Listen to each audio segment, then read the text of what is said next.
even get to the hard one and it's still trying to fucking kill me with fucking RNG. Like, he shouldn't be able to do that.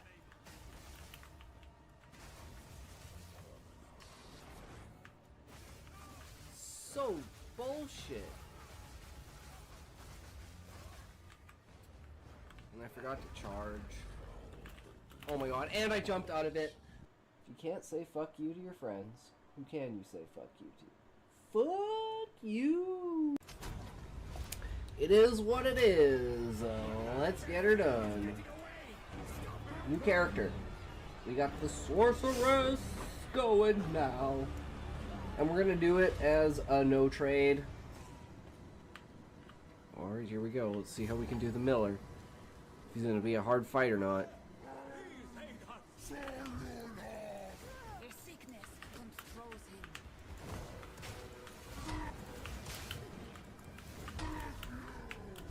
him. Ooh. Oh god. Oh, perfect timing to stun him. Oh god. Nice. Yeah, just do this one last thing and then I'll give you everything that you promised. Oh, I'm sorry, just do this one last thing and then I'll give you everything that I promised. Oh, please, just do this one last thing and then I'll give you everything that I promised. Oh, please, just do this one last thing and then I'll give you the power. I swear, I'll give you the power if you just do this one tiny last thing. Feed this soul to the beast. And then afterwards, feed yourself to the beast.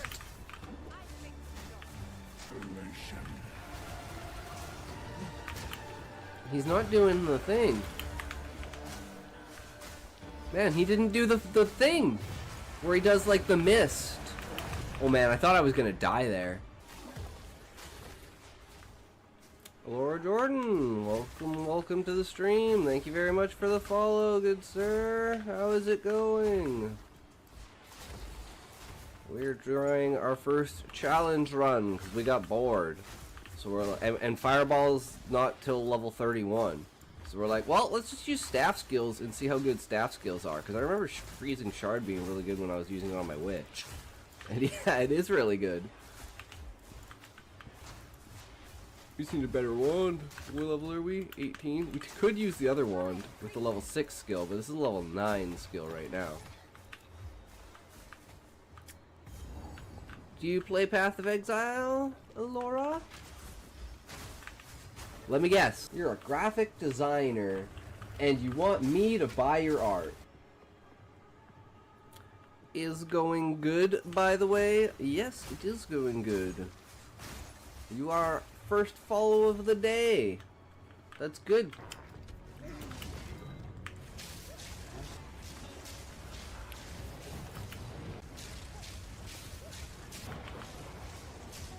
Dead.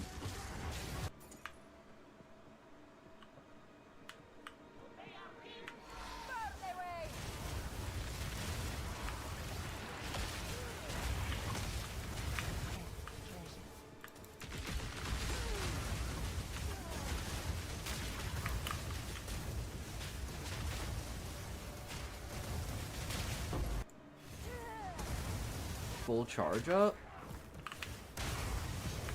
Oh my god, that's insane. It only did 400 damage. Because, like, none of the fireballs hit.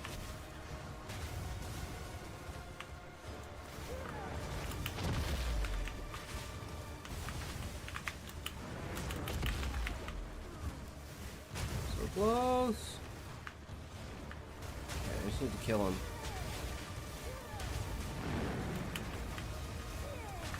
Holy shit. Yeah, this character's borked though. Fuck it. I'm done with it. I tried.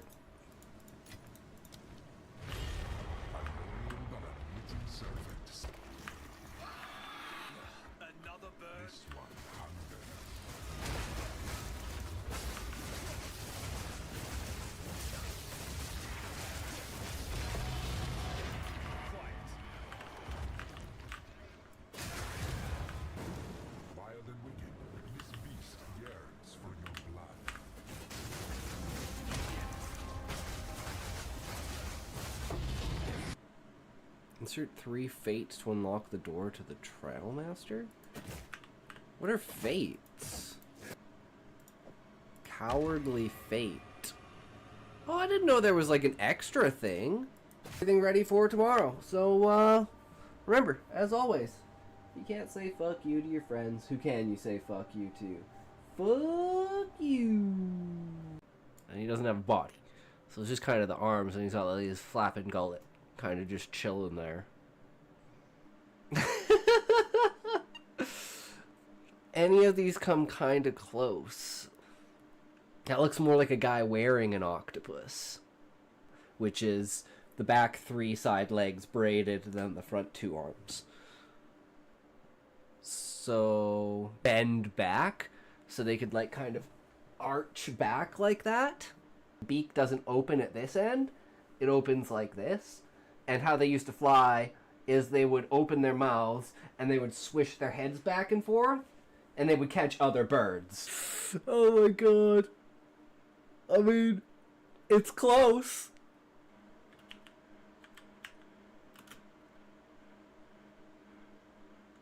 Literally, like, fucking something along this lines. Like, take this one. So this one's fucking amazing.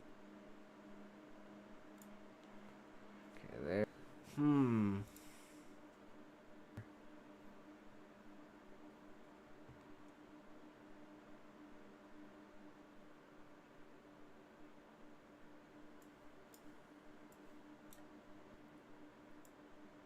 The contrast. I love it.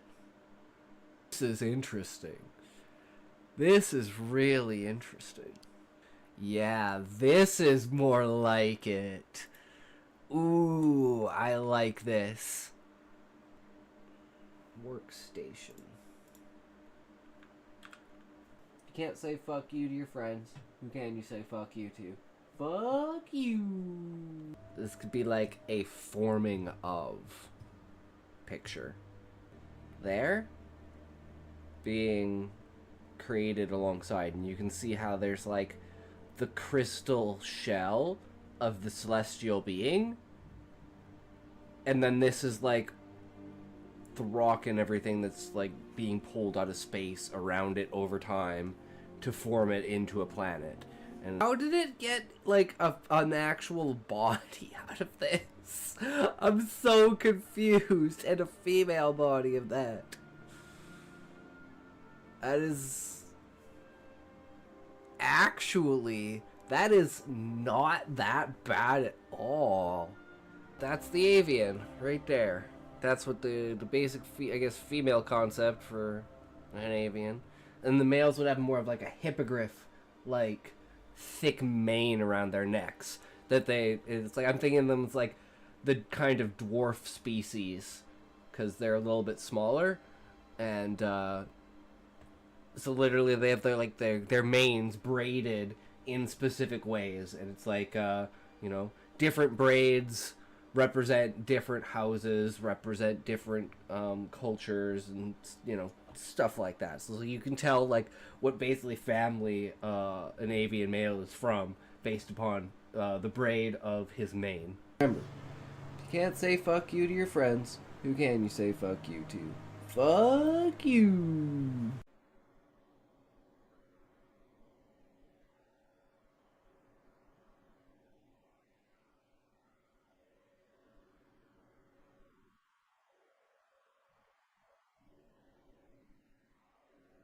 For the males, something like this, and a little bit different for the females, same way how I'm doing, like, for instance, this is, like, yo, welcome.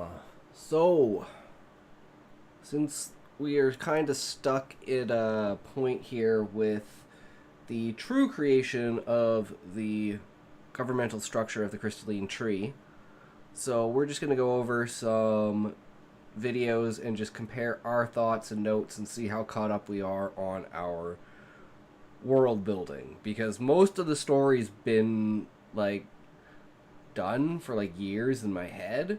So from here, it's all just, like, putting it on paper and then figuring out things that I actually never even thought about. Like, I've thought about how the government works, but I haven't thought about who is actually running the government. So I need to create characters all in like a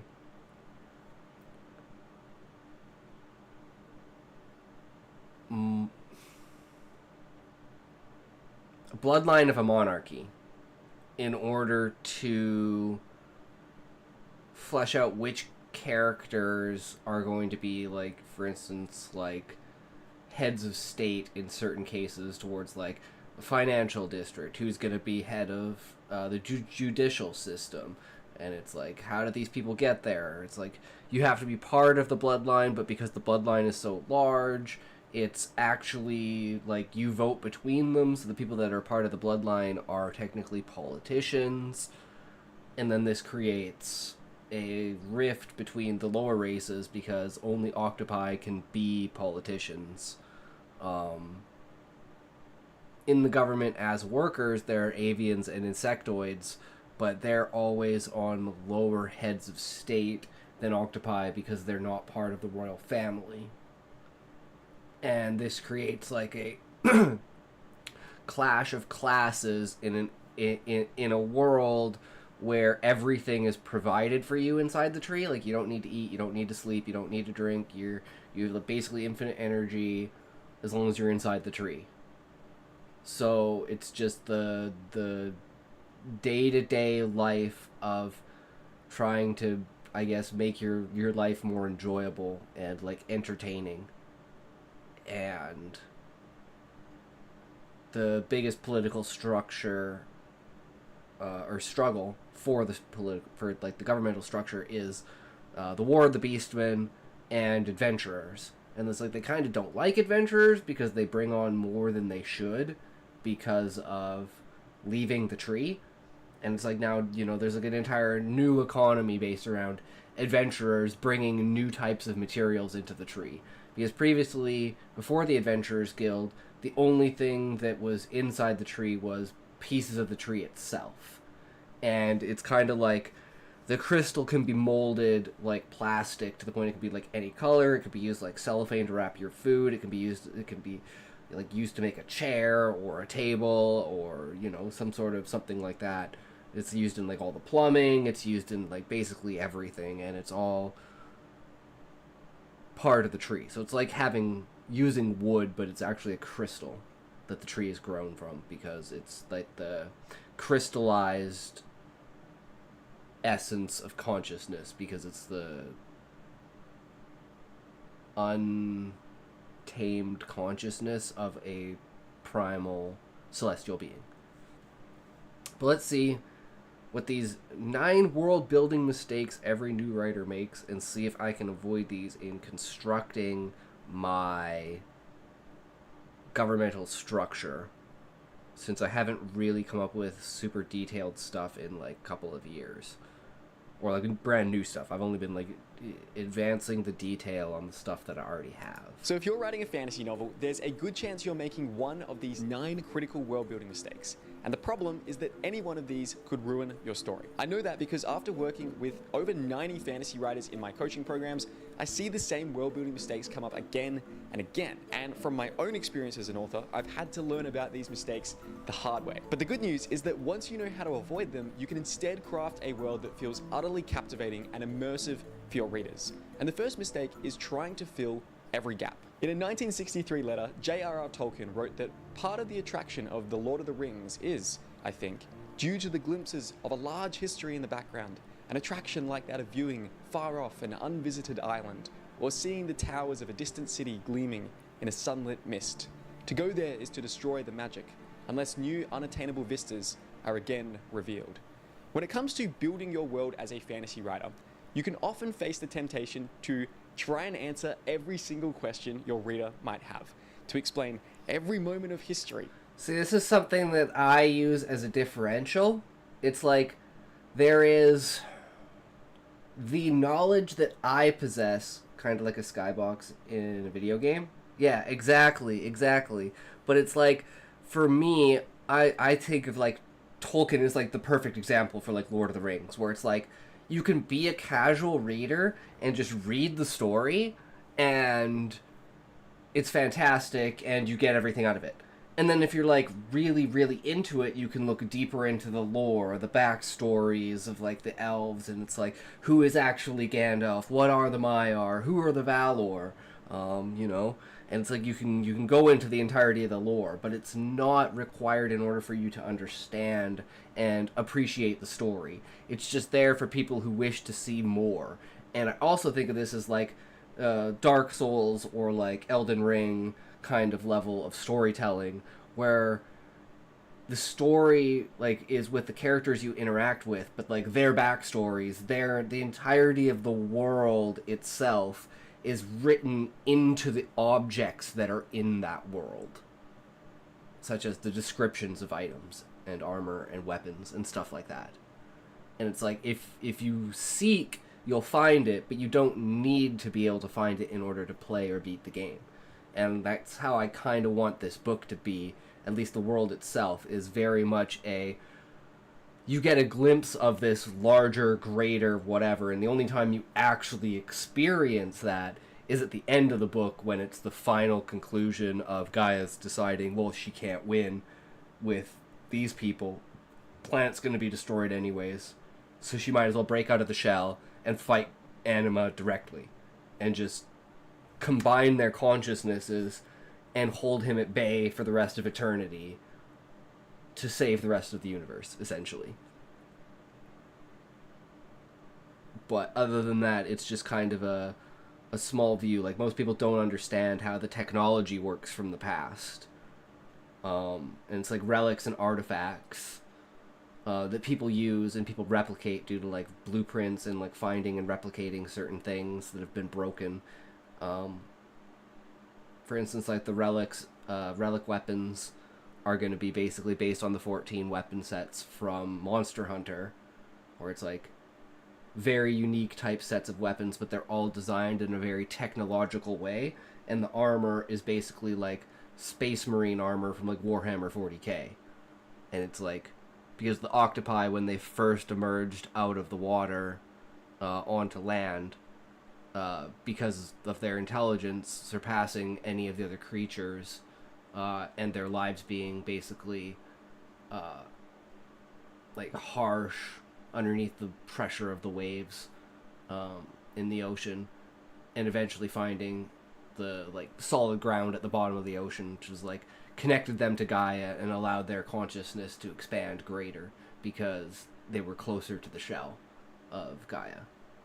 And their technology is so profound that people don't even understand. So it's like when it comes back in this timeline and people don't even know the history or anything, but they have magic, it's like this contrast between magic and technology.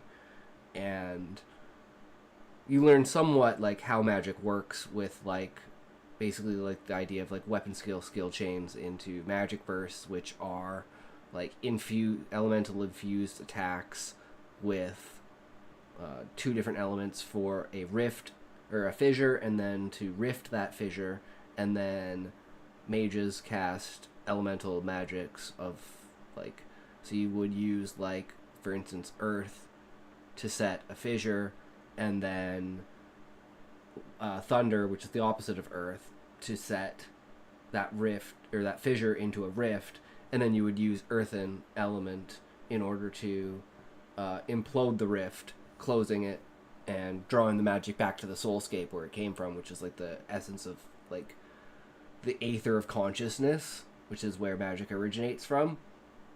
And the reason that magic exists is because basically they pulled the moon out of the sky, which allowed its consciousness, like primal consciousness in like a fetal form, to spread across the world. And because its consciousness is so powerful, it can draw from this untamed essence, because usually it would be inside of a mind and contained, but because the shell of the planet or the moon shattered before it had the chance to undergo its development, it just unleashed across the world.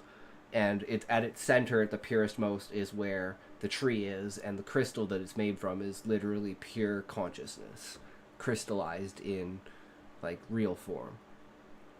But it's like none of that is really actually going to be explained in the book unless you look deeper into it. Same with like the backstory of like the moon falling out of the sky, the octopi coming and attacking the beastmen, and then the dragons trying to defend the beastmen, and the beastmen starting to worship the dragons, and then the dragons telling the beastmen that they're not worthy of worship. The moon should be their new god, and then the monarch pulling the moon out of the sky, causing the beastmen to go completely fanatical and unite completely under the roof of the dragons, and then the beastman war happens, and the monarch basically spends like 1,000 years holding them at bay until the tree can grow, and then basically they attack the tree into a point where Fafnir is like, fuck, like all the dragons have given up except for Fafnir, and he's gone on a nap. And then the first event of the book is the characters from the past, like 50 years ago, the 100-year quest,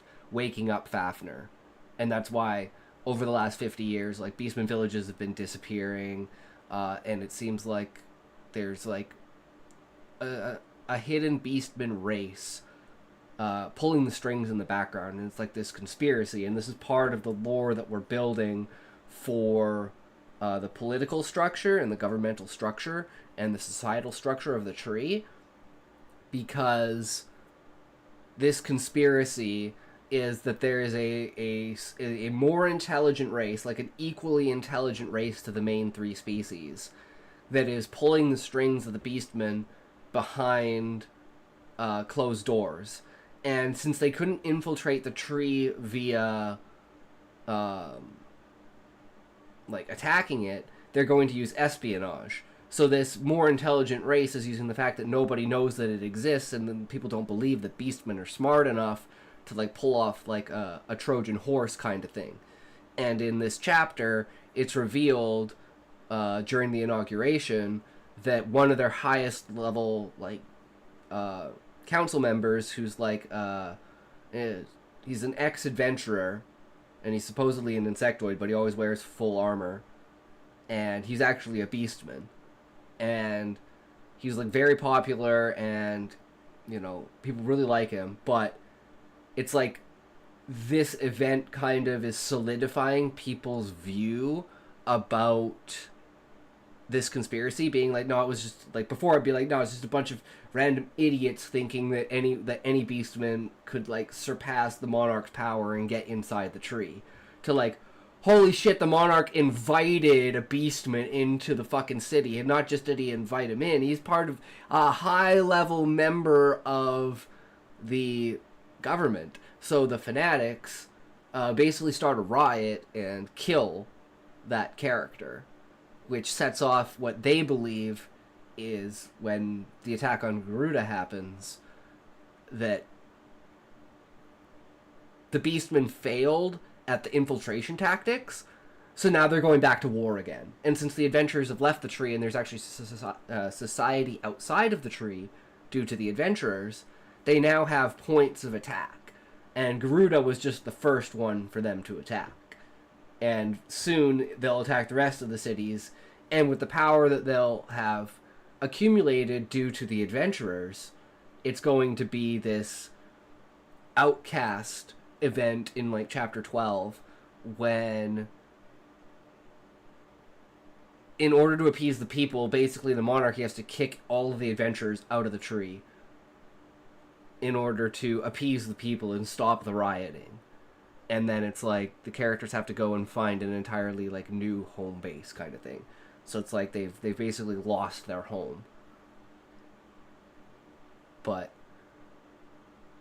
the amount of information from that gets into the book versus what's actually in my head is a very, very important fine line.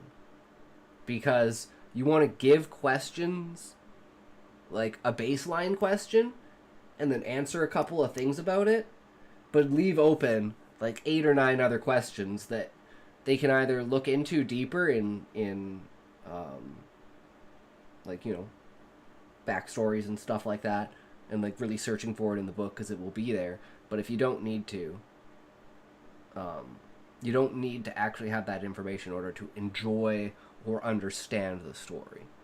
So so I guess I passed number 1, because very important to differentiate the knowledge that you have as the creator and the knowledge that you want to impart upon your readers.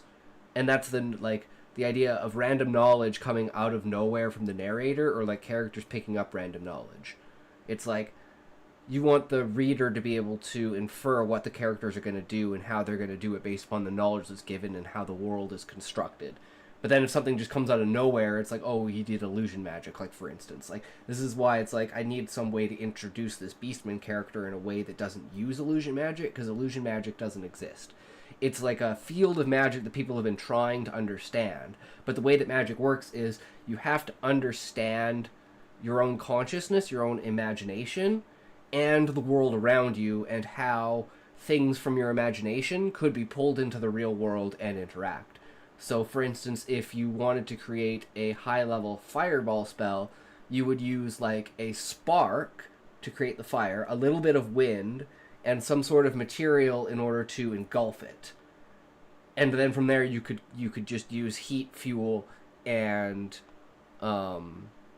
oxygen in order to create a massive fireball that wouldn't consume an insane amount of mana, because you're not actually creating the fire, you're creating the environment for that fire to exist in reality. And that's kind of how great mages use magic, and that's why only the really intelligent can use the high-end magics and stuff, because you really have to have a fundamental understanding of science and how the world works, and have an imagination enough to be able to draw those two together to create what you're trying to create. And no one understands the world in a way of, like, particle physics of, like, light. So they can't create illusion magic because they don't, like, you can make yourself see stuff, but you can't make other people see stuff. Like you can change the way in your mind how you perceive someone. And this is a very important aspect, because this is a universal among all the characters towards the main character. And since it's in first person to the main character, the way that he describes himself, you can tell that he's human. But no other species is human. But everyone else sees him as an octopi. So it leaves this graining question in the reader's mind of, why the hell is the main character a human? But let's see what the next one is. Every detail of your magic, every ancestor that led up to your main character's birth. If you feel compelled to know those details, then there is nothing wrong with that. Feel free to go ahead. Just know that you don't have to share all of that information with your reader. It's okay to leave gaps. In fact, gaps can be a feature, not a bug. I mean, what is more interesting here? Two characters from two different nations who absolutely agree on how the world was made, who the gods are, and who started which wars, or two characters who have completely different interpretations of all of that information. Yep. You know, just like in real life, we disagree on things. That's reality. Often it is the glimpses and mystery of your world building, the stuff that you actually leave up to your reader's imagination, which creates this incredible sense of wonder and curiosity in your story. So even just a little bit of what I like to refer to as tactical inconsistency can go a long way towards making your story feel more realistic. Exactly. Like, and this is really important for one of my characters, because the Viceroy is like a split personality. He's a good personality and a bad personality, and the bad personality is working for the Monarch and Anima, and the good personality is working for Gaia. So he's like the plan maker and shit, but he never puts himself as like the main link in the chain for the plan. But he's always got like a small part that he just never knows how to fucking do properly, and everyone always questions him about it.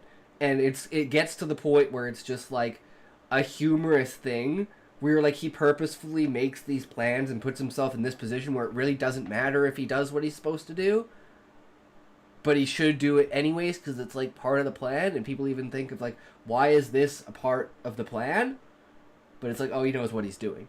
It's because his bad personality kicks in at those moments when he's doing the planning.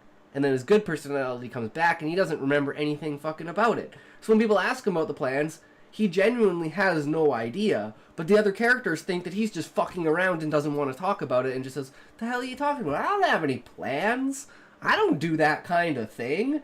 And it just gets to this point where the characters are just like, all right, you know, it's just how he is, you know, because it's like he's been the monarch, or he's been the viceroy his entire life, and now that he's stepped down from being the viceroy, and he's engaging outside of the tree, and he's never been outside of the tree before, so it's like, he's like this child that's been unleashed upon the world kind of idea.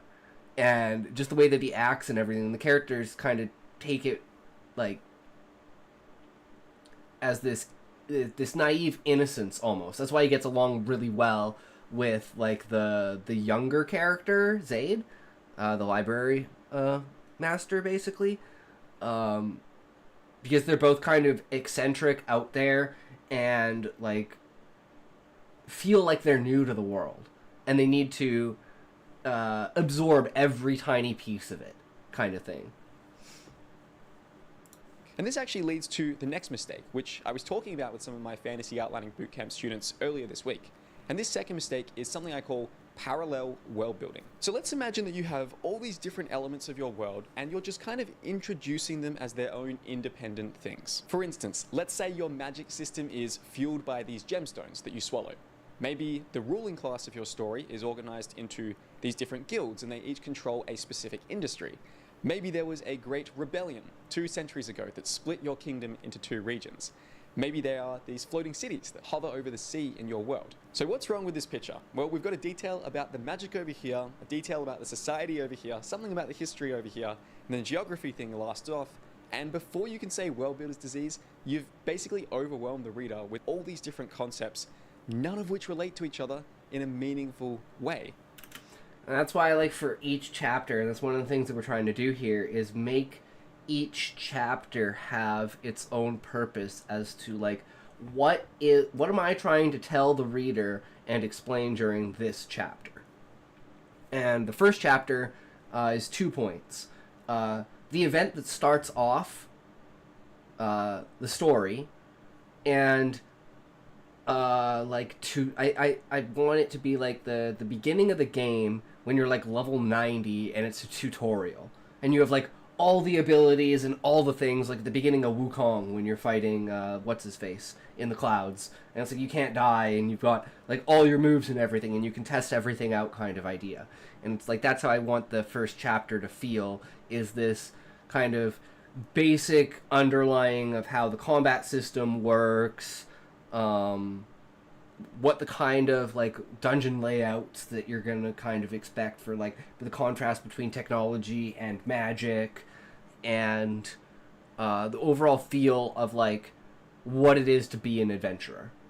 And then the second chapter is all about the society, the government structure, and this clash between the races, and about how they're worried that the avians and the insectoids are on a lower tier than the octopi, and now they're worried, like, as the avians and insectoids, they're worried that the avians are now going to bring beastmen onto, like, their tier as well. So it's like, as a soft racism thing, the avians and insectoids look down on beastmen. So it's like among the fanatics, there is a significantly higher rate of them being insectoids and avians and not octopi. But there is also, between the octopi, there's 3 subspecies. There's the whitehorn, the yellowback, and the blacktail. And between them, the whitehorns are usually the ones that are of royal blood. But there is a mix between them because of how the concubines are chosen, which is like a democratic process in order to basically vote in the concubines. So it's like the monarch and the viceroy are the military power because they control the magic over the tree. And then their spouses, their concubines, because there's probably going to be multiple of them, are going to be like different kinds of heads of state, stuff like that, as well as their children. And the firstborn son is always the next monarch and the next viceroy of each of the pair. And then from there, every son and daughter born is just like a potential to be voted in by the people as a leader of or a head of state of something. And we have kind of like a setup of like the different structures based upon like the US current governmental structure, because it is kind of like that in the fact of there's a separation between, let's say, the president and the vice president, which would be the monarch and the viceroy, because they are the pure of royalty, and then everyone else is kind of, you have to be in a specific sect, but you are voted in by the people. So there is a difference between that. So like for each chapter having one specific piece of information being given to the reader, as opposed to like the first chapter being like, okay, it sets the setting in the tree, it tells you about the government, it introduces 5 new characters. It's just like, it's way too much. So yeah, keeping things narrow and making it a reason why, ask yourself, why is this information there? And how does this information relate to the story itself and what you're trying to tell to the reader? So I think I clear number 2 as well. That right there is what I call parallel world building. It is basically when you introduce different things in isolation, and usually it is a big mistake. The reason is that it is hard to remember things when they are just given to you in isolation. You are much better off using what I call hub and spoke world building. So this is where you focus on making readers understand one core idea first. For example, maybe your core idea in this story is that by swallowing different gemstones, you gain different magic powers. Then once your reader understands that and they've got that detail locked in their mind, let's connect that to the society detail about how your ruling class is organized into guilds that control these specific industries. Maybe each guild actually has exclusive rights to different types of gemstones, and that's why the guild system is so powerful, and maybe they're warring with each other as a result of this. Now you can see how we have connected the magic system to the structure of this society. So the reader now understands why the guilds are important and what makes them powerful, and it all relates back to the magic. Then maybe that big rebellion we mentioned that happened 2 centuries ago, perhaps that was caused by a dispute over who should actually have access to these gemstones. So now you're tying the history directly to the magic system and the societal power structures. And then lastly, in terms of those floating cities, maybe you can link that in by saying that's where the guilds have their headquarters, or that's where their main cities are located. Can you see here, as we have linked all these different concepts together, it gives you this chain of ideas to lead readers through, where every concept actually reinforces the others, making it feel so much more cohesive and just a lot easier to hold in your head. The third common world-building mistake I see new fantasy writers make is to be trapped in present norms. Sometimes when I'm reading stories by new writers, it just feels like they create all these innovative ideas and really cool concepts, but the characters just kind of behave like modern Western people, even though the pressures that have been created by this unique world building should have probably produced some kind of different behavior within them. In other words, their values, norms. Well, that's kind of one of the main aspects to the main character, is like his driving force in the world is to find out why he views himself different than everyone else. And why there's no other species like him. And he has this, like, there's certain things in the world that, because of how language works between the different species, which is like a universal translation through magic via consciousness based upon intent. And that allows basically every character to the idea of talking in tongues, where no matter what species or sound they make, as long as the intent that they're trying to pass on is viable enough to be translated. And that's why beastmen and lower life forms can communicate so well. It'd be like trying to talk to a monkey, but having the monkey actually be able to articulate sounds in a way that, like, you could understand, or like talking to a cat, or like talking to a dog, or something like that, where it's like you could get like the essence of maybe a 4 to 6 year old's language structure out of that because of the intent behind what they're trying to say. Like, hungry, hungry, or pee, pee, pee, I got pee, you know? Something like that. It's very basic, very childish, very,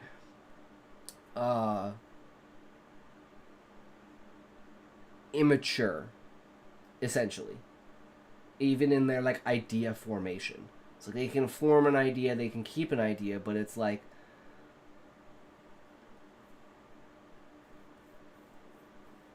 they can't evolve that idea. So it's like, for their society, for like their religion and stuff, passing down stories is extremely important because they need to have a tie to the past to look back on. And because the dragons taught, like, one of the part of the Beastmen is that their society seems several steps ahead of their intelligence. That's another reason why people have this conspiracy that there's another race in the background controlling all of the Beastmen, which would be the dragons, because that's actually true. But people don't know that.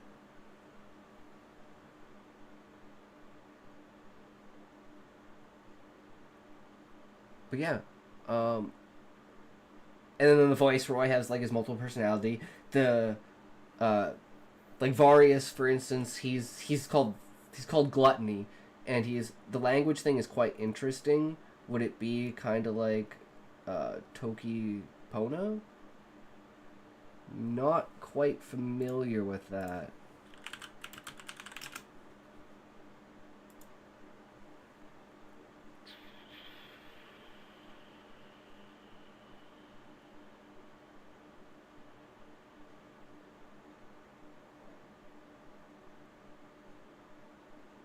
Oh, that's cool. I love learning new things.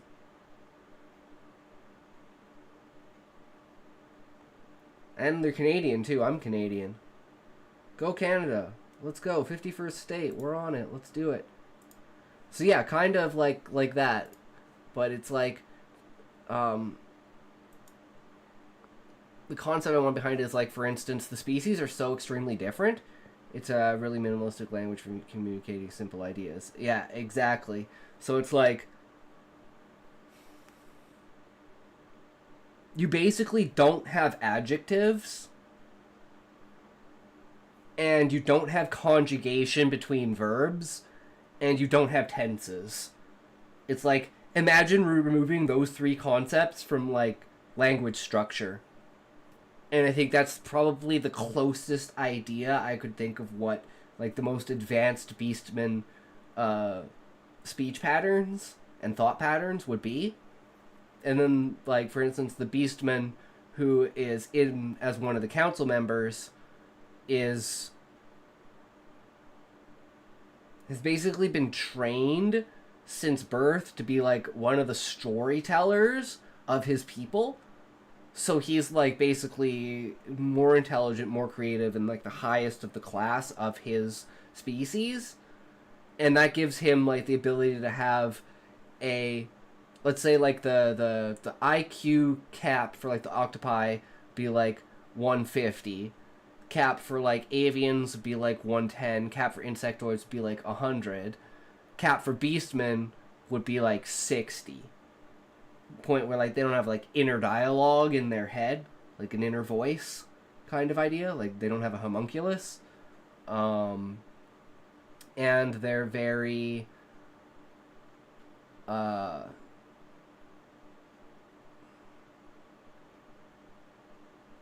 like, you're either a high level intelligence or a low level intelligence. You're either, like, 60 IQ or 40 IQ, whereas the range between, like, the stupidest octopi is probably on the same level as, like, the smartest beastman. So it's like, this beastman, because of his level of intelligence, he just speaks so well to, like, the below average basic person. Like, I love how Asmund would say it. Like, your local, like, Walmart retard who, like, doesn't know, like, what, like, how to tell if the signs for a checkout are open or not. Like, we're talking that level of fucking retardation. and just inability to comprehend how normal day life fucking works. And we're not talking old people, we're just talking retards. Those kinds of people. And he speaks to those people, and because there's a significantly... 60's pretty rough, lowest I've met is probably like 70. For actual IQ, I have absolutely no idea, but I for people that I would say what their IQ is based upon interactions I've had with them, Beastmen are definitely like, the idea behind them is children.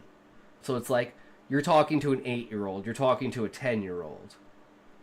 And the idea behind this is like, my sister and her husband used to work in social services with adults who had like delayed mentalities. So, you know, they're like 35, but they have the mind of an 8-year-old. And it's like, their stories about those people inspired me for creating the Beastmen. And they're just like a child that never grew up to be able to understand the concepts of like basic things like third order, fourth order effects, like secondary processes like multitasking and like memory recall for like let's say art and literature and stuff like that, because it's like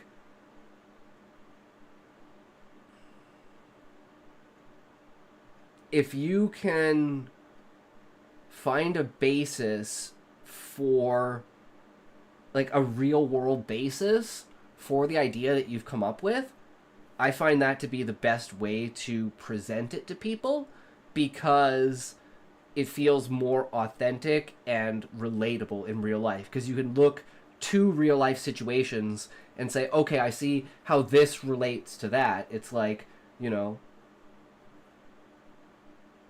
for me, it's very important to have those kinds of ideas between specifically like the species. So we have like a tier list of like, there's the species axe, there's the higher end of the species, the middle end of the species, the lower end of the species, then the absolute bottom of the species, which would be like the fanatics and stuff like that inside of the tree, who are like, they almost like they've in the past had riots and stuff with adventurers and like conflicts with the Adventurers Guild and stuff like that, and the monarchs had to be involved. So it's like they're very well known, but it's like this thing where the monarch's like, I'm here to defend against the Beastmen if they're here to attack, and any threat that's here to attack us.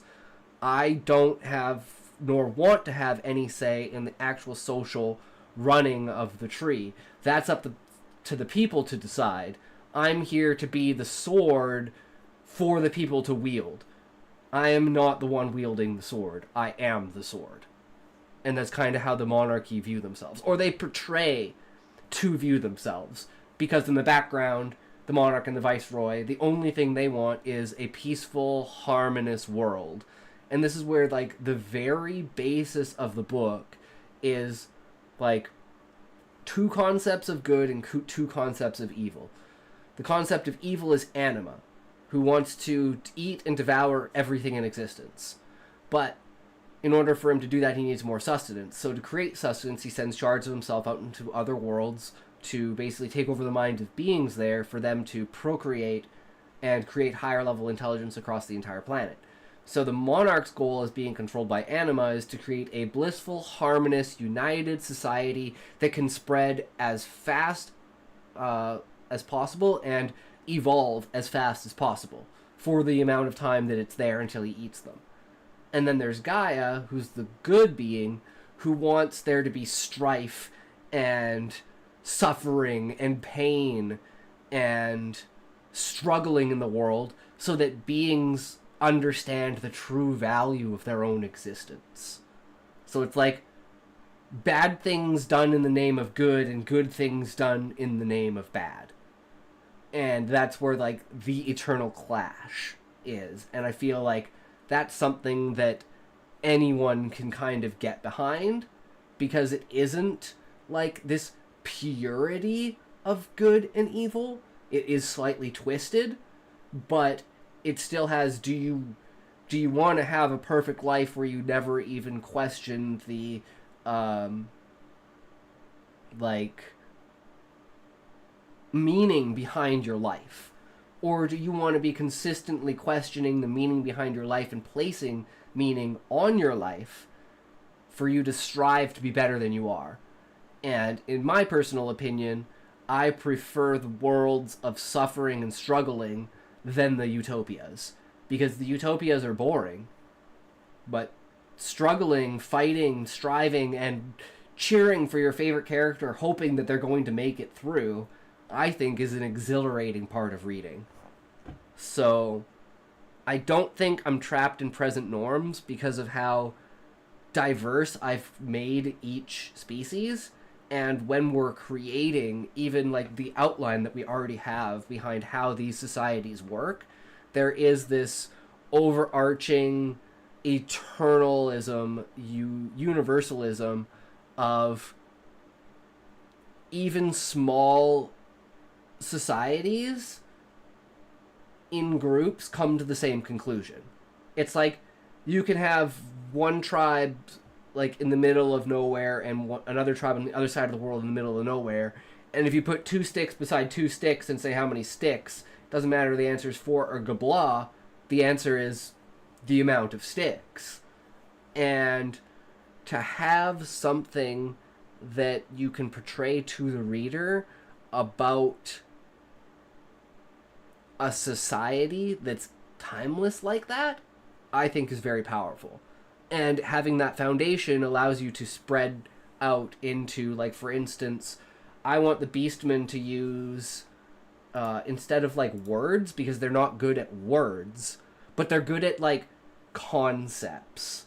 Like, once they've like, put their mind together, think of, like, the imagination of an 8-year-old. Like, they haven't gotten to a point in their life where they've started like deducting things for certain reasons as to like subconsciously be like, these are topics that I'm not going to think about, these are topics that I'm not going to consider, and they just kind of come up with this fascinating, amazing stuff because they're not filtered by it. And it's like one thing that I've like noticed with, like, for instance, my nephew who's like 5 is like he absolutely loves dinosaurs and trucks, and he has a massive imagination, and he loves playing this game where it's like you have to fight with him driving trucks fighting dinosaurs. And it's like he completely came up with this shit on his own, and I was like, damn, man, I wish I had come up with that kind of shit when I was a kid.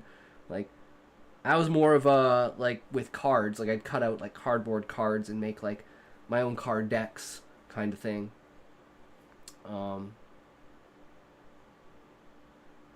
But for having those different types of societies and having the imagination go for them in the way that they have those ideas, and they're put in, I can't remember what it's called, but I think it's Cupid or Kipu?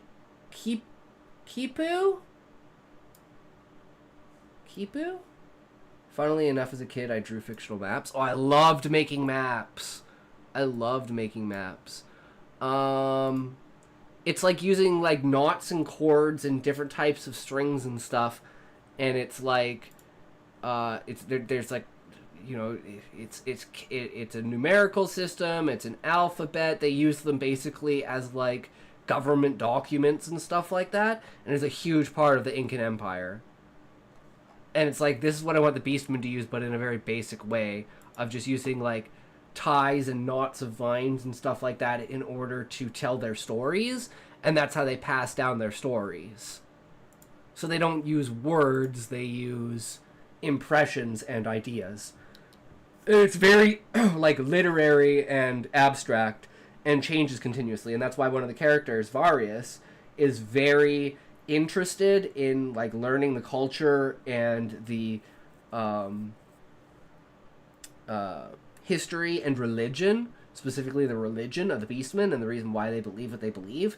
So, and he's a bard, so he sings like poems and songs and puts on plays of Beastmen like history, religious, and morals, and stories, and stuff like that. And he's very well known for it. And it's kind of like one of the reasons why he's the leader of Ifrit. Because that's like the first place before the tree where beastmen can go. And it's like the greatest safe haven for like peaceful beastmen. And he's like a mediator of them. But he's not like a fanatic. So he's one of the characters that's kind of like at odds with the rest of like the fanatical society. But they won't leave the tree. But that's why he is basically considers himself banished from the tree. Because he's worried that if he ever goes back, that he's going to basically be like assassinated. So that's why he's not in the tree at the beginning of the story and stuff like that. But it's like having these motivations and ideas and mannerisms for each character, and that's also based upon their species and how like I view what their species like is at based upon their lineage, for instance, or their IQ level, or what job they are, how proficient they are at certain things such as magic.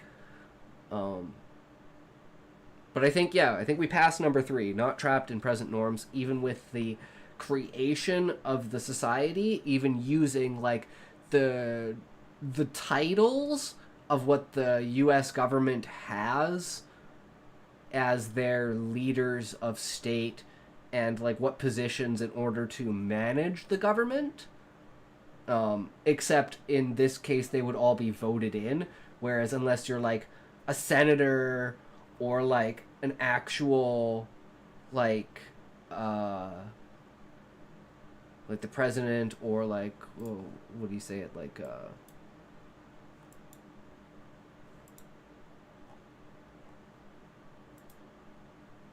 no, I just think senators are probably the only ones. Besides, like, the president and the vice president. But yeah, pretty much everyone's voted in. All the way down the line. Based upon their, their ability to get the public to be on their side. But it is this, like, very kind of corrupt system with the monarchy. Titles are always fine because it's always a translation from whatever fictional language these guys hypothetically speak. Exactly, right? And that's kind of why like the story is done in first person from the main character, and there will be kind of like what you would consider translation errors that will happen. And in the second book, this will be explained when Gaia directly talks to Husai and kind of explains why he is the way that he is. Which is basically like she needed a vessel in order to contain like Anima's influence on other people. So she set out in a plan of basically manipulating the Viceroy in a certain way that would genetically engineer a being that she would be able to basically solely communicate without destroying their mind, because her mind is so powerful. So it's like when he goes in the 3rd chapter to the Soulscape and meditates and like speaks to his ancestors, and this happens a couple times during the book, you find out that it actually was him communing with Gaia, but he didn't know it. And it's like kind of this revelation of all the information that's been given to him has come directly through Gaia. And it's been her pushing him, because he's always felt that he's been being pressed in this specific direction. He doesn't know who's, like, pressing his mind in this way. And it's like an alleviation on him of being like, I'm not fucking crazy. This is actually happening kind of moment with Gaia. But anyways, let's move on to the next one. Norms and cultural attitudes are indistinguishable from our own. Now, sometimes that is fine and there is a way to make that work, but it can also be a huge immersion killer, and personally, I think it really limits your scope so much as a writer. And to explain what I mean here, let me share with you this incredible story I heard recently on Lex Friedman's fantastic interview with the Roman historian Gregory Aldrete. One of the keys to understanding all of Roman history is to understand that this was a people who were obsessed with the past. Now, Rome originally started out as a monarchy, but the population weren't too satisfied with having kings. They held a revolution and they kicked out the kings, and one of the guys who played a key role in this was a man named Lucius Junius Brutus. 500 years down the road, a guy comes along, Julius Caesar, who starts to act like a king. Now, as it happens, there is a guy named Brutus in Roman society at this time who's one of Julius Caesar's best friends, Marcus Junius Brutus. Now, if you know your Roman history, you probably know where this is going. People go to Brutus's house and write graffiti on it that says, "Remember your ancestor." And at that point, he really has no choice. And on the Ides of March 44 BC, he and 23 other senators take daggers, stick them in Julius Caesar, and kill him for acting like a king. I just found this so fascinating when I heard this podcast a few days ago, because the idea that your past is so important and has such power to shape your present decisions that it forces you to kill your best friend because of something that happened 500 years ago, that is absurd to I love you that and me kind of today. shit. But it was a cultural norm that was widely accepted in Rome. Their whole society was based around this reverence for the past. And that is the kind of interesting territory to dig into and to consider exploring in your fantasy novel. And it's kind of like the Beastmen, because they're obsessed with the moon, because they have heard these stories of this object that they used to worship that would rise into the sky, and it's not there anymore. And these tales that have been passed down through this they know is older than essentially the terrain of the world itself. Because it tells of the 4 continents, it tells of the uniting of the Beastmen, it tells of the Beastmen War. So it's kind of one of these things where, like, in the 3rd chapter, the main character is, like, given a task to find the Warriors of Light and a tablet that they hold. But the tablet that they hold is actually a rope, and it's one of these stories, and it's a piece of it. And all of the heads of the major Beastmen villages have a piece of this knot. And if you put the entire knot together, it tells the story of the octopi coming out of the ground and the entire, like, background story of the Beastmen Wars and why the Beastmen Wars exist and why the monarch is a bad person. So it's like the character is going around the entire story gathering these things, but he doesn't know the significance of them until, I think, even halfway through the 2nd book. He still doesn't understand the significance of them, even after the Warriors of Light have been revealed. And this is like his last thing, is like, what is this tablet? The Warriors of Light didn't have a tablet. They only have, like, this rope shit. And it's like, I've been gathering all this rope shit that all these beastmen have been giving me. And it's like, eventually he figures it out. But one of the things is during, like, after the raid of Garuda, after word of the attack on Garuda gets back to the tree, before the main characters, after the defeat of Garuda, get back to the main tree, there's a massive riot, and the fanatics basically try to burn down the library, and Zaid tries to stop them, and he's killed. And this idea comes from one of the most brutal scenes that I absolutely love.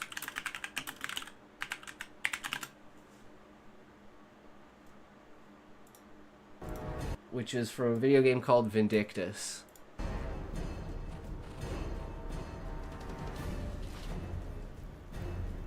And they're just gonna come back and he's literally gonna be, like, crucified on the front of the fucking, like, skinned alive and crucified on the front of the building. And everyone's just like, what the fuck? Yeah. Super emotional thing, because he's, like, the naive, confident kid who's, like, always, like, you know, thinking about the best in the world and always trying to help people out and everything. And, yeah, he just gets completely fucking annihilated.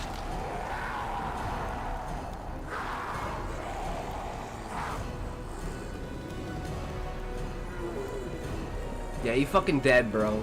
You fucking dead. Just throws the corpse at you. Like, we don't give a fuck about this. But it's like, building up. Zaid is like very like into like graphs and like structuring and combining information that's like not like the normal person might not connect. So that's why he's the library master at such a young age, because Husai has basically let him create like all the categories in like how they categorize all of the adventurers and everything in the library, and he's kept like catalogs of like the progression of different adventurers and his like favorite adventurers over time.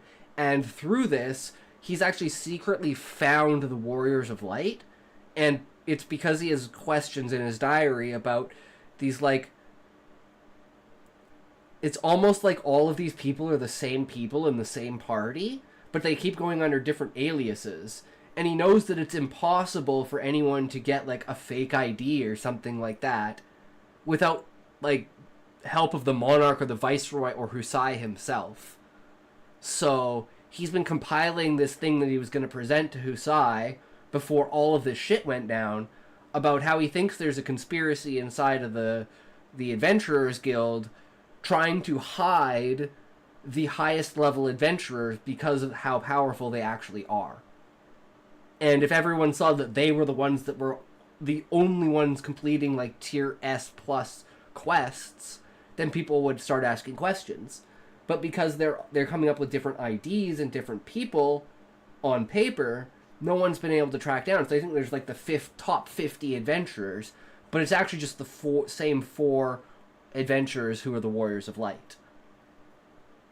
And they become part of the party, but they don't reveal themselves until the end of the book. And it's like a reveal for the Warriors of Light, and then a reveal for the monarch or the viceroy actually being evil and going over to the other side. So you kind of lose one of the main characters. When you write, you are inventing your own world. And as long as you can make it feel internally believable within the context of your story, you can come up with whatever norms and cultural standards you want. It doesn't necessarily mean that you endorse or support those ideas, but to me, that is some of the... That's one thing that I like hate about people who like project about the author into the writing. Like, I love writing dark, fucked up horror, like twisted, like insane shit. But that's just because I find it interesting, and it's a topic that not a lot of people like to go near. But I love, like, for instance, like Berserk, with like Griffith being tortured, and then his like 3 moments of like, oh my god, I'm at freedom, I'm going to kill myself, and then being like, you know what, fuck this, I'm gonna try to strive, and then realizing how fucked up your body is, trying to kill yourself again, and then finding the truth that you've sought throughout the entirety of it, and then becoming basically a brand new being. And just that kind of transformation of a character in such a pivotal moment, but in such a dark and fucked up place. And it's like, for the monarch and the viceroy, they, since they're like essentially 10,000 years old, and they have the ability to morph and camouflage their skin just like an octopus does. But other octopi, basically it's either been genetically bred out of them, or they don't know that they have the ability to do it. And they basically fake their own death, kill their son, take his form, become him, pretend to be him, and then take their wives, and then spawn new line.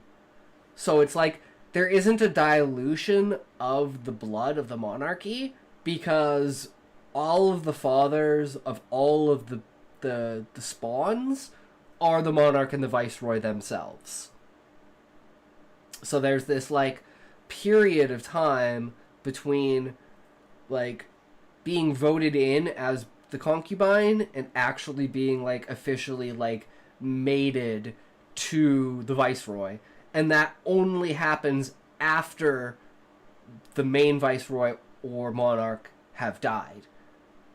And the transition is essentially for like 5 years or so, the son or for like the entire life of the son, he shadows the father, right? Whether it's the viceroy or the monarch, and he, for the when he feels comfortable with it, he starts to take over, smaller decisions, and then builds up, and then eventually, over like the course of like 5 years, he's been the one actually making all the decisions, and this sets up the viceroy or the monarch to understand the reasons why their child does what they do in order to mimic it for the future, to pretend to be them, so they don't break suspicion about people believing that they're the same ruler, essentially. And once they fake their own death, then like the marriage ceremony can go through and they can spawn through the next one. Lots of people just want to write only the stuff that they like, but that leaves the world as a very flat projection of their ideals. Exactly. That's why it's like I have to look at it from every perspective of why are the fanatics fanatics, and that's kind of like, well, they don't trust the monarchy and the government, and they're worried about the beastmen because there's no history inside the tree. The only history that they have now is from the Adventurers Guild, but there is really no history inside of the tree. So they don't have no concept of how long they've been inside the tree. They know there was a Beastman War because the adventurers have been, since the beginning, spreading this idea since they met up with the Beastmen, and the Beastmen having these stories of assaulting the tree and knowing, like, the intricacies of how to get to the base of the tree, and it's in their lore and their history. So this has been spread to the tree via the adventurers, and this has caused people to be weary of the monarchy and the governmental system, of being like, why is there no tracking of this? And the monarch and everyone just say, well, we're so powerful, no beastman has ever been inside the tree. And then after chapter 2, it's like, oh shit, well now you invited beastmen into the tree. So it's like, what the fuck is going on? You're now validating the conspiracies that people had about the government because you're trying to push an agenda as the government, which is the uniting and allying of the beastman races, and like interjecting them in with avians and insectoids. And this is another, as people believe, of soft racism, a reason for the monarchy to have complete control over all of the other species and to basically trot over top of them. And there's multiple conspiracies like this within the society. And I have characters that are very high level, like political reporters and stuff like that, based off like Asmongold, Destiny, Hassan, like political commentators in like real life, and like based upon how they think about things and look at things and predict things. In Asmon's case, just like a generality of logic, non-biased based thought processing, is like, these ideas are spread between multiple sections of society, causing these clash of ideas, ideals, and identity, essentially. It's like vilifying adventurers to a point where, after the attack on Garuda, it's so rampant in the society, in the tree, that the monarch has to just basically dictate. And this is kind of like he was saying with like Julius Caesar and stuff. It's like the monarch's hand gets forced by the people in order to push the Adventurers Guild out, even though the Adventurers Guild was his idea in order to spread more life outside of the tree. So he has to like abandon his own idea based upon the pressures of the people of his society in order to keep his power. And it's like, for me to hear him compare a story and then me relate my lore that has almost exactly the same like ideas to it, it's like every idea that I come up with has a basis in reality, and I never thought about that kind of concept of like the hand of the leader being forced by the people in a position such as the murder of Julius Caesar. I think that is just fucking fascinating. So I definitely think Trapped in Present Norms, I passed that one with flying colors. The most interesting territory to dig into, and opens up so much room for originality. This leads me to the fourth common world-building mistake I see new fantasy writers make: not writing convincing logistics. There is nothing worse than having some massive logistical error in your novel, or just getting some detail about technology or practice or something like this so that's why everything is completely grounded. The structure of how magic works, how technology works, even down to how like processing of materials of like the tree and the societal structure based on that. Like the higher up into the tree you go until you reach the top, which is the Crystalline Palace, is like the very bottom is like the miners and like the worker, like very like physical working class, like blue collar job, like low IQ, like working man kind of place, because they're literally miners mining the crystal of the tree in order to make products for it. And then, you know, you go up through the list of the economics of it until you get to the people that own those essentially companies that are spreading the wealth, and then it becomes a corporate thing. So there's a corporate structure inside of it, and then you add the adventurers on top of it with all the materials that the adventurers bring on from outside of the tree, and then it creates an entire economy of creating like not just like weapons and armor for the adventurers, but like for instance like this sword behind me, like nice commodities as decorations just for the population. And that creates an entire new economy that I need to structure and create a system of currency around. But the idea is that since you are fully like if you're inside the tree, you don't need food, you don't need water, you don't need sleep. You can do these things, but they are like, you will not die if you do not, and you will not feel bad if you do not. It is just, you can. And it's like you can get an inkling of, oh, I know that I'm tired, but it's not like I get like droopy eyes or anything like that. You also don't want to be asking, why didn't they just, for some established thing?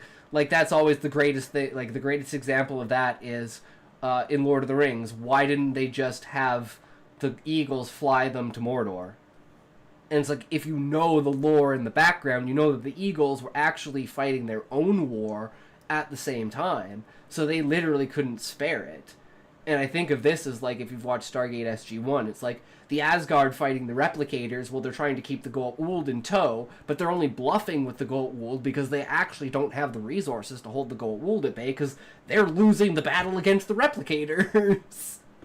So it's like having those continuous clashes, and like, for instance, having like bluffs that characters make throughout the story, or like straight up lies that are told in the fanatics and stuff like that. Like they will be telling lies about how this is like a way for the government in order. Real as fuck for the Stargate reference. Hell yeah, dude.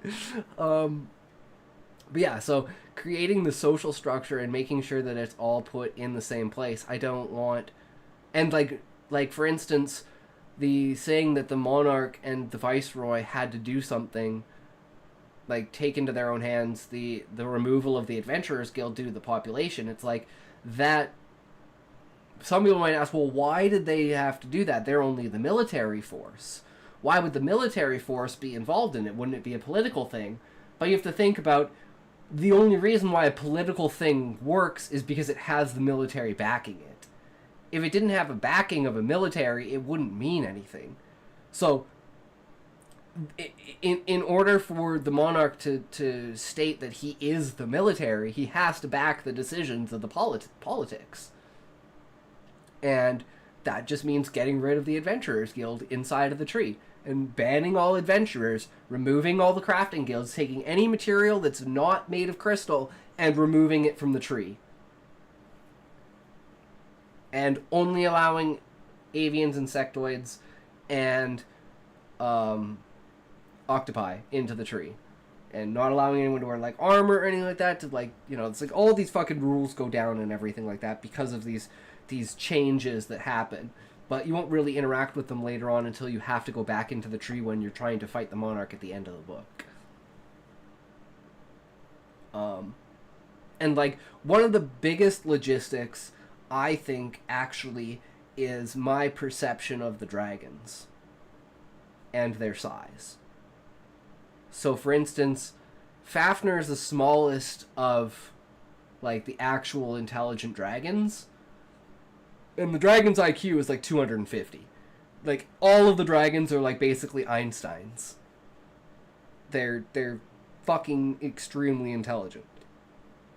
And even Fafnir, as kind of inbred as he is, because, like, the structure of the dragons is, like, you have Jormungand, the first World Eater, then you have his spouses, Vritra and Tiamat, and then Vritra and Jormungand have Shinryu, and then Jormungand and Tiamat have Nidhogg, and then Nidhogg and Shinryu have Fafnir, and then this is where it gets weird. Fafnir has kids with all of the females, so his grandma, his mom, and his, then eventually his sisters slash daughters, and then the race of dragons from there dilutes down to, like, literally, like, the lowest of the species are, like, dog-sized, and they're, like, bestial in intelligence. Like, they're literally have no intelligence whatsoever.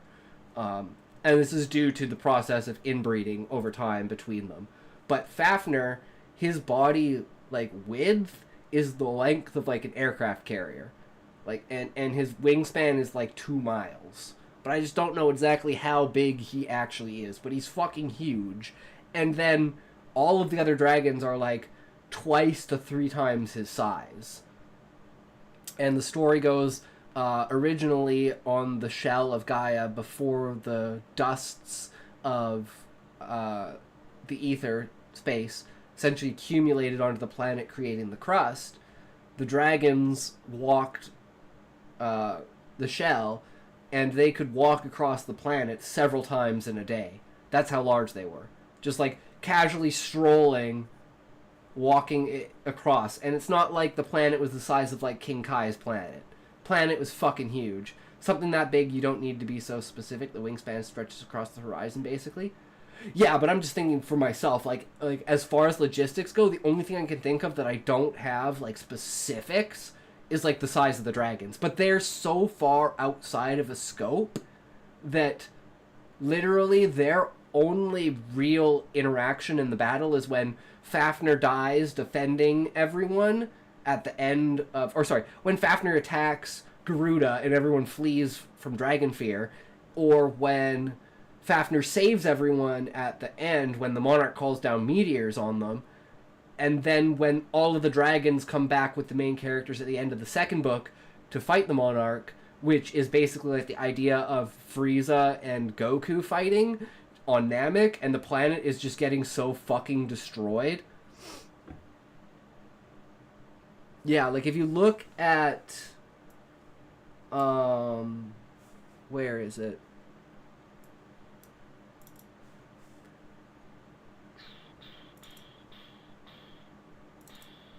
Onslaught. This is the chapter notes for the fight. It's like, Husai contacts the recon team. Recon team relays suspicions about a lake. Recon team spotted on the plane. Lake erupts in a mudstorm. Fafnir blocks out the sun. And it's just like all of a sudden out of nowhere, because he's basically been sitting in space, like floating in space. And as soon as, like, the octopi burst out of the lake, he dives down. And it's like, he's coming down for like 10, 15, 20 minutes since he's blocked out the sun. And then it's like on top of him is like entire structures and everything, because basically when the moon was pulled out of the sky, the dragons were used like arcs to save the beastmen. Think of like Noah's Ark, but they're like floating dragons, and they have literally cities on them, beastmen cities on the dragon itself. And they're like parachuting and jumping off of Fafnir to basically invade the city from above. And it's just like that kind of imagery. But you don't really... That's all you see from Fafnir. Like, you don't even see him, really. You just know that he's so large, he's blocking out the sun, he's not even close in range, and people are parachuting. Like, beasts are parachuting off of him like he's a fucking airplane, essentially. But yeah, the actual size doesn't really matter. But for everything else, I pretty much have, like, even, like, the size of the insectoids and the avians compared to the octopi. Another thing is, like, I don't have the specific beastmen races. Like, there's, like, turtle people, fish people, bunny people, tiger people, giraffe people, dolphin people, frog people. You know, it's like all the animals, but they are at like such a basic level of consciousness that they're like just evolving. So they're like basically like monkeys, but they're completely different species of, if all different types of species had hit, let's say, monkeys' level of intelligence and had like upright walking abilities on land, if not also in waters, in the case of the dolphin, the frog, and the sahag and fish people. But I'm trying to think of other types of things. As long as the premise is established, you can introduce any hybrid at a moment without needing to justify it. So it's all good. Yeah, exactly, right? Like, it won't be stated that inbreeding is the reason why the dragons deteriorated. There'll be speculation in, like, you know, like ancient texts when they get to, like, the main cities of, like, the octopi in the dome before they came to the land, because that's where all the knowledge is, and that's hidden underneath the base of the volcano where the tree is growing. And you have to go down through the roots, which is where Husai goes to do his meditation to talk to Gaia. But if you go even deeper than that, and it's like he can barely bear that because of the heat, and if you go even further below that and down underneath it is the domed city. And the idea behind that is that the octopi used to be on the bottom of the ocean, but they created something based off of flat earth theory, is like this dome, in order to turn octopi from water breathing to air breathing. And over 3,000 years they basically lifted it off the surface of the ocean floor to raise it to the top of the ocean, reducing the pressure and slowly diluting the water content in the air until it was a fine mist, until it was a breathable atmosphere. And it's like all of this research, all of this data is left behind for the main characters to find in the second book when they interrogate Fafnir and find out what Gaia is actually all about and everything like that. Keep saying, if you... Is this interactive fiction, or are you speaking hypothetically? I'm speaking perspectively. Like, if you wanted to look deeper into this, the ideas are there, but you don't necessarily need to. So it's like, if you wanted to, you could find these ideas for yourself, but you don't necessarily... They aren't needed to complete the story. They aren't needed to understand the story. So if you take the idea of the monarch and the viceroy being controlled by anima as a transference from a society that's gone completely like out of hand and chaotic, like the basis of the city and the original octopi is like Atlantis. Like they are getting so fucking out of hand with how their society is set up that they basically are looking for an excuse for their society to fall. And when the monarch and the viceroy come back with the information that they have of like infinite energy, and they're going to create this entire new structure, it's like everyone just literally falls at their feet and is like, yes, finally someone's going to goddamn do something about this shit. And then they create the experiment, and then the leftover octopi after the experiment that were watching over it become their own society that eventually the dragons interact with once they find out and explain to them about the monarchy. So at the end of the second book, for instance, you'll have the dragons on your side and more information about the octopi that were attacking like Garuda and stuff. So it's like from the first book and the second book, you completely shift from being like part of the crystalline tree and on the monarch side to being completely on the beastman side and the dragon side and Gaia's side. And it's like an Order 66 moment of like flipping the story on its head. But most of that information will have to be inferred through like critical thinking of the story. And information that, like, for instance, like the songs that Varius sings, the dreams that Husai has, and the writings that the Viceroy leaves behind. It's kind of like different perspectives, and if you only look at one of them, you can still get the entire story. I think that's probably the biggest point, is if you can introduce different perspectives from different characters and still have people only like resonating with like that one character, for instance, like having the Viceroy as like your favorite character and then he becomes the enemy, and it's like, well, that fucking sucks, but you're still gonna have to like interact with him and stuff like that, and learning about him in the background, about his past, about everything that's been going on, so it gives you more in-depth about that character. But thinking about the backstories of most of the characters, it's like, I need to make like 100 fucking characters. We made like 13 or 14 for the first chapter, and all those characters died. So I think maybe figuring out like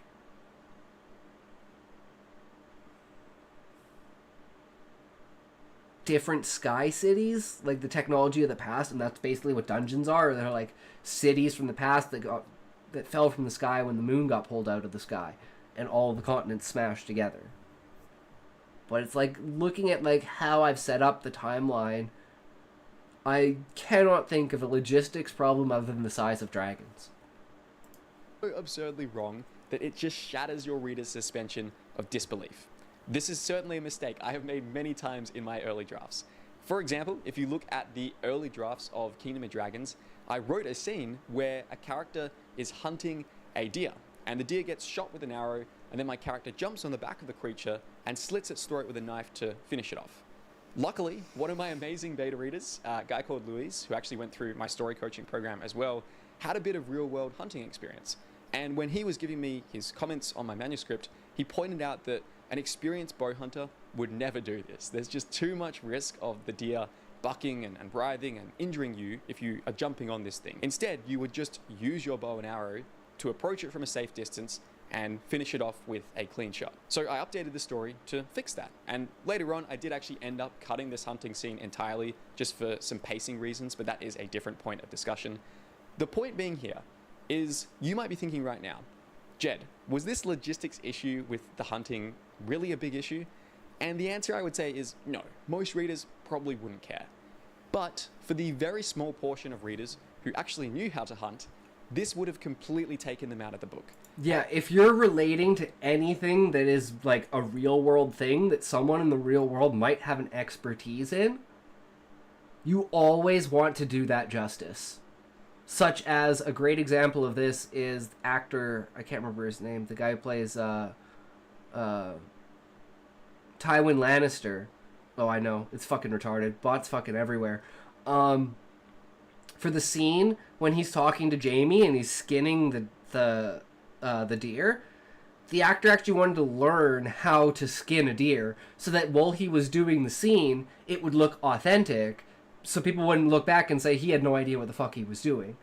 And it's like, I want that in the book as well. It's like things that are like when people are cooking, when people are crafting, like armor making or sword making, working with different materials and stuff. It's like, I want to do actual research into how that's actually done so I can describe the process of making armor and weapons and infusing it with magic in order to create like stats on it, and then weaving that into the character's soul in order to have a bond with the character to amplify those stats, which is like the way that like you would basically get really high level improved armor. But that's a research logistic there. Same with like creating the government structure. It's like, if it's a logistic issue, it's because not enough research into the topic has been done about how the structure actually works in real life. But absolutely every idea I have in every concept has to work in the real world. It just, like with anything, most things, like in a story, the thing that's, let's say, a catalyst in order to create the things in the book, like he was talking about earlier, like having magic stones that you swallow to make magic, Hey, Ox, how are you doing? How are we? Muffin, welcome, welcome. We are doing good. We are going through 9 world building mistakes that every new writer makes, and we're seeing if we're making them while we're coming up with a societal, political, and governmental structure for the crystalline tree. And so far, even comparing the overall lore and arching story of everything and the new stuff that we're going to be creating, so far, we've cleared all of them monstrously, and we're doing really, really well. So, yeah, I forgot what I was talking about, but let's just carry on. Can confirm he's doing pretty well. And if they Thank can't you, trust me Levi. to write accurately about the experience of hunting, which is obviously something that has a real-world equivalent, then why would they believe me when I tell them about my dragons or my floating city or Yep, my magic? exactly. In other words, the quote-unquote fake world. The suspension of disbelief has to be valid. The person reading has to have a foundation to believe why they're suspending their disbelief. And 9 times out of 10, it's a catalyst that doesn't exist in the real world. That's what I was talking about. A catalyst. And in my book, the catalyst is the new viewer. He stopped by my stream, so I stopped by his. Indeed. Levi was the one who showed me the ink, whatever it was. I can't remember. Did I not? Wait. Inkenard. That's what it was. Where I was making the maps. Yeah. I was like, wait, I didn't bookmark this shit? We made a couple maps, and then we did this. Did we show you this? That we, I don't know if it's in here. Yeah. And then we took it and we smashed it all together to make this, right? But then we realized what we need to do is we need to take this.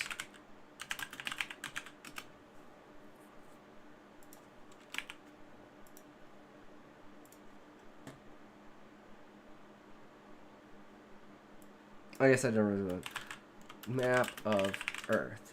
I'm just popping in, see you in a bit, thanks. We take this, right? And we say, let's say this is the focal point. Oh, of course, you can't fucking click on it. But, like, let's say this is the focal point. And then take everything, crash it together, combine it on top of each other, and then look at the different kinds of, like, where the terrains are. Like, where's the jungle? Where's the volcano area? Where's the glacier? Where's the desert? Where's the plains? Where's the savanna? And then kind of use that as a reference. We're actually taking the real world and how things are, combining them, sloshing together, and that'll give us a good reference, so it won't feel like you walked out of a jungle into a desert. And it's like, well, how did it go from being a verdant jungle full of water to a desert now completely dried? Unless there's some sort of story inclination as to why that is happening. So that was kind of one of my biggest things. And that's another logistics thing, actually, is making sure that your terrain flows into the next set of terrain. And especially with my world being such a kind of like Minecraft world generation. Exactly. Like, you have to have the pivot points between them. You can't just have a massive ocean and then giant caves, because you're just going to flood the caves with your giant open. Artifixin does good stuff on this. Yeah, man, because that's my thing. It's like, now I'm, like, reaching outside of my bubble to do more research and do more things. Have a good night, Muffin. To, like, compare myself, you know? It's like, I feel I'm in a good spot now where I need, like, outside idea inspiration, especially when it comes to research on what and how to research in a certain topic and make sure that that seems viable. And one that I've really been working on is, like, weapon and armor crafting. And, like, how you make a sword, how you make armor, and stuff like that. Because I think that's really, really important. Same with, like, currency. Like, how a bank works and stuff like that. Because that's going to be really important to having a solid foundation for a currency and financial system inside the tree as well as outside the tree, as well as like a bargaining kind of society when it comes to like the beastmen and stuff like that, because they don't have the set denominations of currency that's used inside of the tree that kind of adventurers just kind of accept as a general thing, because you can just go to the tree and get it. And then that kind of throws the economy as far as the adventurers go into awry once that gets cut off directly from the tree. So that's another aspect of the adventurers being kicked out of the tree, is now like their currency is almost worthless. So everyone has to go back to the drawing board of what are we going to like decide our currency to be now, because now we're not going to be using, let's say, paper shreddings, like crystal paper shreddings or something like that. But yeah, just another, like, never even thinking about logistics as a thing before, and now starting to look at it and saying, okay, yeah, no, all my ideas are congruent, they do have good foundations, they are going in a good direction, and that's kind of all that really I'm trying to get out of this. World stuff. And if you are looking for a great resource to better understand the world so that you can be writing more convincing logistics, then I highly recommend reading The Ultimate Guide to Rebuilding Civilization, which is actually the sponsor for today's video. This is such an awesome book. And for a bit of context, I've probably had a few hundred companies reach out to sponsor this channel this year, but this is actually the first one I've said yes to. And that is because this book basically shows you all of the logistics behind the most significant technological innovations we've created as a species. Plus, it's got hundreds of incredible illustrations throughout. And I just people's love, personally, likely as a use fantasy the writer system here, where they I just love how remembered wildly when they'd creative done the stuff drawings for are. They're not others just and these cash boring those technical favors. schematics. They're so inventive. I like that idea. If trading with strangers, it'd be like barter, I reckon. But I've never thought about that. Of using like a favor system, of being like, you do this for me and then I'll do that for you. Of just like within a nice knit, like singular village of, let's say, 50 people that don't interact with the outside world. I've never had that thought before. I love that. Thank you for presenting that. See, that angle of thought is like, how have I never thought of that before? That's something you would just... after now thinking about it, I'm like, how does my mind not logically come to that conclusion? But it's like, it's just so far off that I'm just not zooming in on it. That's why I love other people's... Remember when I sharpened those knives for you? Exactly. Oh, man. That will definitely have to be incorporated in some facet in there. Because I really like that. And they're so fresh, and I feel like there's just so much inspiration the art has given me over the past couple of weeks of reading through this book. The Ultimate Guide to That's a Rebuilding fucking impressive Civilization book, actually though. I raised love over $2 shit million like that. on Kickstarter a few years ago, and it has all these amazing reviews.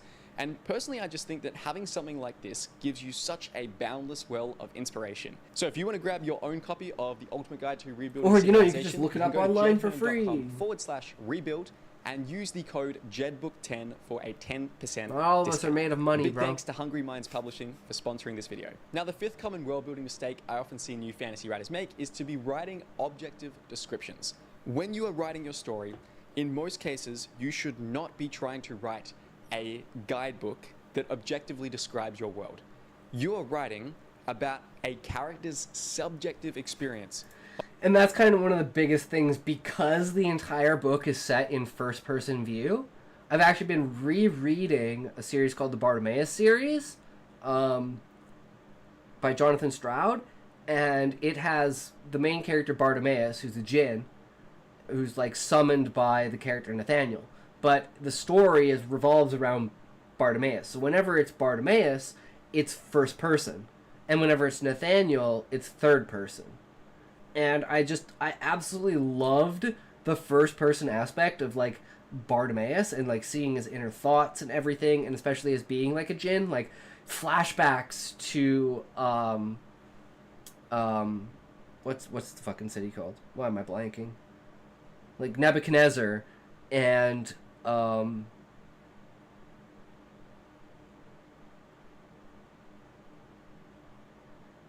Babylon. All the way back in like ancient stories and stuff, because this djinn's been around for like 1,000,000 years, right?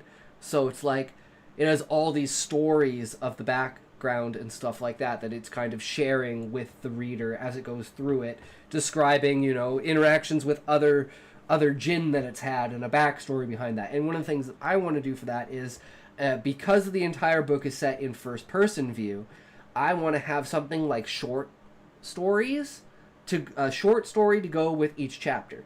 And it'll be like side quests. And you can go to the back of the book after every chapter and read these side quests that have to do with something to do with that chapter, either a backstory of one of the main characters in that chapter, one of the events that happened in that chapter, maybe elaborating on a history, or it introduced a new character and now it's going to do like a backstory of, like, for instance, when Varius is first introduced in the 4th chapter, I believe, the short story that goes along with that is the very first quest that Husai and Varius went on together, and they're going to basically the same cave that they went into when they were, like, basically kids. And now there's a Beastman village inside of this cave. And it's just this contrast between how the world was 50 years ago with the Beastmen and how it is now. And it's like you get more out of the narrative if you can read that short story and see the contrast from another character's perspective, essentially, or an outside perspective, because you've only seen it from, like, Husai's eyes and his perspective. And that's why it's like there's a really big thing with characters, like, misremembering things, speaking wrong, straight up lying, and giving impressions towards the reader that will down the road be conflicted with. And then you have to realize that, oh, this character has this kind of thing, so maybe they weren't remembering the event properly. Or it's like now you find out this character is like a chronic liar who, you know, embellishes everything, kind of thing. I quite like the narrative device where something in the narrative is compared with something in the character's past, since it fleshes out a character and describes the event. Exactly. And that's why it's like having a comparison of timelines or something like that in the events that they do, I think, and the fact that it's completely optional, because I find you can get a lot more out of, like, fleshing out of a story that people aren't forced to read, but they should want to read. Because then it doesn't feel like a massive lore dump. It feels like somebody going into the glossary and looking up, like, a definition of something, or something like that. Like, because that's another thing I want to have, is like a glossary at the end that's like all of the vocabulary and terminology, so you can have a reference to some of the more outlandish, like, because it's a Final Fantasy based book, so it's going to have all of, like, the Final Fantasy tropes and everything like that, as well as, like, all the Final Fantasy names and everything like that. So it'll have, like, backstories to each of them of how they came into, like, being the way that they are. And I think that'll be a very interesting thing for people to go back through and look at if they want to get more in depth on the story. You know? And it gives you a way to sell a deluxe edition. I mean, what? Anyways, back to, so objective descriptions. Let me think. Yeah, because the whole point is that the story is being presented in a specific way to you, but that is not the actual story. That is the character's story. So that'd be like me living my life versus someone stating what the world is. And I like the story of me living my life, not the story of, like, what someone would say the world is. And I think that's a great baseline for figuring out if you're going in the right direction with your idea and if it's deep enough to actually, like, be warranted. Of that world. You want to filter your descriptions through your character's perspective. So let me give you an example of what I mean. Here we have a kind of typical tavern scene. But let's imagine that you are describing this tavern through the perspective of a thief. What kind of details are you going to mention? Maybe the thief is going to describe the fact that, oh, it looks kind of dark over in that corner, so that's probably going to be the easiest place to pickpocket some stuff from people. These patrons don't look particularly wealthy. Maybe I should move on to some other place and try my luck there. Maybe I can go up to this table and become friends with those 4 people over there, get them all drunk, and then maybe go back to one of their houses afterwards and hope that there's more valuable things for me to steal there. So you can see here how the description of this tavern has been filtered through the thief's perspective.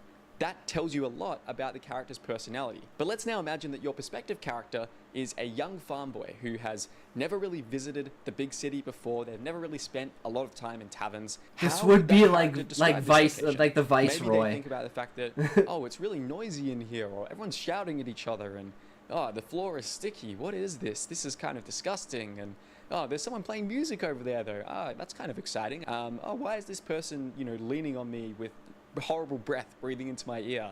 Oh, they must be drunk. And you can see here how that description is also telling us a lot about the person who is entering this setting. In many ways, this is actually the secret to getting your world building across effectively in your story. You want to think about World building with and dialogue is really descriptions good too. Not just as a tool to describe your setting, but as a way to reflect your character and also to progress your plot as well. The more interconnectedness you can have here, where every description of your world also advances our understanding of your main point of view character and maybe hints at some conflicts that are going to come in the plot later on, the more cohesive it's going to feel, and the less it's going to feel like you're writing a info dump. And you may even get to the point where readers just love the perspective your character has when they describe aspects of your world, that you can kind of throw your character into any scenario and they're going to describe it in a really interesting way. The sixth common world building mistake I see new fantasy writers make is to treat their world as being static. One of the big world building lessons I learned from writing my intro. Yup. That is like one of my biggest problems with the idea of putting it down on paper, is that once it's like down on paper, it kind of solidifies it. And it's like I have gone through multiple chapters multiple times and just scrapped everything because I've come up with a new idea that retreats everything. And that's kind of where I was like, I'm just going to do the ending of the book. And then I wrote the ending of the book and I'm like, okay, well now I have a direction to go. And nothing about that ending, like it ends at the setup of like Goku and Vegeta blowing up Namek, essentially. So it's like the world is so fucked up and destroyed that guy is like, well, it's gonna die anyway, so I might as well be the one. I might as well try and save it. I might as well try and save the rest of the universe from Anima.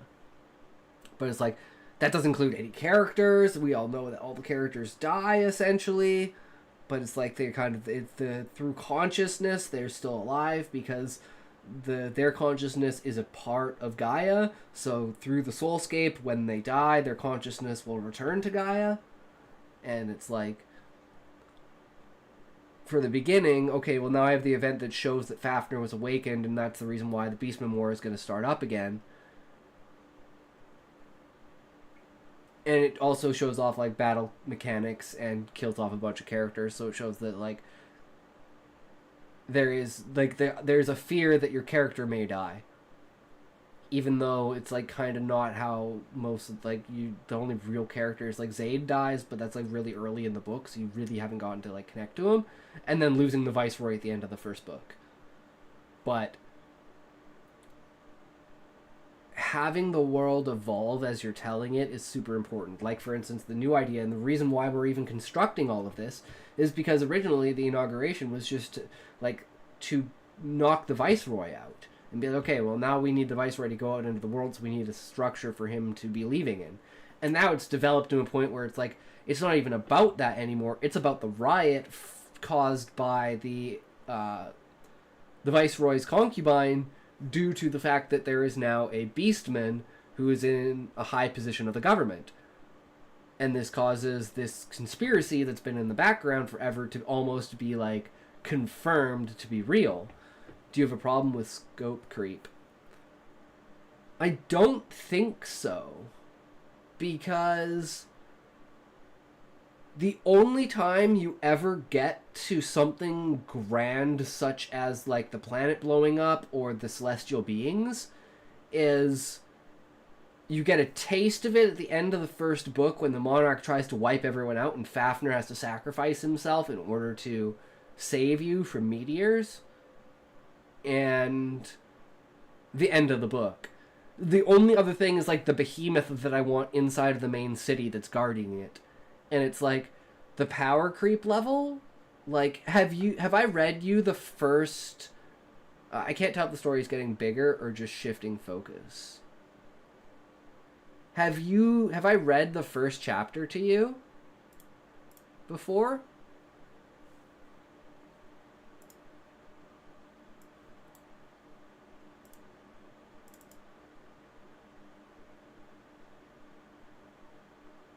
this is our updated draft.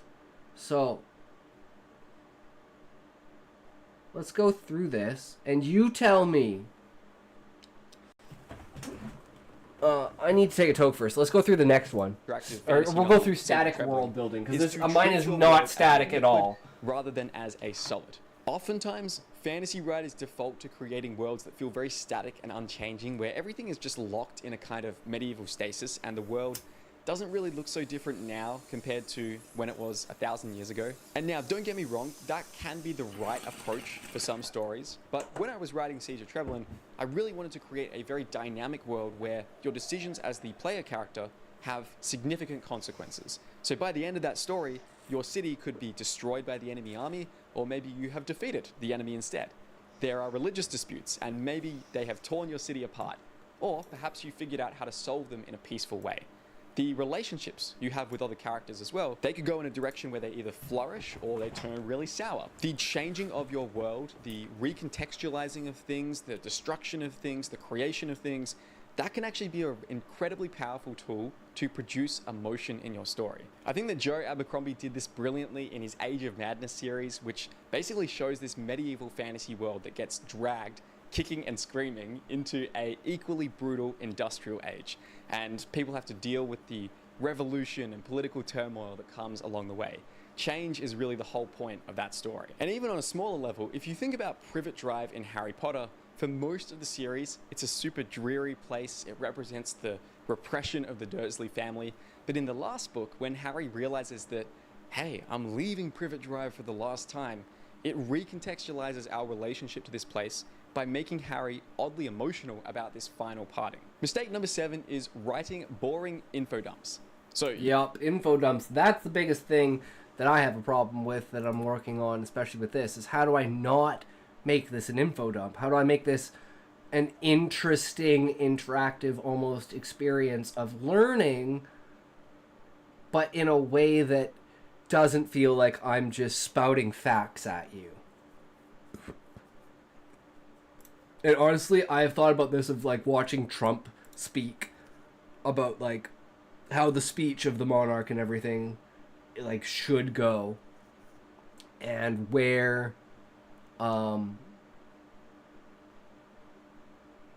the connection between the people about like ranting about certain things and just having like your speech patterns be recognizable by like the like average people, so you're not using like super high end like intelligent words, you're just doing the basics and getting that idea across and giving that to the populace in order to feed into the most amount of people's minds, which I think is very powerful tool, which is why Quentin Tarantino, the key is weaving it in. It's weird kind of show and don't tell. Exactly. That's why I love Quentin Tarantino's writing, and specifically when it comes to dialogue. And it's like, I study that shit like crazy. But anyways, okay, here's chapter 1. Tell me what you think. Best is yet to come, I thought to myself as I settled into my chair at the desk. The blank paper lay before me, taunting me. I've always been better at improvising than at writing speeches. I drummed my fingers on the desk, leaning back, when a glint of light caught my eye. I perked up, scanning the room curiously. Everything seemed in its place. Yet the source of the reflection beckoned me. I reached across the desk, my hand closing around the mysterious object. A compearl, magical pearls created by a unique species of clam, each maintaining a psychic link with its siblings. This particular pearl was enchanted to record both sight and sound. I inspected it, tuning my magic to its frequency and placing it gently back on the desk, activating it with a whisper. The screen flickered to life, revealing the fuzzy outline of an octopi, his skin tinged with yellow and the black spiral mark circling his right eye. He fiddled with the camera for a moment before it stabilized, hovering a few feet away, sharpening the image. The green and yellow outfit, complete with his fancy collar and long coat, marked him unmistakably as a thief. My heart raced. A cold stillness crept from the abyss in my stomach I didn't know was there. "Torg," I said under my breath, barely audible. I rose from my chair, walking towards the door. I channeled my essence as I imagined a pitch-black wall of absorbing all light, impenetrable and demoralizing. I swept my left foot backwards in an arc and raised my knee before stomping down as I hummed the magic into being. The seal on the door activated, locking it. Returning to my seat, I waved my hand over the screen, resuming the playback. I leaned in, resting my chin on my hands, bracing myself for the revelations to come. The camera spun, elevating and revealing a throng of adventurers. The view panned up to where 4 octopi stood opposite them. Guildmaster Husai Sidi, his second-in-command Sid Smolkin, beside him the Viceroy, and finally the camera zoomed in on the speaker, the Monarch. Brave adventurers from far and wide, you've gathered for this most perilous quest. The Guild and the Monarchy have watched over this quest for more than a century. No one who has ever entered this dungeon has returned. Let this be your final warning before fate takes you in her hands. A raucous cheer erupted. Victory! The sound of grinding gears and scraping metal echoed across the canyon as the dungeon's great doors began to open. The door halted, then a resounding boom echoed through the canyon. An octopi, mounted on a chocobo, came into view. He bore one horn under each eye and a black spiral line on the left side of his face. His raised arm revealed a smoking gunblade. His attire marked him as a corsair. His face was shadowed by a wide-brimmed pirate hat.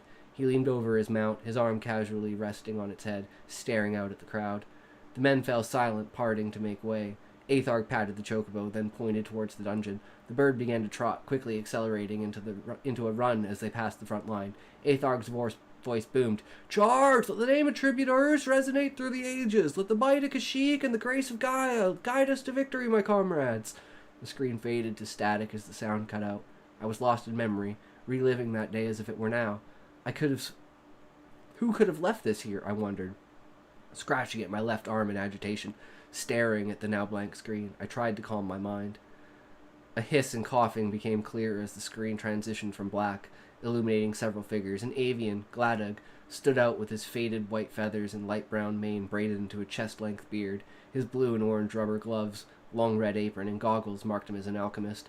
I told you not to put the circle in the square hole, he admonished, his voice laced with frustration. Once he gets an idea in his head, he runs with it because it's so rare, Kalmosh, an insectoid, responded, his tone amused. Clad in full white plate mail, a halo atop his head denoting him as a paladin. His bright red shell was nearly camouflaged by the black spots on it. Laughter erupted as another insectoid. Hanmik approached, his robe yellow and black, a half-clock gear helm signaling his status as a time mage, his red shell almost hidden under numerous black spots, gleaming as he quipped. Nothing a spitshine can't fix, the camera panned to Torg, his armor scorched and brow singed, looking directly into the lens. See what I have to put up with? He sighed before the audio cut out, the screen buzzing with static. Images flashed by, mostly blurry and swift, with distant stomping sounds slowly seeping into the audio. The screen lifted up, focusing... Oh, lit. I'm an idiot. Never mind. Derp. The screen lit up, focusing on a curved semicircle door swinging open, revealing a room with 3 large alcoves on each wall, pulsating with light. In the farmost alcoves, hulking mechanical cubes levitated, their lights pulsing faster as they unfolded into mechanical beings with arms and legs, marching towards the room's center. This is supposed to be like, I didn't exactly know how to describe it, but think of like the machines, like the robots from Interstellar. Something like that, but like in a cube shape. Jollik, an imposing figure with black-plated arms and chainmail legs, charged in, his 2 horns and 3 black facial lines marking his fierce demeanor. He raised his gun lance, firing to draw the attention of the cubes. Kalmosh followed, chainsword buzzing, shield at the ready. Stay behind me, supports! Line up for a defensive position, he commanded from the center alcoves. A more organic threat emerged, a golem with long, lanky arms and a grotesque neck protruding organs. I haven't seen Interstellar in ages. Yeah, man. As Jollik fired at the golems while the 2-legged mechanical war machines in the 3rd alcoves moved towards the center of the room, Aetharg shouted for mages to cast sleep spells on the mechanical entities. Their bronze-colored metal plating shone against the light of the room. Aether enveloped the machines, rendering them unconscious. They collapsed, allowing Jollik to gather all the enemies in one spot. He slammed his shield into the ground, activating a guard and positioned his gun lance for a full-charge blast. Kalmosh pressed the base of his chainsword to his gear shield. The satisfying click made him smile as the shield left his arm and attached to the sword, creating an axe. The shield began to move up the base of the sword to the tip, and once it was there, it locked in place, the rotation of the blade now causing the shield to spin. The Compearl bit was awkward and should perhaps be introduced almost as nonchalantly as the Final Fantasy staples. Yeah. Thank you for that feedback. That is something I've been thinking about and just never kind of really know how to... I don't know how to deal with it, so I just kind of put it there. But yeah, it is very true. So an explanation like that definitely goes down the tell not show. Infusing it with Urson essence, he swung, shouting, "Spinning arc!" The essence fissured, and as Julek released his charged blast, the room trembled, thunder elemental forces tearing through the aether, fissuring the rift.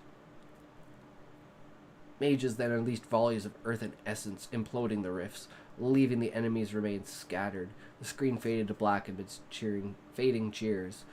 A frustrated groan broke the silence's reef. A worn adventurer with sturdy chain armor and a great hammer came into view. "I just want to hit it okay." "No, Reef, we don't need any more golems on us. Maybe you do, but not us."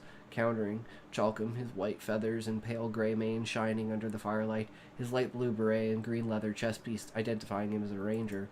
Laughter teemed through the circle of men huddled around the fire. "It has been 8 hours. I'm hitting the sack. Let me know if we get any progress." Yedford croaked, the black spike breastplate he wore denoting him as a dark knight, as well as the spiked full helm he clutched in his claws. His gruff voice faded to mumbles as the fire crackled on, revealing the faded white feathers of his face, with a black mane that was as unkempt as the campsite they resided in. Did you use fissures as a verb twice in the same section? So it's kind of like...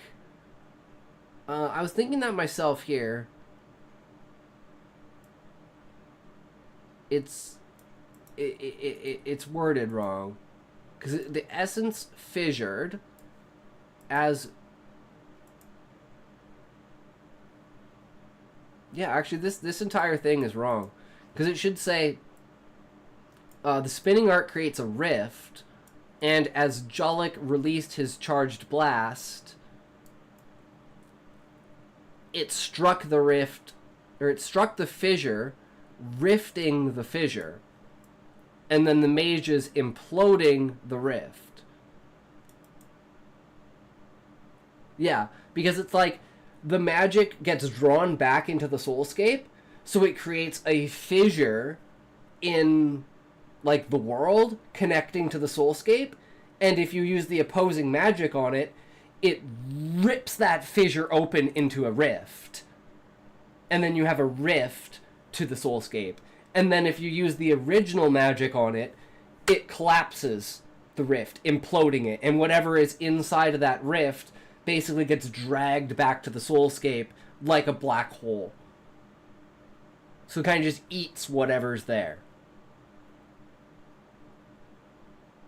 And that's the essence of how they do really powerful magic, is you have a bunch of mages cast the same spell. The visual there really isn't clear. Yeah, I know.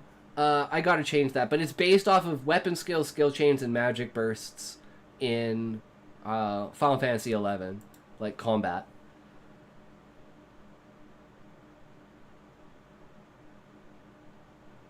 But I definitely see where you're coming from with that.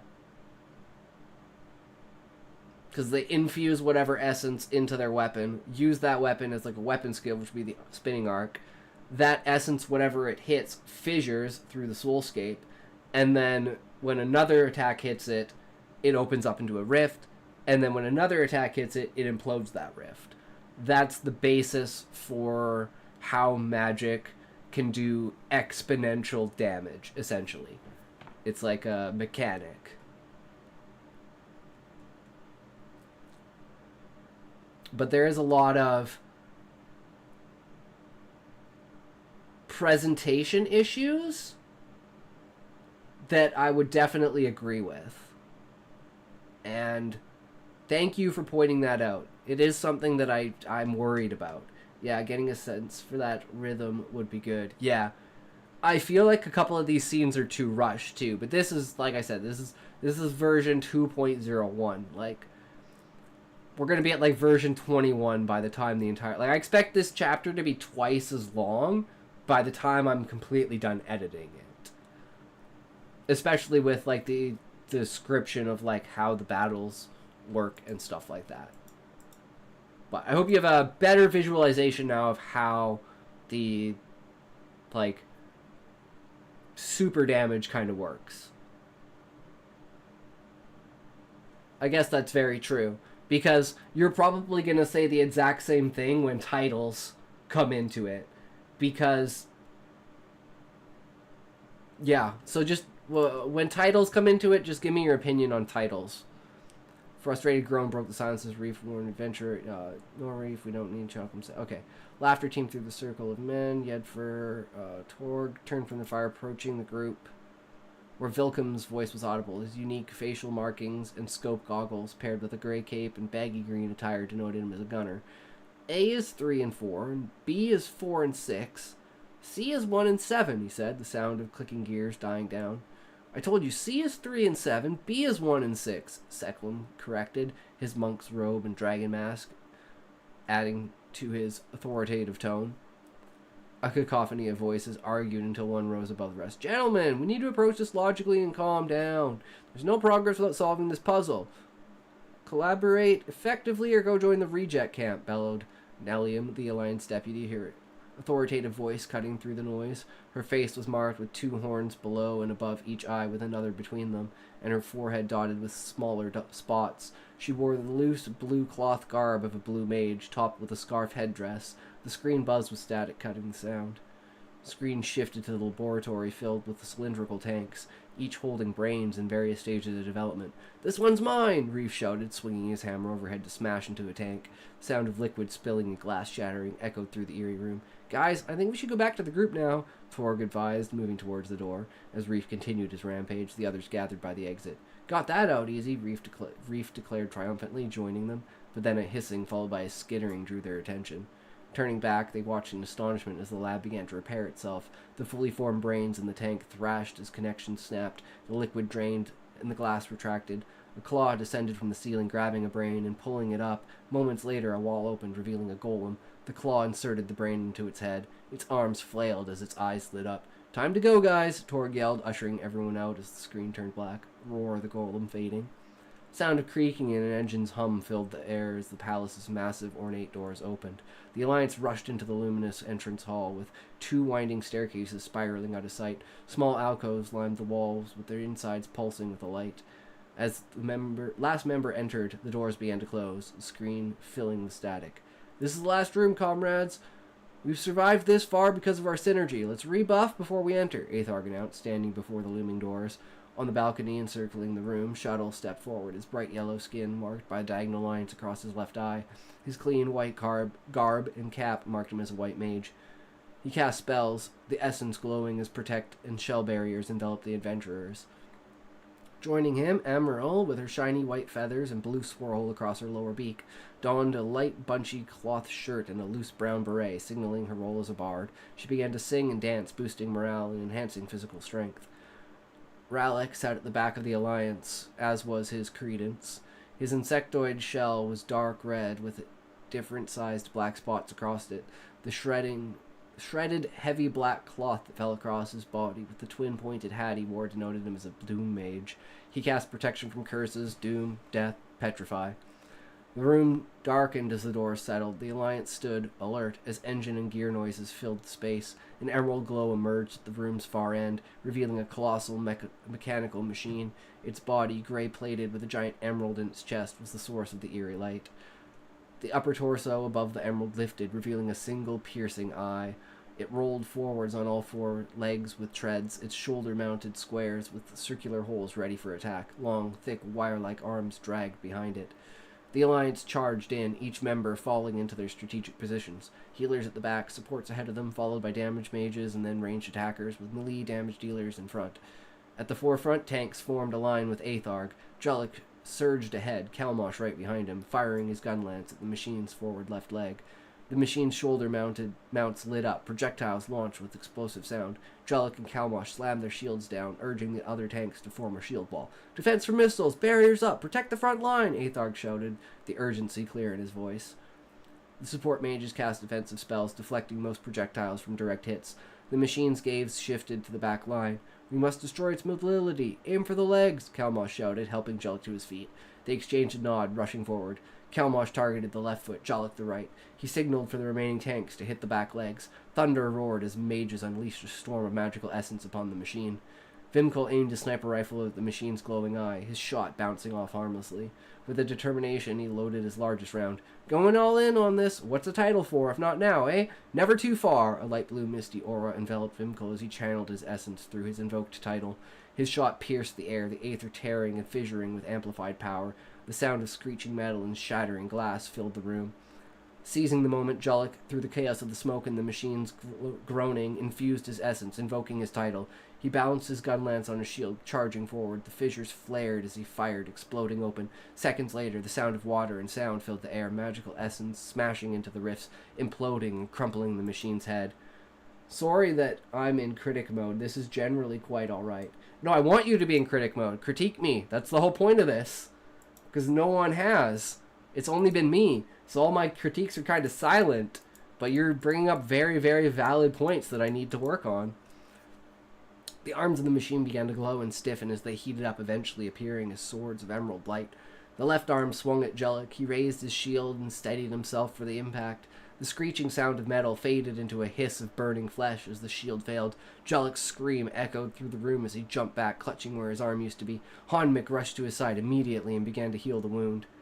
You could do without restating that the outfit communicates class role and simply imply a connect she was a bard. Yep, that's another thing that I'm like, after like 2 intros like that, I'm like, yeah, I can't do this for every single character. But that's, most of that kind of stuff is still placeholder. So thank you for bringing that up as well. Yes, that is a very important aspect as well, is the presentation of it. To be like, once you've established a certain trend, that's when you can remove the vocabulary of that trend. And setting up the trend of their clothing is their race or their class, because it's obviously a Final Fantasy book. So you should be able to, once you know what their class is, know what kind of armor they're wearing. If they're in artifact armor, that is. Which most endgame armor would be. And this would be endgame. So, it's a logical conclusion. Jollik swore loudly as he moved into the back lines. Aethar gave the signal to go full offensive. The melee lines charged forward. The tanks began their most powerful magic-infused attacks to create fissures for the mages to implode. The machine began to lose ground as its treads were beginning to fail. Its arms only held at bay. Once the enemy was underneath it, there needed to be a new strategy. The Alliance continued to press the machine back. As it was approaching the back door of the room, the machine lowered itself. This forced the melee and tanks out from under it and protected its weak spot. Reforming the front line, the screeching of gears sounded, the giant emerald on the machine's chest glowing brighter, revealing a dark obsidian glass tube beneath it as it detached. Hanmik fell, yelling, "I titled! Thunder and fire resist! Max defense! Now!" before collapsing. "Full title!" Aethar called out in response. Aethar positioned himself at the front between tanks and melee. "It was an honor," he nodded to Kalmosh. "Captain goes down with the ship? Who could ask for more?" he replied with a smile. Kalmosh, enveloped by a healing mist, declared, "Last to think," instantly mending their wounds. "It could have only ended like this," he said, facing their fate as electricity sparked. A dark blue aura surrounded Jollik in the back line, connecting him to the soulscape. "Beyond reach," he whispered, a magical barrier extended out, enveloping the entire alliance. Emerald danced between mages and rangers, her final performance. "Self-serenade," she sang, meeting all the alliance's needs through her aether. Eliam stared down the cannon, invoked To Be Feared, her magic encasing the beast, stopping time from its perspective. Gladig shouted, "Mixed and matched," throwing his alchemical mixtures, filling the room with a purple and green haze. Seklim, lifted by the aether into a protective Buddha palm, unleashed a barrage of soulscape exploding attacks. Chalcom notched 4 arrows. "Clutch Claw," he murmured, releasing the spell. The time bubble around the machine fell, the rising pitch of the cannon nearly deafening. The aether guided the arrows towards the soulscape, piercing the weapon's core, creating fissures that reached the door. "Fight it out," Yennefer roared, his cries growing fierce, a maniacal smile on his lips.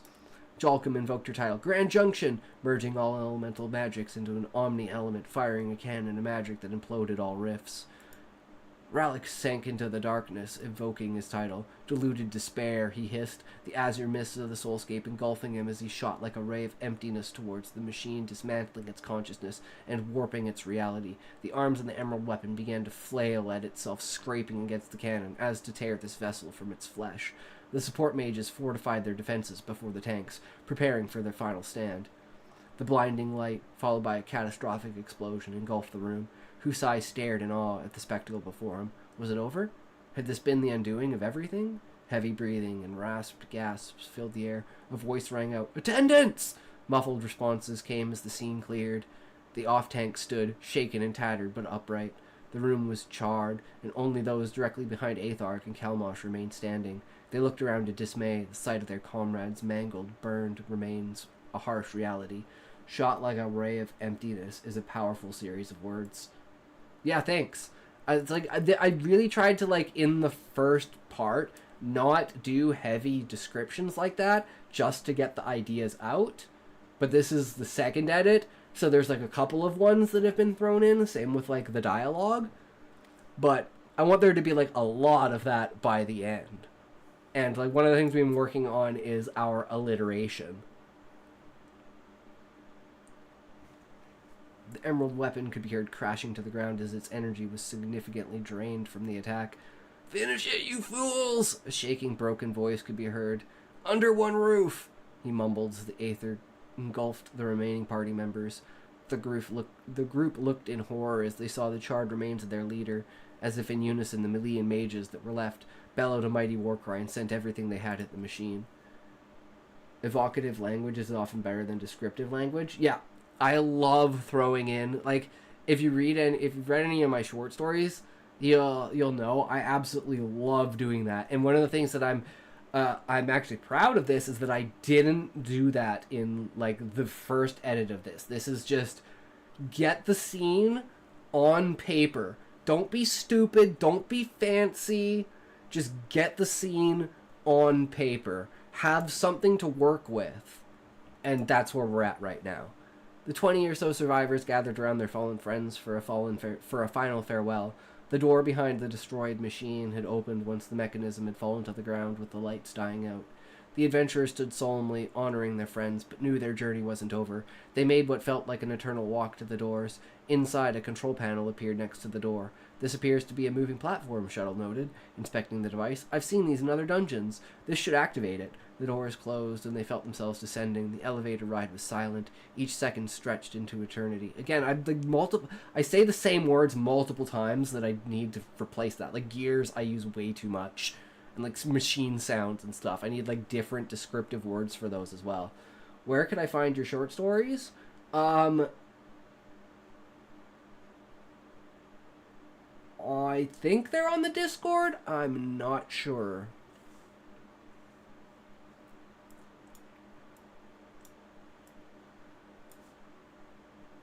Do I have... No, I don't have it open yet. I know I have some of the book on there. I'm not sure. Hey, Valiant Boy. Welcome, welcome. I could post them actually right now on the Discord. I have a thing for it, right? Stories? Yeah, if you want to post any stories in here, I'll just throw some random ones in there. Had a good day? I did have a good day. And we're having a great stream so far, too. Okay, so a day in a life. This is a very abstract concept. This story is about a guy who lives every single one of his days is as someone else. So the story is basically like an important day that he's lived, and every day he dies, and then he wakes up the next day. So let's say he was born January 1st, 1962, right? He would die that day, and then he would live as someone else for their second day. So it's like every single day is a day that he dies, and it's living his entire life. That's the concept for that short story. This one is just like a random, like, shonen idea for, like, testing of betrayal.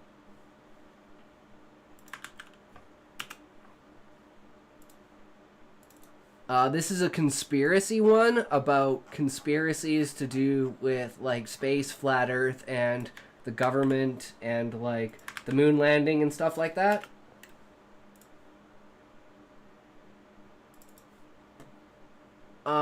This is part of a series called The Carnival of Carnage, and it's just one small excerpt. That's the really fucked up shit. What? Why does it say this is too long? Why does it say this is too long?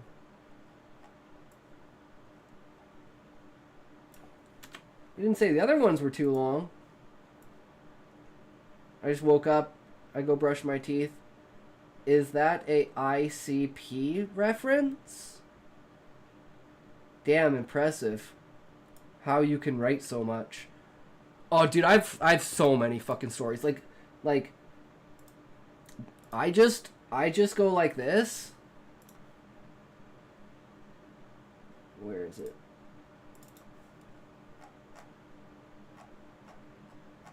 Here. Okay, let's see. What's an idea?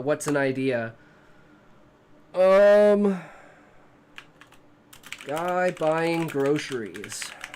Location is farmer's market. Time period is like 2000 BC.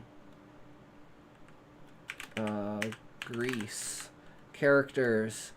A philosopher trying to use his ideas as currency. Event. He wants to buy some bread, so he speaks of the ways of how magic cannot be different from science unless taken in a context that's used to control. Intro. He finds himself hungry, so approaches a vendor of bread. Rising action is tries to haggle with the vendor to get him to accept an idea as payment for his meal. Oop, anarchism, science, and a relatively recent invention that evolved from natural philosophy in the Middle Ages.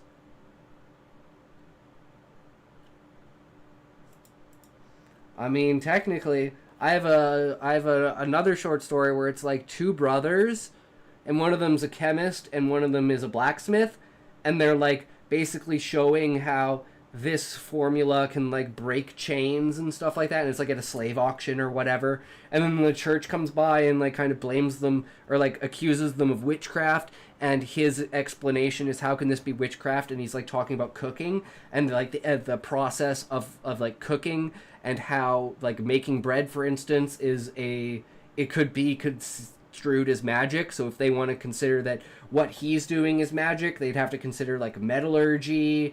And my brain is weird and dumb, so I can't help but be pedantic. I mean, fair enough. All points are relative, right? But yeah, and then he's trying to explain to the clergyman that all these things would actually be considered magic under that title, and eventually they let him go because he's explained basically that if you arrest me, then you have to arrest anyone who ever cooked. And we all know you all like good food. So, and this is in a giant public place, too, at a slave auction. So it's like and the church reluctantly is like, okay, fucking go on and do your stupid fucking thing. Bastards. Kind of idea. The climax is his idea pitches, demands, intrigue, The man, after hearing the idea, decides to take the idea and not give the bread. Conclusion. Philosopher starves to death. There you go. That's my short story. And then all I do is it take like what we'll do a speed run story later. So this is going to be the plot for the speed run story that we're going to do later. So if you're sticking around till later, after we've done all the reacts and everything, then this is going to be, and we've done the fucking stupid Reddit shit that we got to do. We'll turn this into a story so you can see the process unfolding as it goes. And I still don't know why it wouldn't let me put this one in there, even though this one is like the least amount of characters of like anything.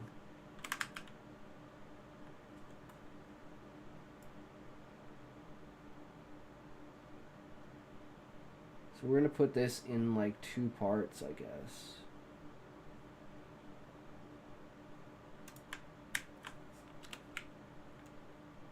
So we 1 and part 2. What else is there? Mine. I mean, I have a ton of other ones, but yeah, if you want me to post, I'll post them all eventually. But there's just so many of them. Whoops. Cancel. That's the draft we're reading. Save. Okay. We're almost done. The sight before them was imposing, but they knew... but knowing they had to push onwards to see the final secrets this place held in order to justify the sacrifices they had made to get this far, the white, almost illuminated stone of intricate design, that it had been carved and placed by mortal hand seemed impossible. This must be one of the lost chapels of dragons!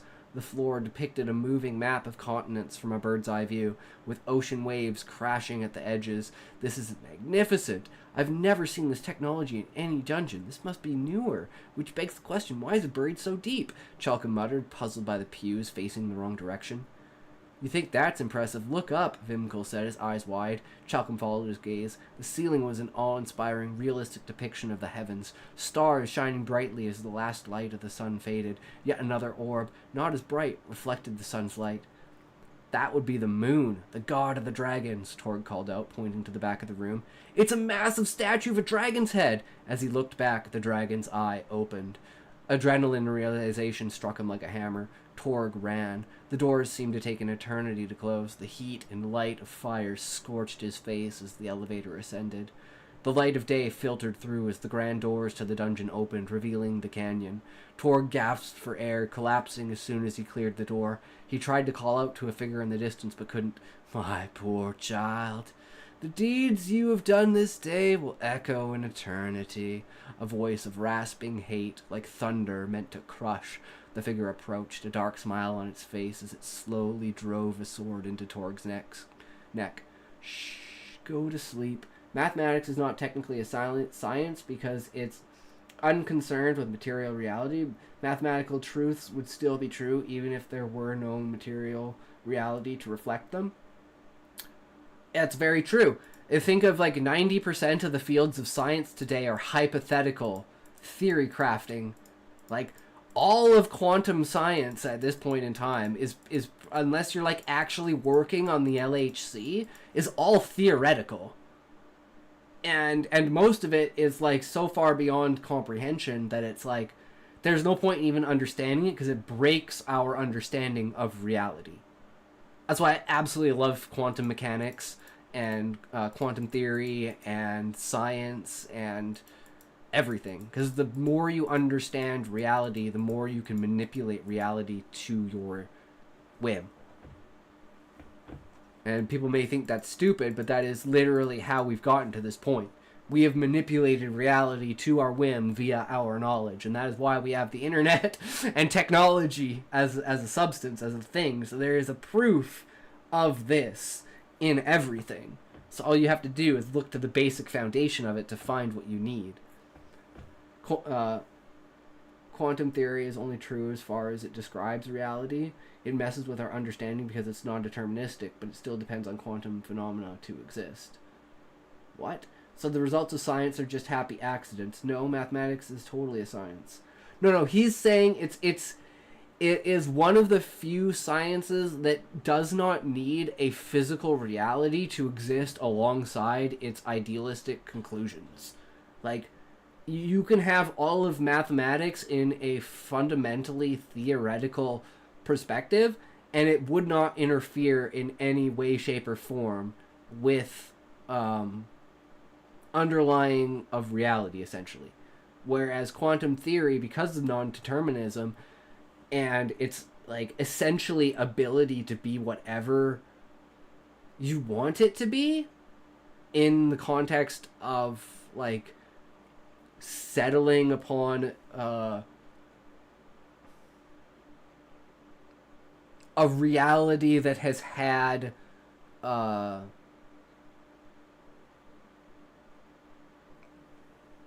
wave function collapse, essentially. I breathed in a staggered breath, realizing I hadn't for some time. The figure on the compearl took the pearl in his hand, staring at me. Or was it myself? My head was clouded in a way it had not been for decades. I closed my eyes, trying to process the raw data without jumping to conclusions. Master Husai? Zaid's voice came from outside, strained, uncertain. It was the first time I'd heard it without his naive confidence, shaking me back to reality.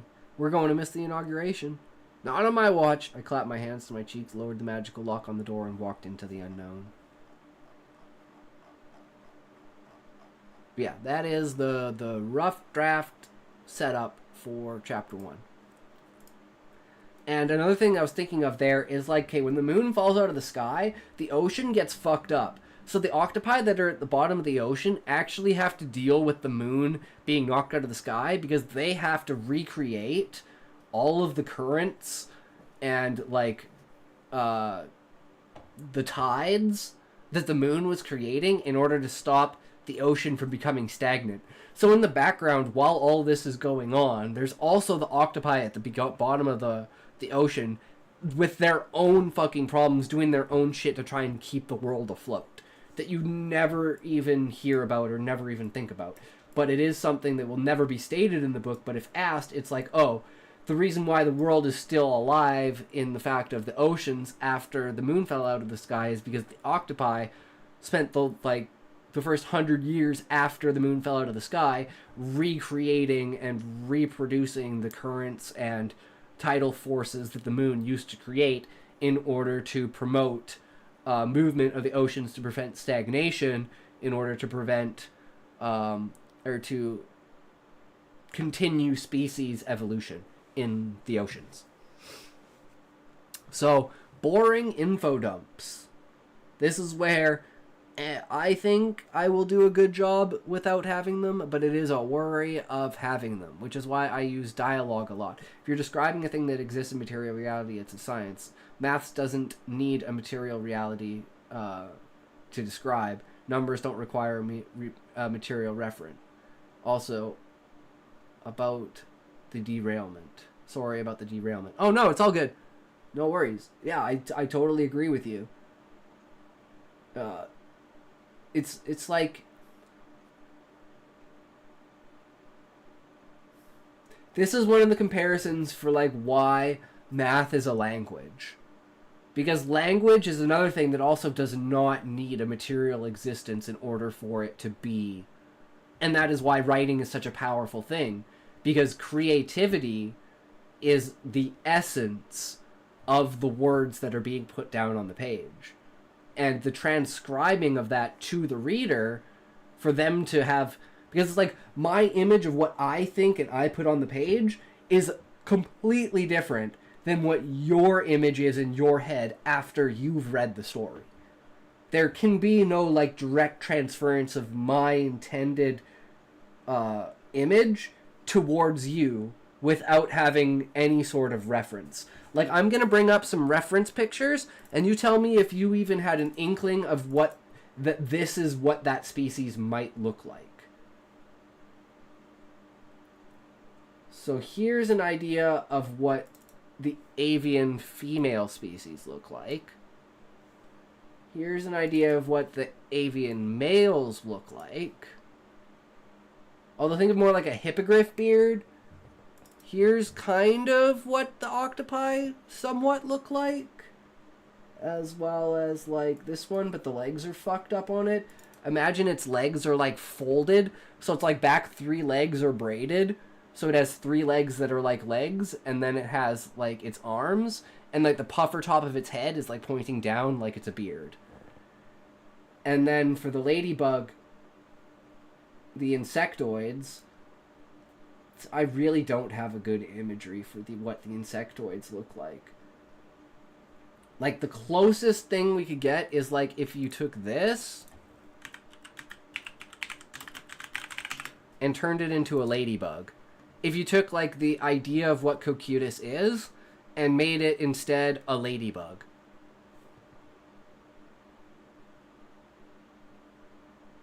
So like something either like this, but just a single shell. I don't know. Think of like a centaur, but it's a ladybug. And it's something I really have to like. I'm going to stop this tangent before I have to bring up Wittgenstein. I love AI image generation. I'm going out of my way to avoid it for my own world building stuff. I'm just a terrible artist. Like, I've drawn them all out, but they're just bad. Like, I have an idea of what they want to look like. Like, the insectoids are like if you centaurified a centipede and a ladybug. So it's got like the ladybug shell across here, and then it has the ability for its head to kind of like extend up, and then it's got its arms attached to it, so it can either be on like 4-armed on 2 legs, or it could be on like 2 arms with 4 legs. I'm also a terrible artist, but it's a good excuse to practice. Very true. Can only get better. But I'm like, I'm focusing on too many things, so I'm making sure I'm only focusing on one thing, and one thing at a time. And so far it has been world building. That's like the main focus, is how do I make the concreteness of the world. So that's why it's like specifically world building mistakes to see if I can avoid these. So You let's probably see. don't need me to tell you that info dumps I need to take a suck, toke, though. But what actually makes a bad info dump? I would say it's when you give readers information that they didn't ask for and have no interest in receiving. What makes a good info dump, on the other hand, is when you give readers information they desperately want. I like to call this the invited info dump. You want to write as many invited info dumps as possible in your story. But let me give you an example of a bad info dump and then a good info dump that actually has this sort of invited approach. First of all, the bad example here. 2 characters are walking through a forest, and you suddenly start telling the reader about the history of this kingdom they live in. You list every single king that's been around for the last 500 years, the various political alliances at play, and the economic structure that your culture uses. But because your characters aren't discussing this information and it has 0 relevance to their current situation, it just feels like an unwanted lecture. Okay, let's fix that example. Let's imagine that you have 2 soldiers and they're walking through a dangerous forest, and they find the ruins of an ancient battlefield from 500 years ago. Maybe it's like a half-destroyed castle or something. And one character explains to the other that this was where their kingdom's fiercest battle throughout history was fought.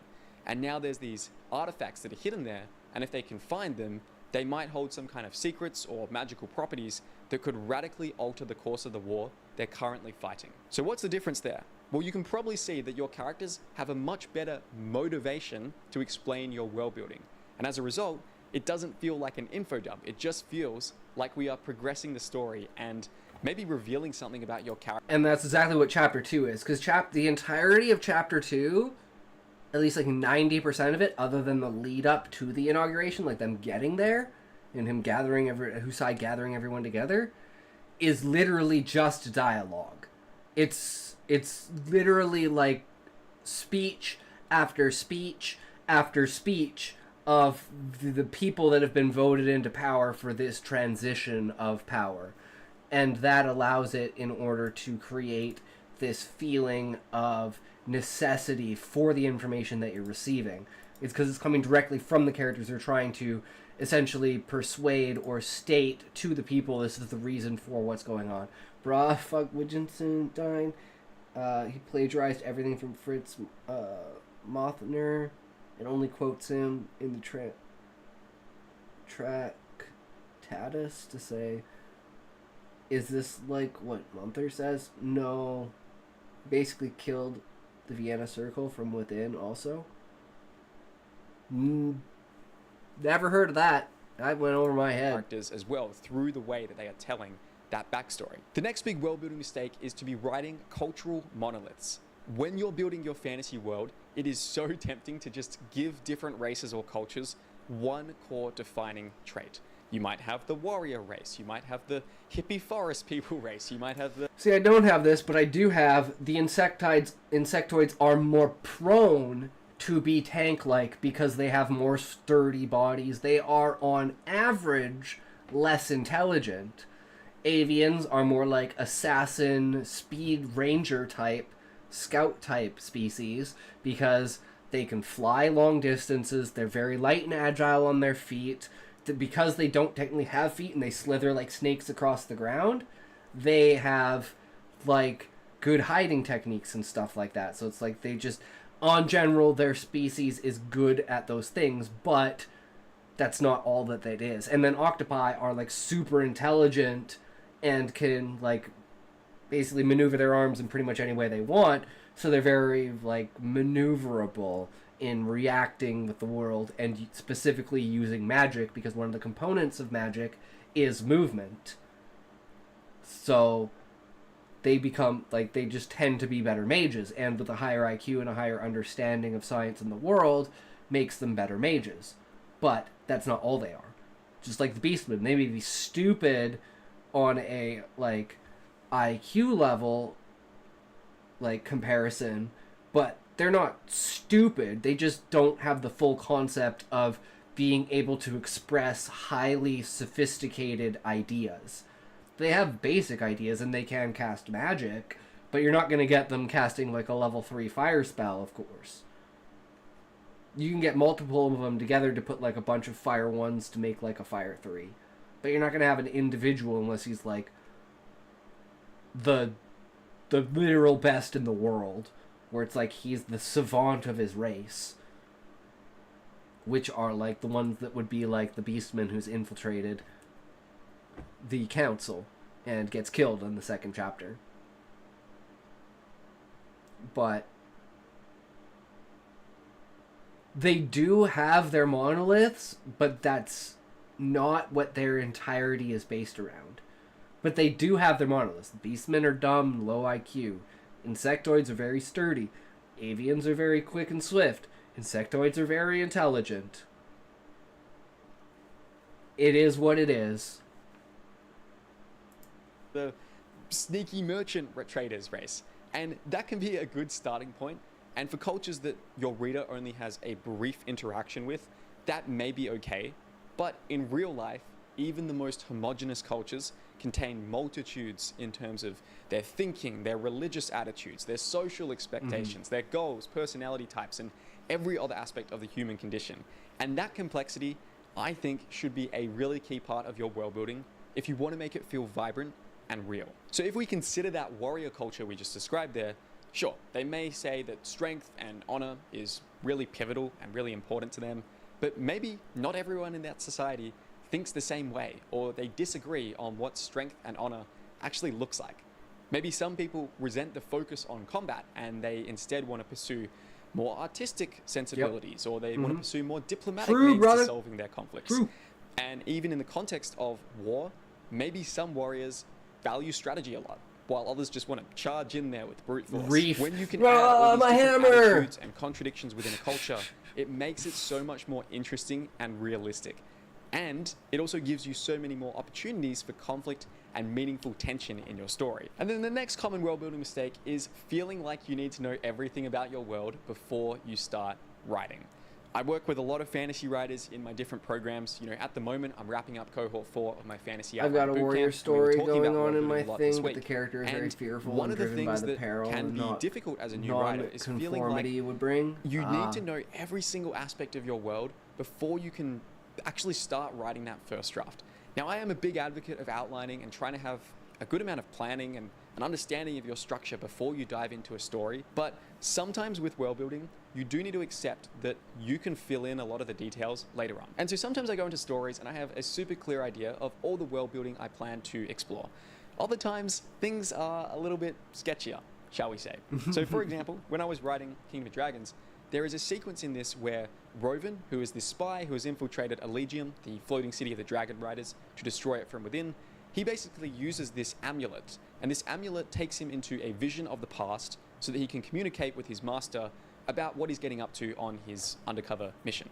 Now, in the first draft, I knew that I wanted to use those scenes in the amulet to kind of have almost a little backstory of the world's history, and I wanted to showcase this kind of sequence that takes place 700 years ago about these eldritch entities that once ruled the planet of Ahara. And so what I did in the first draft is those scenes where Rovan goes into the amulet and he talks with his master, it was literally just the dialogue.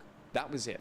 Then when I'd finished the first draft, I counted up all those scenes, and I think there were 5 or 6 of them off the top of my head, and I did a little mini outline of how I could weave this sub-story through those vision scenes. And then I ended up writing that as its own thing. There have been a lot of readers who've told me that they really enjoyed that backstory and how it made the world feel so much more alive and kind of rich with all this history and lore. But it was not a detail that I had from the very beginning. And actually, there's a lot of key aspects of that world building that are now playing into the second book, as I'm in the process of writing that at the moment. I'm about 75% of the way through the first draft of the sequel. And that is just an example I bring up to show you that you can quite easily figure out a lot of the world building details later on in the process. Now, if you want to learn more unique world building techniques from my own experience as an author, then you should check out this video over here. Inside that, I share 15 advanced world building tactics I've learned from writing my 4 novels and my video game. All right. So yeah, we're pretty solid with that.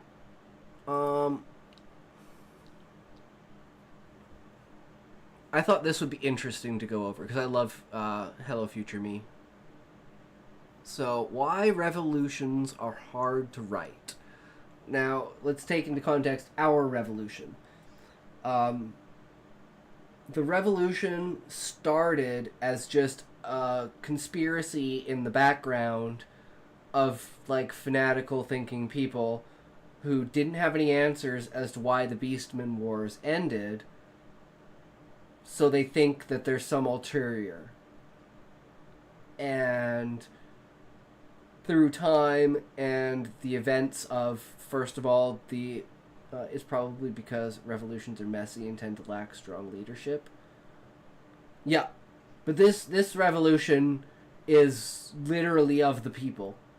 And it's like a plague that's slowly spreading from the most fanatical to the most logical, because of events that are happening that you just can't question.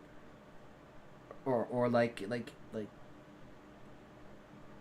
let's just get to the events. The events are Beastmen War ends. No one knows why. So people are like, okay. Then it's like 200 years, then the Adventurers Guild comes along and people are allowed to leave the tree. Or like encouraged to leave the tree and can leave the tree, and they start interacting with Beastmen. And then there becomes what people would call Beastmen sympathizers, who are always like questioning, why is it that Beastmen aren't allowed inside of the tree? And, just because there was a war between us in the past, and it's like these two conflicting views, and then the Beastman is revealed, and those people who have those conflicting views now share one view. Holy fuck, they lied to us. And that's all they care about. And that causes them to go to the point of being, fuck the Adventurers Guild. If the monarchy really wants to keep holding its power, get the fucking Adventurers Guild out of here. And then the monarch and the viceroy have to be like, sorry guys, get out. Even though the Beastman War has already started, because the people don't want a Beastman War to happen. And they're worried, and it's like all of this goes down like as word of Garuda being invaded is hitting the tree and spreading. And now it's like you have 3 points. We killed that Beastman, and they thought that their ability to use espionage to infiltrate the tree didn't work, so now they're going back to fighting again. And because the tree has the adventurers on the outside, they now have all this extra prowess and extra infrastructure to work from to rebuild their ability to attack the tree.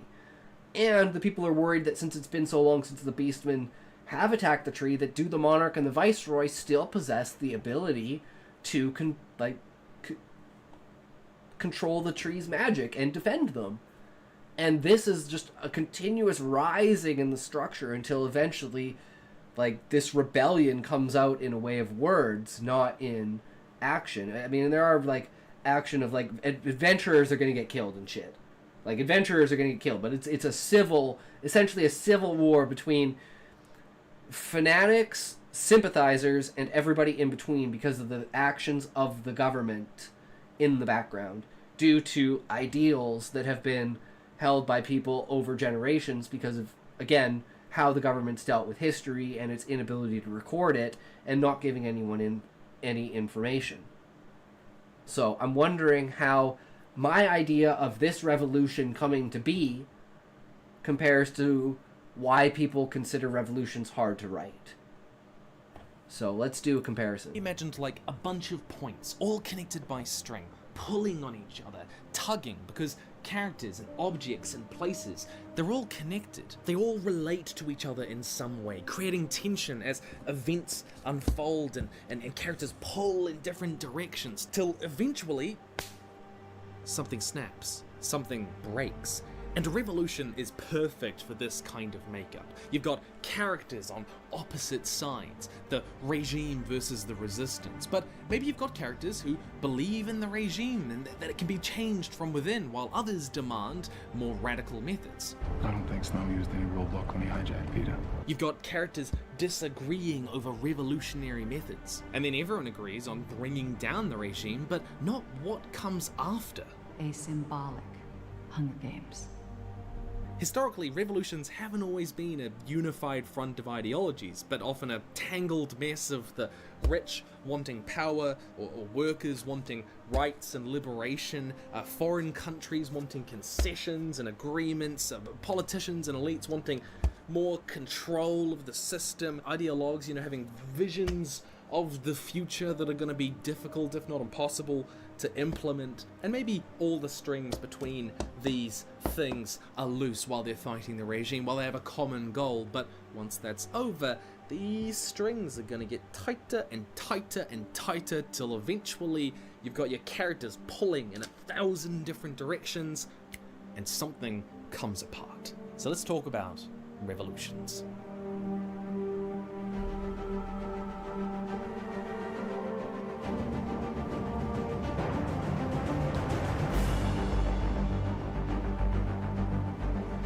And one of the main acts in this revolution is the burning of the library at the Adventurers Guild and the slaying of the library master, who is Zaid. And that's like the climax of it, where now the Monarch's like, okay, we have, even for their own protection, we have to get adventurers outside of the tree. Because normal citizens won't leave the tree, but as long as adventurers are not inside the tree, and then the tree becomes a hostile place for the adventurers. This is probably too loud, though. Turn that down a bit. And on top of it, like, the monarchy as a whole is a very solid political system that does cater to the needs of the people when the people can agree on what those needs are. But there is a strife among the people, especially among class of race, for insectoids and avians, because they do not have as much say and sway in the way of political power and housing for the royalty. Revolutions are in fundamental conflict with the great man theory of history, and great man history makes better stories. Yep. Agreed. And it's like I said at the beginning, that contrast of between Anima and Gaia. The what do you call it? The two aspects of good and two aspects of evil on each coin. The good that wants there to be struggle and strife in life so you respect what life is, and then the life that just wants you to be perfect and happy so that you spread more of yourself so it gets more food.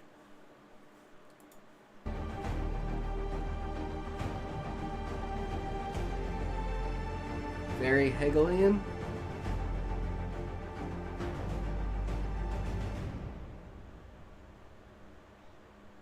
By the way, guess who's sponsoring the... And it's also like the revolution is happening like in the background. It's not a big part of like Husai's interactions because they're never at the tree. By the time they get to the tree, Zaid's already dead and the Monarch's already kicked everyone out. And he's just in there collecting the rest of the shit, fucking going through the rest of the library, and he finds Zaid's stash that wasn't burned of all the papers, and then eventually throughout the story as he's like reading through these things because he feels guilt towards Zaid, so he's like I'm gonna build a compendium of his stuff, and as he's going through it he's like, what the fuck is this stuff? And it's like graphs and like statistics about them, and it's like notes comparing the different adventurers, saying that like these have to be the same people kind of thing, and it's like pointing to these like 4 names that are like possible warrior, or like the possible best adventurers. And Husai thinks back to like the Warriors of Light, and he's like, they were like supposedly the strongest adventurers, but his worry was there were too many of them. But Zaid is saying here on these pages that all those adventurers are actually the same people under different aliases. So then he's like, oh shit, maybe we can actually find the Warriors of Light. And it's like Zaid has now given them the hope that they need to find these adventurers. And now they don't have to worry about going in the tree to find them because the adventurers aren't allowed in the tree. So it's like, that just eliminates a huge area where they just don't have to worry about searching for them anymore. This video, me. I am, because all of you... I'm gonna take a toke while he's doing this. Anyone else for this video. Because I took all of the discussions we've had around writing and word building and put them into these easy to read, easy to reference, expanded on writing and word building books with thousands of extra words worth of detail and analysis. Volume 1 and Volume 2 are entirely different from one another, and guess what? Volume 3 is coming later this year. That's why you guys have been voting on the covers. I love having all of you involved. If you like these kind of discussions and haven't got them yet, then I'd love for you to pick them up at the link down in the description below. But I'm also an author. I've been publishing fiction and poems with magazines for quite a while now, and I would love to share them with you if you want to read some of my work. They're linked down in the description below as well. Thank you for making it so that I can sponsor my videos with my own work. See, I've been doing all these books and stories, and Revolution is a trope, right? It's not a story by itself. And when we're writing stories of revolution, we're really telling stories about struggle, sacrifice, injustice in society, how to organize ourselves, wealth and power, why people fight, the exploration of feminine agency, cycles of history, the shape of tyranny, and dangers of ideological utopian pursuit. And what the revolution... That was ideological utopian pursuit. That is the Monarch to a T. Is really about comes through in the story web you make. Where these threads of tension pull your characters is what your story is about. Les Miserables, which is not about the French Revolution but the 1832 June Rebellion, is my favorite musical, and it's not just about revolution, right? You've got Valjean trying to redeem himself and pursuing him with this black and white morality, asking what justice means and how the law can be unjust, all coming to a head when they confront each other and Valjean doesn't kill him, and Javert is left asking, why? What reason does he have to spare me? There's this tension between, theme, what Javert believes about the world, this black and white morality, and what Jean Valjean does in the story. And it stretches and stretches till it gets too much, and... that string snaps. Then there's all these characters stuck in squalor like Fantine and Eponine, trying to get out but unable to, till that eventually kills them too. pulling these strings in such a way to expose how classism locks people into positions in life. Then, when the revolution comes along and all of them die basically and pointlessly and achieve nothing, Empty chairs and empty tables. and it's because the story is about the gap between ideology and reality, and how we can get caught up in it, like Javert, who is left questioning whether the criminals might actually have a point.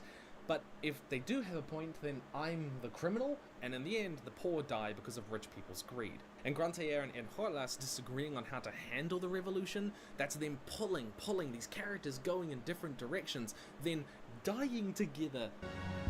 True. This There's a really real is value in the showing the evolutionary pointlessness story of something. of Yep. Guns N' Ups. It's what gives meaning to the story, and it's why it hits home, because it keeps stretching those things till eventually it snaps. And we spend all this time in the story weaving these strings so we know where the emphasis and point of it is. If you want your revolution, your story to explore something, it has to come out here, you know? And importantly, I don't think this is related to this, but I was just thinking this in the way of I was just thinking about scope. How you were talking about scope earlier.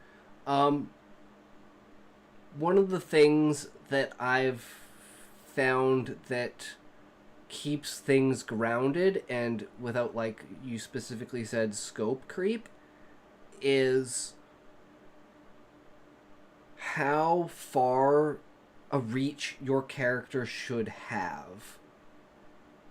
Like, I don't know if that's the right way to word that, but like it's your character's influence through the other characters in the story. Like, how far is that reach believable? Are the things that they're doing and changing in order to instigate whatever's happening enough to be believable that they actually will change what's happening?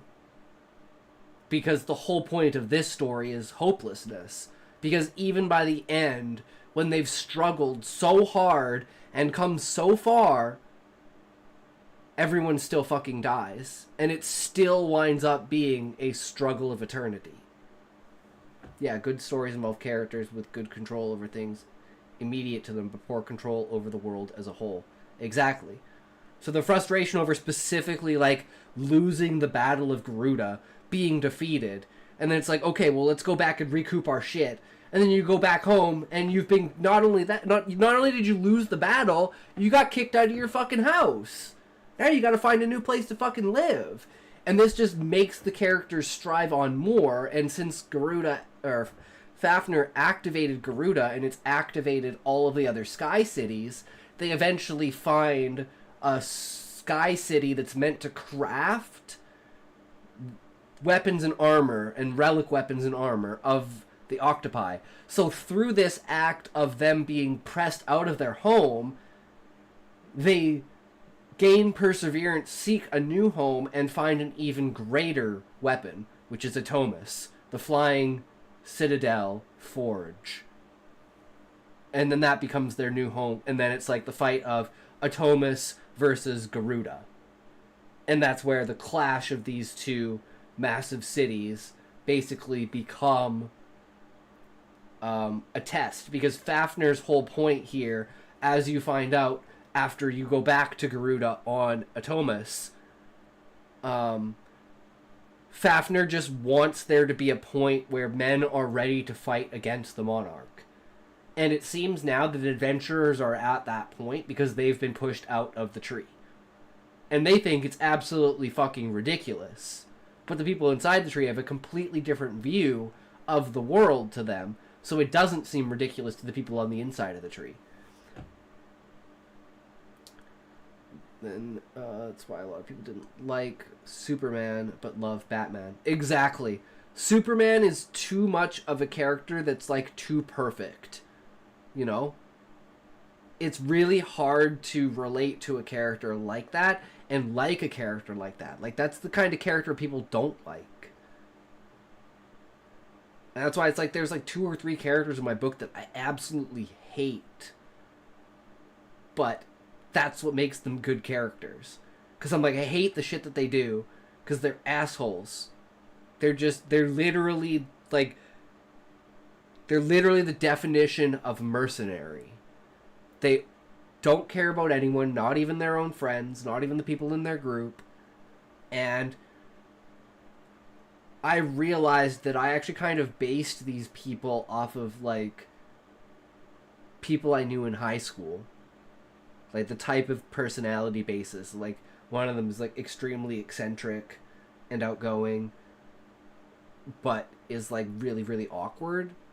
It's like he's forcing himself, and he goes way above and beyond.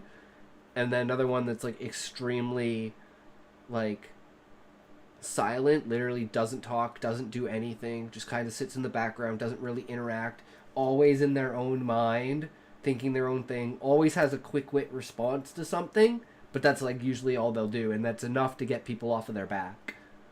And then the other one is, it's two options. They're either the, like, wannabe preppy, like, kind of girl thing, and, like, gets on the other character's, like, nerves, but she's, like, really good at one thing, like, she's a support character. And then either that or she's, like, the crazy bitch, but I want to kind of save the crazy bitch for one of the Warriors of Light, because the interaction between the Warriors of Light is, like, they're either brother and sister, or they're lovers, or something, but she's, like, the crazy fucked up psycho bitch, and the only way to set her in place is to slap her around. So the other character is, like, every time she tries to, like, go into a rampage or something, he literally, like, grabs her by the, slaps her around, throws her to the ground, and, like, she absolutely fucking loves it because she's a masochist and shit. And I don't know if I want that to be an interaction between the mercenaries or an interaction between the Warriors of Light.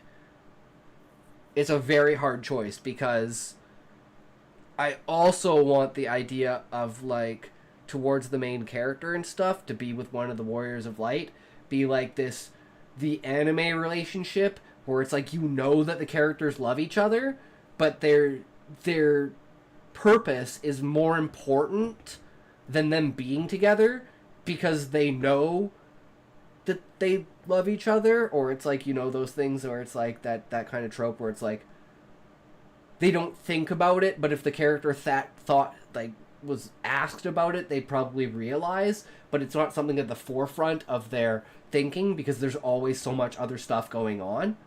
So there's these two possible interactions that I haven't quite decided which direction I want to go. Yeah, exactly. Like, we have a purpose in life, and we know that we love each other, and we've had these interactions, and we're always, like, beside each other, and we're always supporting each other, and we're always there for each other. And it's like, when the story is done, and when this is done and over, and we're able to settle down, we're going to settle down. And that's the vibes you get from those. Exactly. Stuff like that. Where it's like, you're just waiting. Like Winry and Al in Full Metal Alchemist. Like, the way that Winry treats Al's automail is so fucking significant to the story. I always go back to that when I'm thinking of that kind of connection. Because it's so subtle. It's literally in her work. The passion in her work is the love that she's portraying to the person. And I think that is so powerful. But anyways, back to Revolutions. You actually may not realize what your story is exploring, right? Let me explain how. Like, part of the reason that some revolutionary YA dystopian novels kind of fall flat is that so many of their strings all return to basically a love triangle, right? Oh, I hate that kind of, shit. like, inter-character drama that doesn't have a huge amount to do with the themes that they were supposedly discussing. These sort of triangles were often shallow, but so much time was spent on them, so many things were dependent on this point of tension connected to it via these strings, that was the point of the story. That was a New Zealand accent word. That was the point of the story. Look at what you're actually putting time into your story, what you're showing the reader, what you're foreshadowing, where the tension actually is, because that's what your story will become no matter what you tell us. A little scene at the end, over in the corner here, not really connected to the center, with only a little tiny pluck, the reverberations New Zealand which mentioned. aren't felt throughout the rest Let's of go. well, that matters less when you spend all of your time stretching these plot points over here. It's hard to talk about War and Peace in the same breath as Divergent, but we will, and we're also going to talk about why the Hunger Games keeps getting better with time. Part 1. Injustice, alienation, and desperation. A lot of revolution-focused stories start one of two ways, and this is not to say it's realistic. How do you make people believe that those are qualities of people in a society that that has all of its needs met? Doesn't require food, doesn't require drink, doesn't require rest. Everything is completely provided for. You can do these things, but they are not a requirement and they do not diminish your quality of life. How do you get them to believe that there is something that they have to fight for? Especially in an area where there's no written history. It's all word of mouth. The only reason why people know about the Beastmen Wars is because the adventurers learned it from the Beastmen who told people in the tree, and then it spread. So it's like this third off mention of events that has caused people to radicalize inside of the tree. And it's like showing an event that publicizes that theory, such as the Beastmen being revealed as one of their council members, I think is just so important and pivotal to making it believable that everyone in the tree could turn against adventurers. But these are the story frameworks we tend to return to over and over. We find compelling. 1. The 1984 way. Someone inside the system realizes the system is broken. Post-scarcity is a fairly difficult concept, but if all their needs are met, other than security, then they'll probably be hyper alert to that. Exactly, that's what I was thinking. That's where the premise comes from. And it's like, even the mention and the idea of the Beastmen having attacked the tree and wanting to attack the tree could put people in such a fear that they're desperate, essentially. And it's like, there's also the boredom of life as well, for you to be able to embellish the ability. And I think that goes well with, like, Twitter retards and Reddit moderators and shit, because we still have to get to the Reddit story, which is fucking hilarious. But we'll get there. I found that a lot of these stories, the best ones, really grounded themselves viscerally in those three things: injustice, alienation, and desperation. Common reasons for people to join a cause. Les Miserables shows Jean Valjean suffering at the iniquity of the justice system. Fontaine's desperation to care for her child, being forced to sell herself and her hair for pennies, and there's this whole underclass of society who have been constantly alienated by the system. The for years. avians and when insectoids. you feel outside the system, when you feel that your problems cannot be solved inside it, there's this realization that you are not incorporated into the system. Then you have every motivation to change it. Simply tell And that's why most of the fanatics are avians and insectoids. Because they are looked down on as a subrace by the octopi. Because the octopi are the only ones who are allowed to essentially be parts of the highest parts of government. So it creates... That's another point of contention between why they would choose to align with such fanatical beliefs. It's like the concept of how insecure did people have to be that they willingly adhered to Hitler, essentially. It's like, at what point do you realize that you have to take a step back? I'm being repressed! But not showing me how it affects people on a day-by-day level just doesn't work as well. On a line-by-line level, you've got to work at capturing emotions like desperation. So have a listen to this from Cormac McCarthy. In the morning they went on. Desolate country. A bar hide nailed to a barn door. Ratty. Wisp of a tail. Inside the barn, 3 bodies hanging from the rafters. Dried and dusty among the wan slats of light. There could be something here, the boy said. There could be some corn or something. Let's go, the man said. Mostly you worry about their shoes. That and food. Always food. In an old bad-board smokehouse, they found a ham gambrelled up in a high corner. It looked like something fetched from a tomb, so dried and drawn. He cut into it with his knife. Deep red and salty meat inside. Rich and good. They fried it that night over their fire, thick slices of it, and put the slices to simmer with a tin of beans. McCarthy's writing is incredibly evocative. He spends no time dwelling on any single instance of desperation because there is no time to feel it for these people. As soon as we read one problem, another is found, It's only dead for bodies, can't horrifically find disturbing food. images to be dropped in the middle. It's And like all that's the will adventurer's think struggle out stopping in only the to reality. dwell on the food they find. This is showing us hunger and desperation from our character's perspective, where their mind is really at, where they have the bandwidth to think. There's this simplicity to his writing that doesn't even leave room for the normal Yep. horror you would feel. This sort of writing helps us Oh, understand. speaking of that, I forgot about this. I wanted to read this to you and see what you thought about it. So I thought, if I can make paint drying sound interesting, I think I can make anything sound interesting. So here we go. Oozing and puffing. Oh, hold on one second. Is that better? The oozing and puffing of the paint bubble faintly raising above the canvas, allowing the opposing colors to run under and through this small speck of the true picture. It was a grand design, but had been disturbed, molded, and left to its own devices. The bubble burst in a tangent of multicolored strings that morphed into uneven balls as they splashed across the canvas.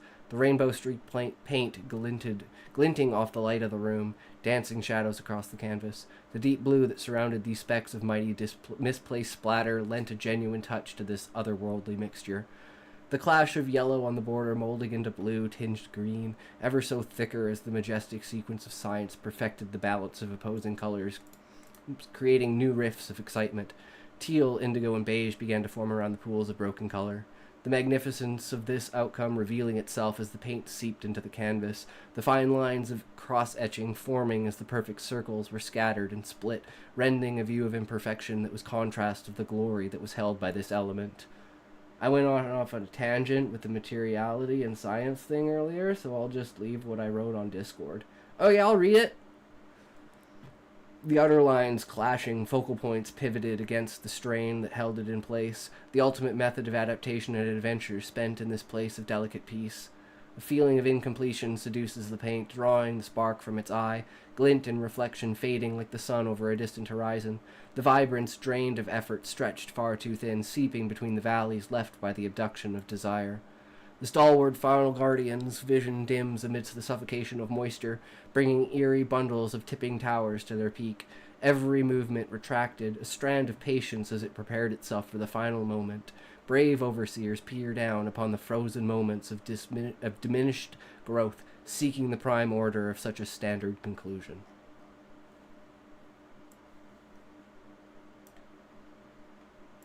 But that's probably the pinnacle of my abstract, esoteric, and philosophical, junctioning.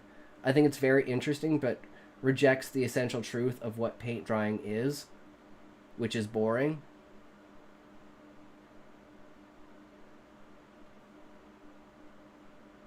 I mean, it's all about perspective, right? And that's kind of what I wanted to portray out of it, is it's like the different moments of it, that it's like through the process, like from it falling onto the canvas, sinking into the canvas, solidifying into the canvas, and then being frozen in time essentially as it's dried. And then giving the personification as if it's like watching over itself as it turns to dust. And then the combination of colors as they mold and drip together. So it's kind of not really paint drying. It's a combination of paint drying, mixing, moving, molding. But the initial concept was the idea, right? And it's I think that's where creativity comes from. Because you say people make paint drying interesting, and I don't think they really would understand how to make that into an abstract description. It relies on emotion that the paint simply does not have. Emotion is a momentary glimpse of the long drawn out existence of non-dry paint. But it's that slow decline into it where it goes from being moldable and mushy to being rubbery and like stretchy to being solid. And I think it's just taking a moment of each one of those aspects and then writing into like what I would consider a poetic like undertone to give it the feeling of like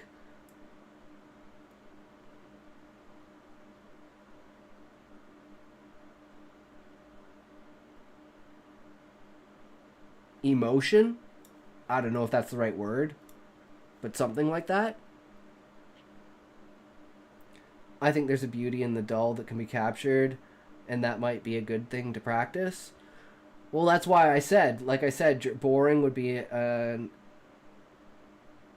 aesthetic judgment, not a teleological one. Agreed. And that might be a good thing to practice. That's why I said in my writing, when I'm writing my book, there were like maybe 2 or 3 passages in the entire first chapter that were like that. The rest of it was just solid writing. Because if I let myself go, this is how my entire book would sound. And no one would read it. This is like how one of the character types like talks. Like this is how Various is. Because he's a bard. He's a poet. As he speaks, he sings. So this is very to his personality. So when I'm writing Various, I bring all of this to the surface. And I try to be as exaggerative and evocative and majestic as possible. Whereas when I'm writing Husai, who's the main character, and it's from his personal point of view, he is a very down-to-earth, logical, think it through, scientific method, that kind of person. Structured. Follow step by step. So the chaoticness of, like, the poetry and the language and the usage of, like, inference falls flat on Husai. But it's one of the things that he's always trying to seek for, and that's the reason why him and Various are best friends. Because he's always seeking in himself that magical escapade that's always seems to be coming out of Various's mouth. And he just can't grasp it. And it fascinates him. And the same thing is true for Various, where he's so bold and bland and plain, but he makes sense. And I think that wording is just so powerful for the main character. And why change needs to happen. Now, this is not a revolution story, but this sort of writing could definitely appear in it. You know, those same feelings are being channeled. It helps us understand the stakes that are at hand for the characters on a very personal, everyday level, and that is really important all the time. One of the reasons a lot of YA dystopian revolution stories don't work that well is because the injustice or alienation just wasn't that convincing, or it was really contrived because when... So that's my problem, contrived. Like, you have to put a lot of pieces together, kind of, to see the whole picture of why the tree would so immediately turn against adventurers after this period of time. It's like an undertone that's just kind of been ignored for so long that now it's snapped, like he said. We're left asking, who would even organize a society like this? What is the point of it? You're telling me that everyone has to wear a mask based on the size of their toes? Why? Whereas I know exactly what the injustice is in a world like Les Miserables, how that comes to be. It channels familiar angers and feelings. The scenes of injustice, desperation, and alienation are often the inciting incident in these sorts of stories, because they give characters intense emotions that motivate them to act. And one thing is, I never actually thought about this from the other side. From the Beastman side. Not only like, because there's the religious side, right? And I've always thought about this as, like, there's the fanatics, right? So yeah, sure, there's the fanatics. But what unites the Beastmen under the banner of the dragons? Other than religious means through their god being destroyed, what are the other reasons? Well, for one, life is harsh. They know that inside the tree, everything is bountiful and great. And they're not allowed inside of it. It's like they've been locked out of Eden.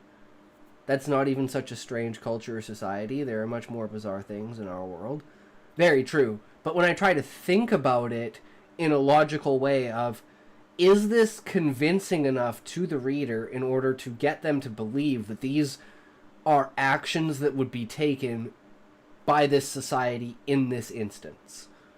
So it's like, you know the threat that you're going up against, but think about this. So you know the threat you're going up against as the monarch of the control that controls like the power of the tree, basically. Like infinite magic. But you also have a dragon on your side that's the size of like multiple cities. So there's this belief in what you can see.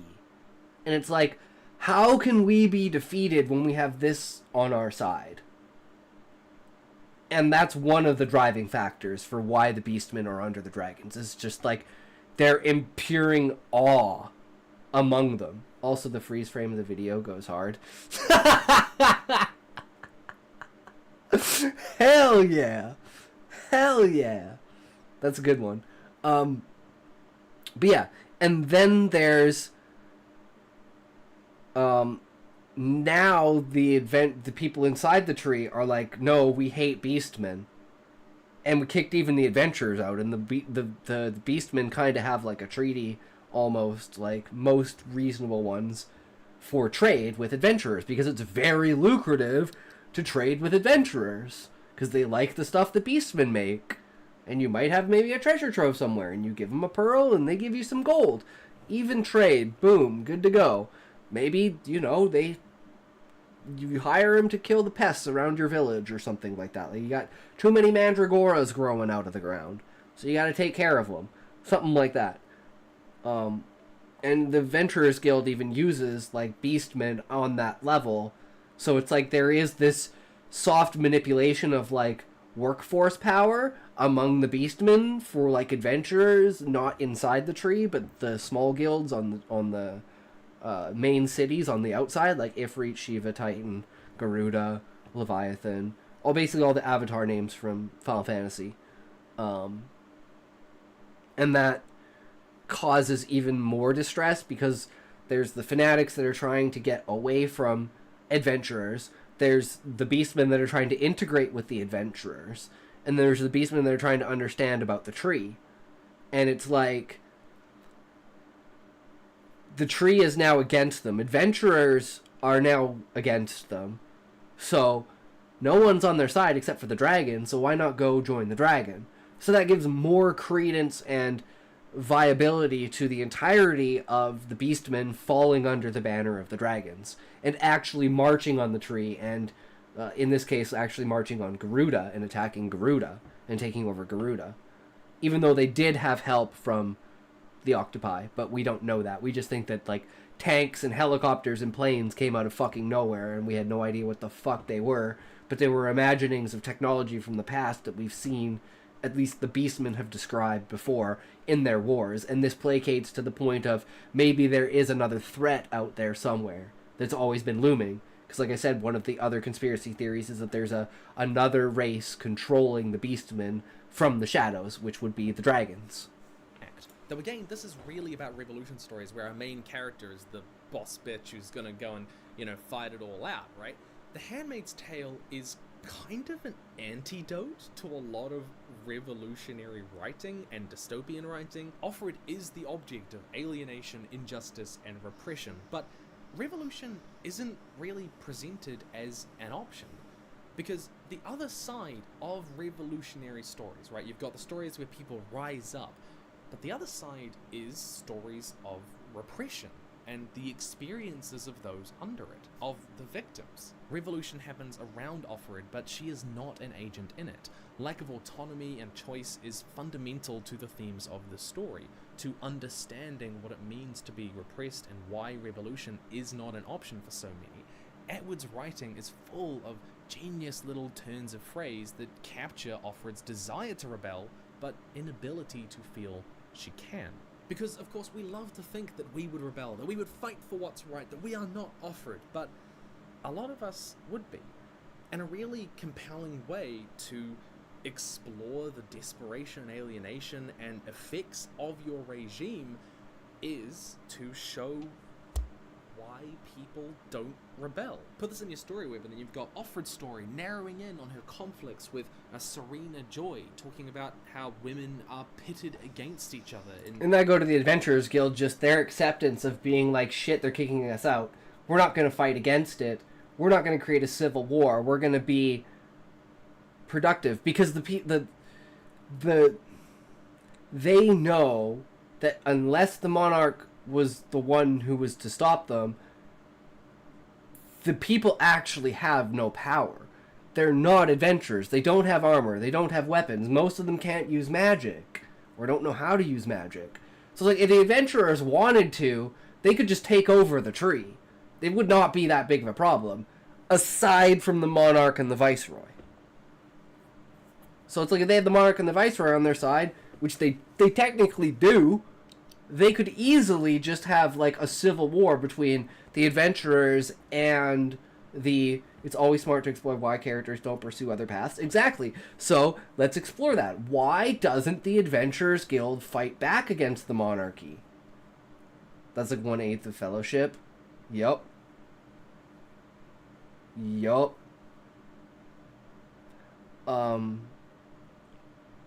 Adventurers Guild doesn't rebel because they know that they would either win, which would cause bloodshed on most people, and probably kill like half the population before the other half like just decided to step back and say, okay, fuck it, we give up. Or all the adventurers would be wiped out because of the monarch. But it's like, they're like, either way, bloodshed is going to be like insane. So instead, let's just regroup outside in Ifrit and figure out a new way to find a new home. And we'll just leave people inside the tree to their own ways. And this is kind of a like humbling moment for the adventurers to be like, we know that you guys seem to think that the outside world is so, or like your lives are so threatened, but it's like the contrast of showing how entitled and privileged the people inside the tree, and how ignorant the people inside the tree are who don't want to become adventurers. I would not kill a bunch of relatively innocent people just because I'm being persecuted. And you got to think most adventurers wouldn't, if you're thinking in the way of like the idea of the adventurers to go out and explore the world. It can also be like in real life, why don't they rebel? Oh, they do. They get crushed every time. It's not why they don't rebel. It's because it never becomes anything. Exactly, like he was talking about before, where they all go out and die. They tried to do their revolution and they failed. So it's like, there are many routes that could be taken, and the one of least resistance is just to leave. And it's like, yeah, we'll just move the crafting guild and the headquarters back into Ifrit. It's not like we don't have infrastructure set up for backing this up. It's just, it's really unfortunate to lose that backing of the tree and the monarchy and everything. And if the beastmen do come to attack Ifrit, they're not going to let us inside the tree. So we have to make sure that we're going to defend Ifrit if they do come, because they're going to have to take Ifrit first, or we're going to have to decide, and here's another thing, do we decide that because the tree kicked us out, we're just going to abandon them and let the beastmen in, and just say, fuck you, monarch, do what you got to do, if you can. Revolutions happen when the empire is weak, not when it is at its best. Exactly. And over these centuries, its hold on the people has become more and more stagnant, because as they have to portray their sons, essentially, whatever politics their wives get into, they have to follow suit with that because it was originally their son's politics to begin with. So they are like insane actors when it comes to this, as opposed to what's on their inside. So it's like when the Viceroy finally gets unleashed on his good personality and he's like out in the world and actually exploring, it's like his personality is supposed to be that innocent, ignorant citizen inside the tree exploring the outside for the first time, and he has bodyguards around him, essentially. And that's kind of the picture I want to paint with that character, is this naivety. Same with Zayd.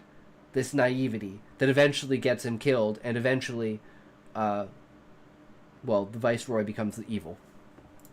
In patriarchal systems. Put all these together and you've got a really tight bit of tension for why revolutions might be something that other people do.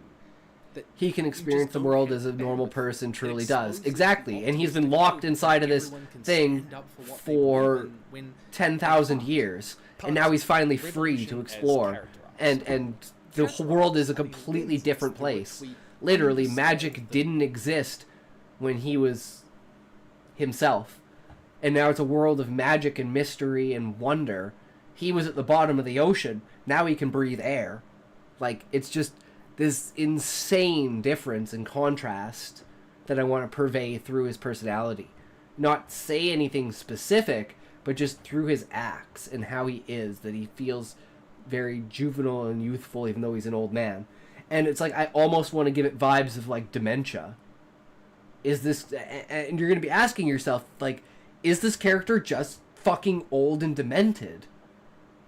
And I want that to be something that you ask yourself when you're reading that character. Spoilers, by the way, for Dune and the full series. Skip to this point if you don't want to see them. But it is actually a revolutionary story about the dangers of following radical, chosen one, messianic leaders. Even with the admirable goal of overthrowing the imperial Hell yeah, corrupt dementia is system, very rough to deal with. Fortran Yeah, my grandma becomes a had religious zealot, Alzheimer's. consolidating I had my power entire himself, family has taking a like really bad marginalized group, the Fremen, and turning like Parkinson's, Huntington's. I have epilepsy. Like, yeah, it's them bad. into a conquering It's force. bad. He got some fantastic charisma rolls and is using them for all the wrong reasons. Liberation easily becomes repression when you rule. Paul is a great becomes example of a inevitably fallen your enemy. revolutionary. So, Atreides' desire for justice and peace and forging the Empire together into something better, this desperation turns into something horrible. Utopian visions can galvanize a movement, but they can also justify atrocities. Paul's negative character arc, his slow descent into tyranny, shapes the meaning of the revolution and the impact the story leaves on us. It's You're a going, filter oh, for the us world to is so understand different. and Look, think about here Coke is revolution as a real theme sugar. and as a real person. Consider how your characters change across the story and how Legit, that change bro. colors the meaning of revolution thematically. Positive arcs where characters grow into their heroism and learn the importance of individual action and societal change matter, but War and Peace sees Natasha Rostova start out with a romanticized view of the French Revolution till eventually she becomes more and more disillusioned and loses her innocence and understands the brutality of a revolution, of the violence it entails. That ideas and heroism and belief. And that's kind of the feeling I want to give the readers when they come back and they find that Zayd's dead. And you're like, oh my fucking god. How did this happen? And it's just that shock. Look, they drive on the wrong side. Aren't enough, and they're also not what's put through the fires of war. But I hear you say, Treats like a "But, my lord, tourist." I object. That's Not kind of the all idea. revolutionary stories say that, and I would say correct, young man. See, you've got to think about what conflict the characters actually face and what that says about the revolution. Just like But then Viceroy comes up with all the ideas for all the plans and the strategies for battle and stuff like that. And he always puts himself as like a tiny little niche thing that needs to be done that he never does because he can't remember because his bad personality is the one that plans everything. So it's like this play on him being confident and you think that he's demented and he's just playing games Revolutions have to be individually justifiable, even if they're morally wrong. Exactly. And the idea for this revolution is the idea of, if the government doesn't do what we, the people, want, then the government is our enemy. So the government does what the people want. And the only reason the people want that is because the government has been pushing an agenda. And that agenda is raising beastmen to the status of avian and insectoid. And since the octopi look down on avian and insectoids, the only people that the avian and insectoids can look down on is beastmen. And now the people that look down on them are trying to raise the people that they look down on to their same status, so they're not able to look down on them anymore. It's like, go fuck yourself. Stop looking down on us. Don't make us stop looking down on them. And that's a real feeling that the insectoids and avians have. Like the French Revolution, looking for enemies, perhaps shooting down some Catholic priests. Yeah. People don't en masse choose to be evil. Exactly. It's deterministic on circumstance, right? And generally, like you said, desperation. You are pushed to the point of doing something that you do not want to do, but you have to do it. Like how the characters change will color the meaning of revolution, right? This is the framing of the revolution. V for Vendetta is pretty optimistic. It's about a marginalized people rising up for liberty, equality, and fraternity. The main obstacle Evie encounters in the story is when V basically kidnaps, imprisons, and tortures her to harden her into a revolutionary. Yeah, it's such a good movie. I know that sounds bad. It is bad. You could call him an anti-hero. It takes up a significant part of the plot. But while she's imprisoned, she is given these letters about the life of two women in love before the autocracy kicked in. There's this juxtaposition of the dark reality I live in she a now country that faces still celebrates and the colourful life this other guy girl lived. folks. And it gives Evie something to cling to so that she never gives in. But the reason the story doesn't focus on how a revolution could be corrupted or the true violence required and how dark and brutal it really is because the story is so much more about the importance of individual action, of sacrifice and individual resistance, and the virtue that is found in that. It's about empathy for others. There's an optimistic view of the world and human action in that. The revolution isn't one with a bloody war and ugly consequences. It's one with individual action, the choices of one person at a time, human empathy. Those are the forces that overcome injustice and alienation and desperation. That's the thematic messaging of the film. In The Hunger Games, Katniss and Peeta have to contend with the power of a media narrative and propaganda, how it frames the narrative of injustice in the world, and in turn, how it can be used to spark revolution. One of the things that I actually keep coming individualism, back to, I really hammering appreciate home in this that series, is how word, it frames individual. the illegitimate anger of the oppressed. That is mahogany. That oppressed peoples are not allowed to exhibit anger and rage and desperation because it's not polite. It's not. Yeah, that's what I was saying. It's like the entitlement of the people inside the tree to the point where they believe that their livelihoods are at stake because of people that aren't even that like have basically nothing to do with them, and anyone else can even like. There's still been like murders and shit. There's still a judicial system. People still commit crimes inside this society. So it's like, where at what point do you have a line where people can say, we've had enough, we want change? And that comes from, like you were saying, the fear of a threat, something that, an outside threat that they've imagined or are not imagining. It is real, but it's not real in the way that they believe it is. Good society manners, you know, and the rich and the powerful use that as an excuse to dismiss your concerns. Well, if you're not going to be reasonable to talk about it, well, I'm not going to listen, am I? This is sometimes called respectability politics. So Peeta, understanding this, figuring this out, he rolled high on deception and pulls out an ace card. If it weren't for the baby. This is something that does play by those rules, but because of how Collins chose to present Revolution, because of the obstacles to it that she gave Katniss and Peter, we see how the poor and marginalized are forced to refine themselves for the rich and powerful. Revolution is about controlling a message, you know? The regime wants to convince people Oh, that I these are hate just respectability destroying politics. streets and all of that, right? But the revolution wants people to believe that they are a just fighters fighting for liberation. And then there's character conflict on top of this. Stories thrive on failure. We all know this. They're what make the eventual successes meaningful, right? Yep. Katniss failing to save her sister Prim in the end in the final book after volunteering to protect her in the first is a great subversion. I really like that because it brings her. It leads to so much conflict with Gale, nonsense someone tone who policing. played a role Yep. in the bombs that did kill her in the end. There's this horrific redundancy to the revolution that says a lot. Manifesting realities about your revolution in character conflicts with real consequences brings it down to earth. And you might be saying, yes, the love triangle at the heart of the Hunger Games between Gale and Peter and Katniss, but not really. Like, that's there technically, but it's really quite secondary. And the conflict between the characters isn't so much about, like, them falling out of love or anything like that. It's about disagreements over methods of revolution. Yep.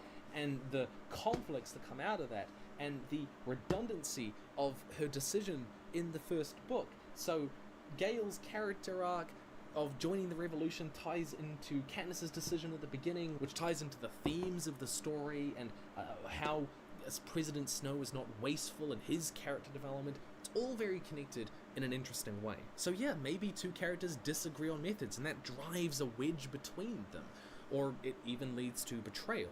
Maybe they disagree on what society should look like after the revolution, or their experiences in the war drive them apart, with one becoming... And another thing is, like, having the Viceroy on your side in his perspective of being the Viceroy the entire time and having his insight, because Husai is always going to him to look for insight on, like, the structure and everything of the tree. And all of that is in the bad personality, because it's like this unspoken transition that happens when information that the Viceroy needs to know in the plot, but his good personality shouldn't know it, will always transition to his bad personality. And I want to have some kind of physical thing that's always described when he transitions from good character to bad character. Like, he grabs his earlobe, he, like, scratches at his nose, he, like, puts his hand to his head, or, like, I'm thinking, like, Richard in Sword of Truth, like, runs his hand through his hair, but they don't really have hair, so you can't really do that. So I was thinking, and he doesn't really have a nose either.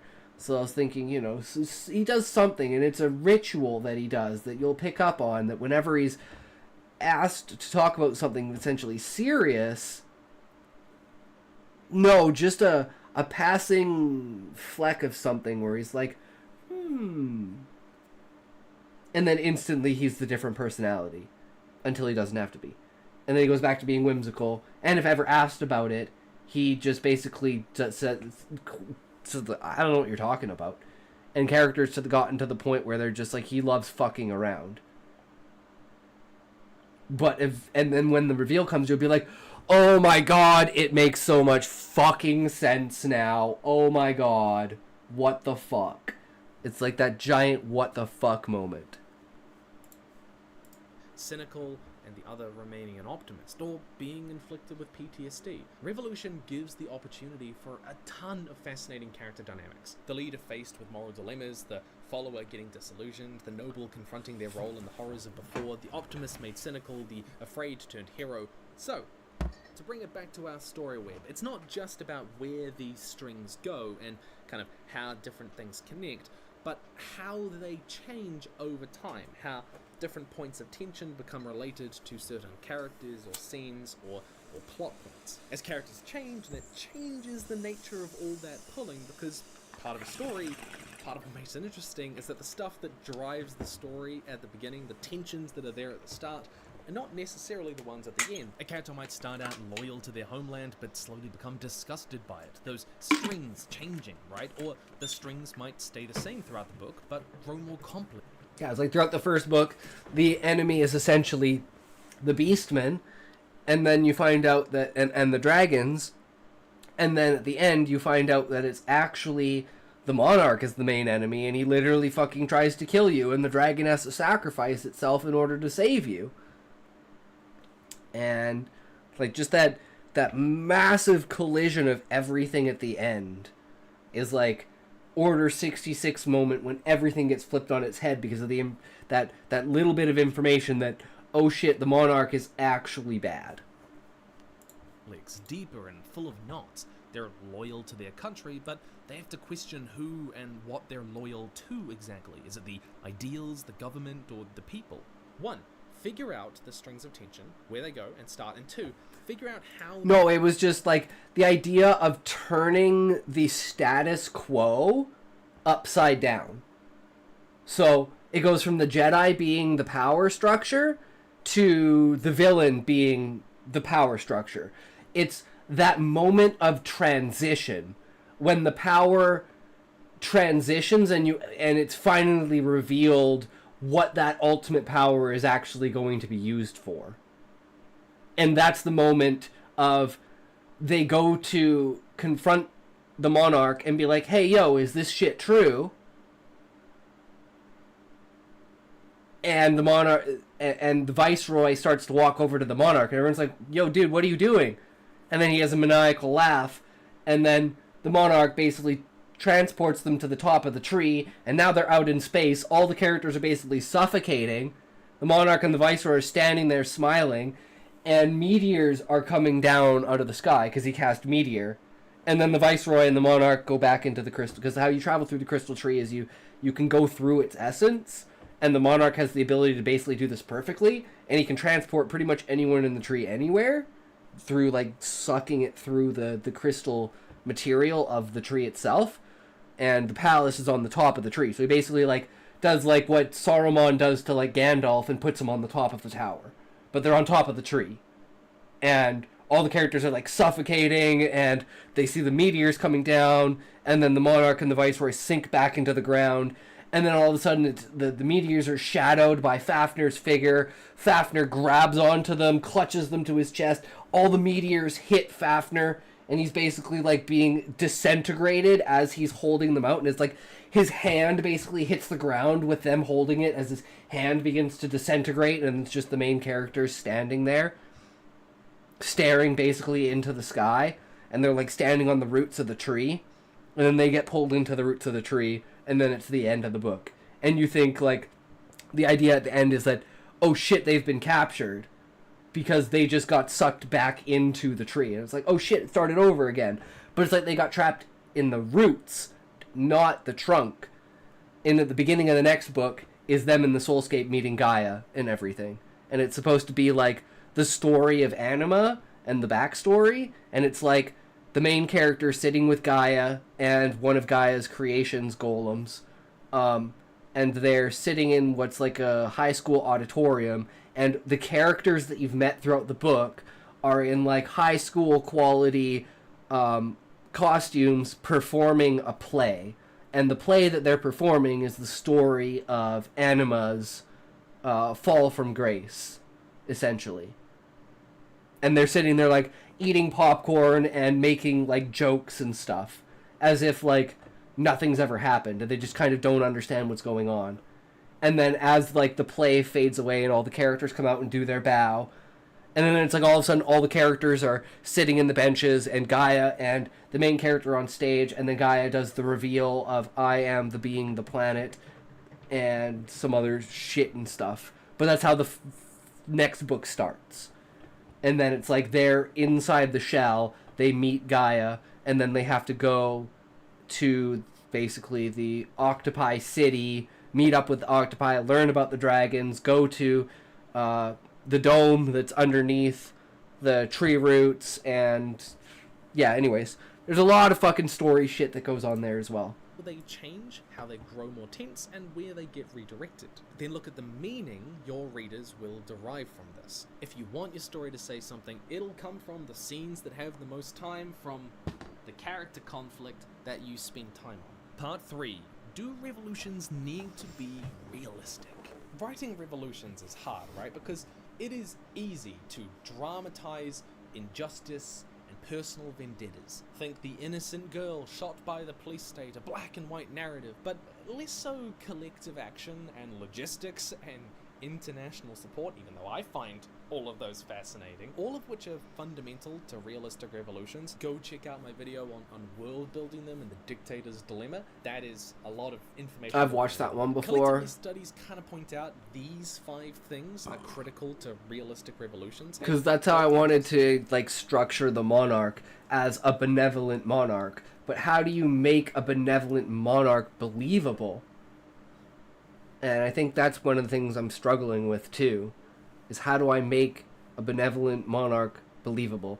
And I think having the people at that point, when they're like, if we the people say this and the government does not follow, then the government is our enemy, is showing like the burden of having to conform to people and adhere to your wishes, and like abandoning the Adventurers Guild, even though he was the one who made the Adventurers Guild, essentially, is like this moment of a sacrifice on side of the monarch. And it's like, is that believable enough to sell a benevolent monarch? Because his ultimate goal is a utopia where everyone spreads across the planet, so they get eaten, so they give more energy to Anima, so he can eat more planets. Is one of them. Injustice tends to actually be a moral framework that gets attached to pre-existing community instability. Economic, social, political, with instability and opportunity being a... As well as, like, the aftermath in the tree of the people realizing, like, the consequences of their decisions, i.e. removing everything from the tree that was adventurer-based. It's like, all their fancy decorations, all their fancy jewelry, all their fancy clothing. Now they're all going back to being like the basic, like, prison outfit, whatever, standard crystalline cloth that's given to you. And it's like, there's another side of inside the tree of this realization of the people after the revolution has happened and everyone's been kicked out of the tree, of the things that they have lost because of this revolution. Far bigger motivator, and often not for great reasons. See Wagner's weird-ass coup that happened in Russia recently, and then there's the question of what the hell is injustice. People are going to disagree, and you've seen how easy it is. Yeah, injustice to a beastman living in a beastman village, being oppressed by adventurers, is a lot different than someone who is fully sustained by everything, living inside a tree, that he's mad that people around him are saying that beastmen are good. Like, there is a very big difference in the actuality of those scenarios and the reaction from the characters in that scenario, due to the entitlement and the position and their worldview. To convince large groups of people that someone deserved to be shot by the police because that is something that people believe for some reason. Studies have shown villages in Vietnam were more likely to support one side or the other during the Civil War, depending on whoever happened to be bombing them, which, fair. We get caught up in ideological motivations when we're writing stories like this, but most people just want to grill. Revolutions are a storm of complex factors that all come crashing together at once, where pre-existing instability means choosing now between 2 different types of instability, the status quo or the revolution. But, okay, this is a big point for me, and it's the point that you see in so many stories. Revolutions don't have to be realistic. You don't need to get fixated on that. They can be mythic and inspiring and optimistic, and they can use the aesthetic of revolution. And be non-violent, essentially non-violent. 1984 is a ridiculous world. It's slightly absurd. violent, but it's not, like, Baffling. It doesn't insanely make violent. sense. Like, It we're doesn't talking, make like, sense. That was the point of 15, it, 20 right? people But that is die, intentional. 100 people Stories injured like Arcane or Snow over, Crash like, or the Star course of Wars it. are meant to be mythic and hopeful and legendary, even if they explore real-world things like sacrifice and found family and loyalty. Well, Snow Crash is meant to be a horrifying and bizarre projection of human weirdness. These are still stories about people in revolt.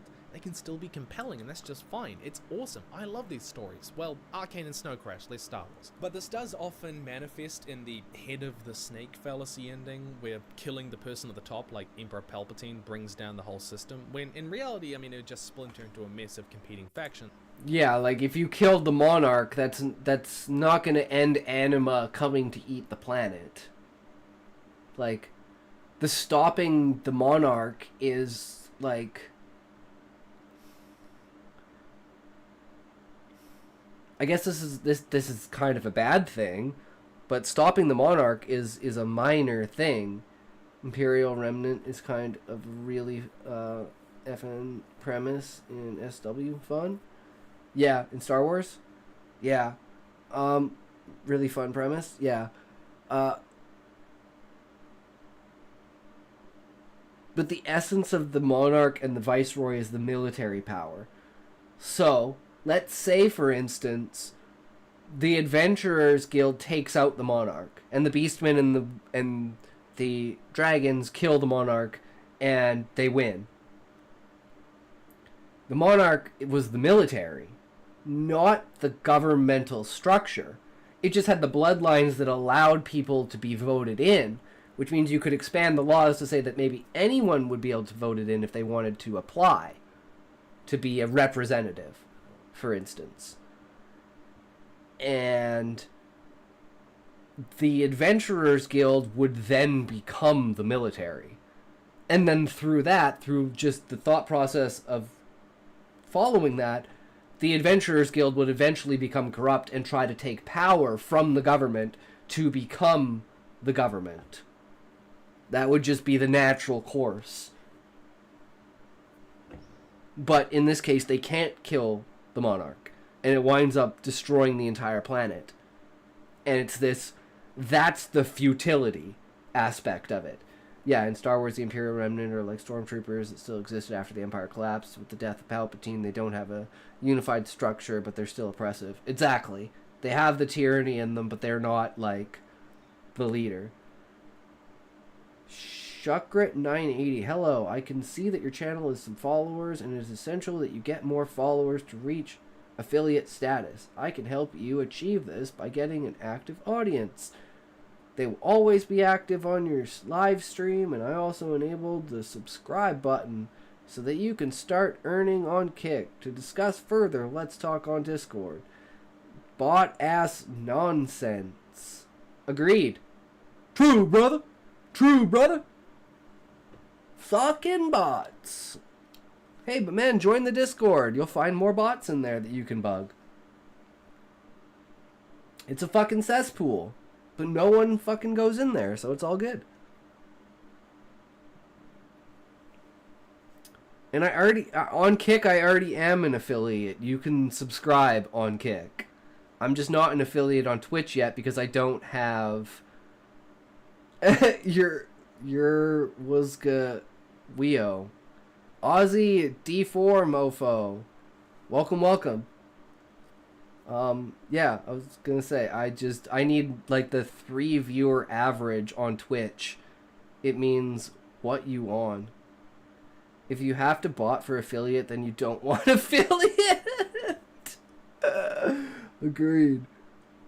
I mean, I'm just short of the 3 viewer average, but, I mean, if I make good content, people will watch, right? So we just continue to do what we're doing. We've been improving significantly. We've only been doing this 6 months. I think we are doing fucking fantastic. You trying to review a song that will change your life? You trying to review a song? Like, is that a question or a statement? Means what you on? Your Wuzgaga, what you... Oh, WYO. a song that will change your life? You want a song that will change your life. I'll give you a song that will change your life.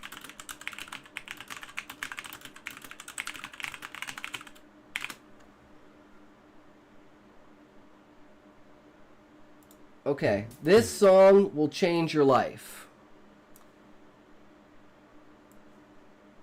Everyone pack a bowl. We're ready.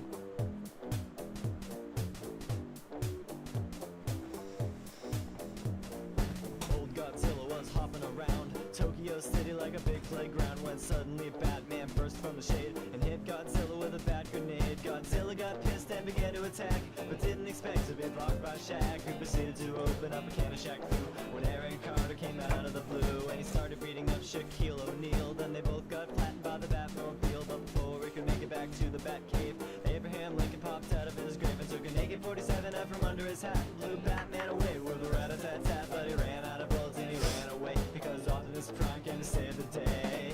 This is the ultimate showdown of ultimate destiny. Good guys, bad guys, and explosions as far as the eye can see, and only one will survive. I wonder who it will be. This is the ultimate showdown. I feel autism radiation hitting me like a fucking X-ray, but in a beautiful way. Welcome to the stream, bro. I try to entertain. Right out of Optimus Prime, like Scruff McGruff took a bite out of crime, and then Shaq came back covered in a tire track. But Jackie Chan jumped out and landed on his back, and Batman was injured and trying to get steady when Abraham Lincoln came back with a machete. But suddenly something caught his leg and he tripped. Indiana Jones took him out of his whip. Then he saw Godzilla sneaking up from behind, and he reached for his gun, which he just couldn't find, cause Batman stole it and he shot and he missed, and Jackie Chan deflected it with his fist. Then he jumped in the air and he did a somersault while Abraham Lincoln tried to pull vault onto Optimus Prime, but they collided in the air and they both got hit by a Care Bear stare. We're in the writing and reading category on Twitch. Autism Central. Why are you smoking? Now listen to all 10. What? Okay.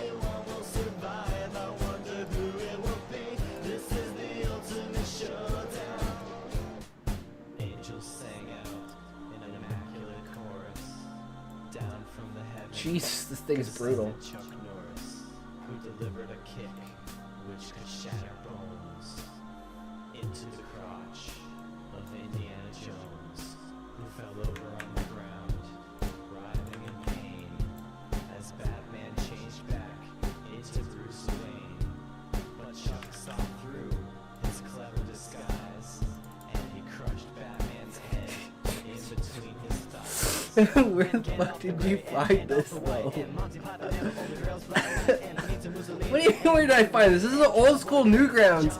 I watched this shit when I came out in fucking high school, man. In like 2006. 2005? Maybe even earlier. Fuck, man. Yeah, maybe like 2005. Oh, poor you. No, I'm just kidding. But eventually the champion stood. The rest saw the better. Mr. Rogers in a bloodstained sweater. This is the ultimate showdown. Ultimate destiny. Good guys, bad guys, and explosions. As far as the eye can see, and I wonder who it will be. This is the ultimate showdown.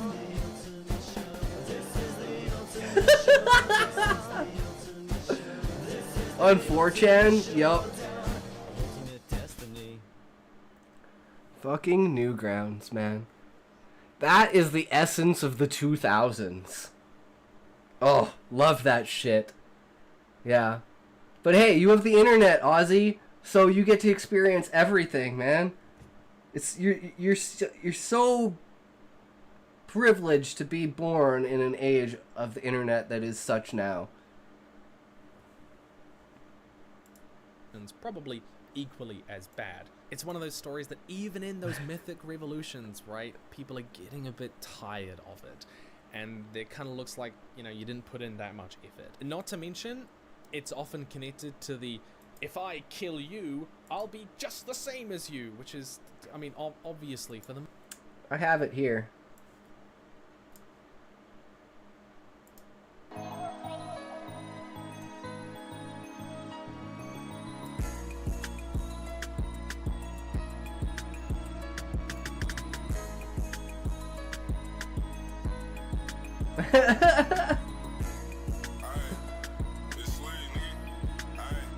Niggas out here capping and they rap.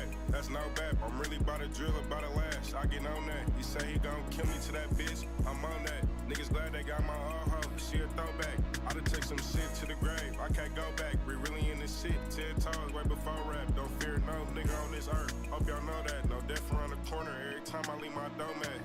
Yeah, make a nigga grab the wheel. He need Jesus. Ain't even go to sleep. I'm up talking to these demons. A nigga look wrong. I love the editing. I'm squeezing. I feel like money missed where he was feeding.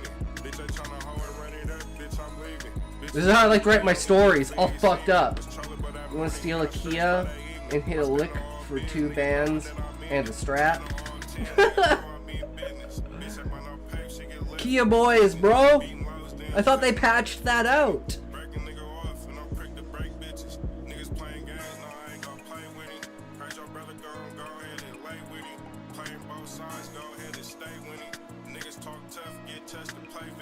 I know you heard what happened to the last security guards.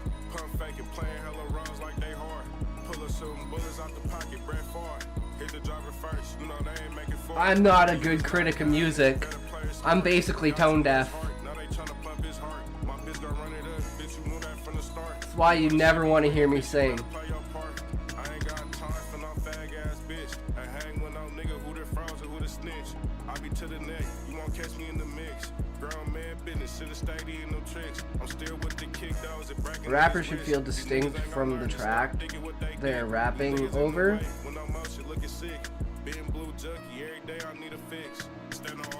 I don't know, it's not really my genre. I mean, I appreciate it, but it's not my genre. Grown man business, should have stayed eating tricks. Yeah, I mean, it's got some good lyrics to it.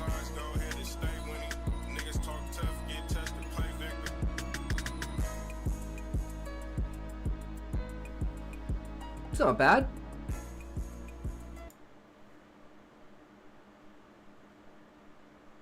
I mean, that's one of the things. It's like, because one of the characters is a bard, so I'm making, like, songs and poems and stuff. So I have, like, a category of, where is it? Here. Poems. Of, like, major events that have happened. Like, Falling Sky, for instance.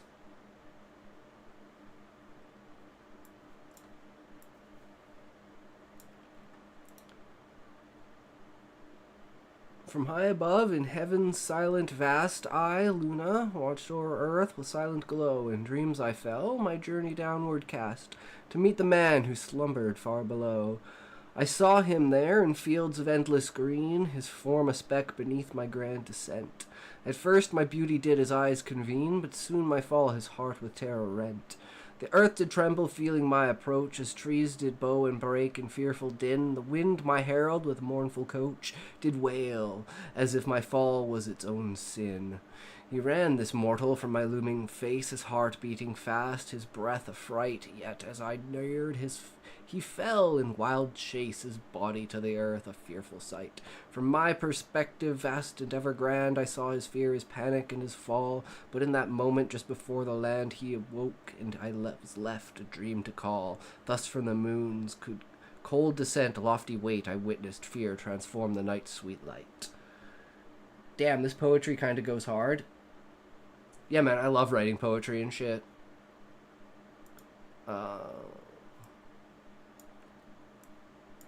Like, basing them off of certain things. Like, I'll pick an author, and I'll base it off of, like, that author, and then try to, like, mimic something like that, and then come up with my own story. Good rhythm, very balanced. It's beautiful, though. Yeah. I love writing that shit, and it's like, you know, it's good backstory, because it's like, it explains events, but it's like something that's just connected to that character.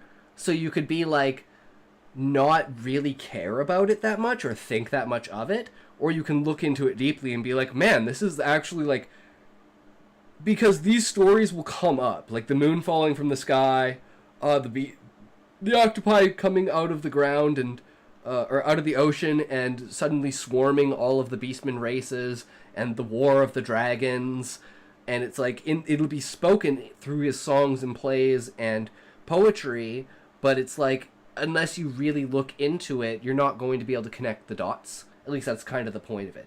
For a casual reader, it's just chilling part of his personality. For someone who wants to look into it, you can find deeper meaning and evolve different storylines based upon his songs, plays, and stories. Most part, just a terrible false equivalency. Still, in these stories, the biggest conflicts are about winning battles and resisting the urge to the dark side and giving inspirational speeches and inspiring others and actually accessing and controlling your full powers. Those will turn the tides of the war. But people love this stuff, right?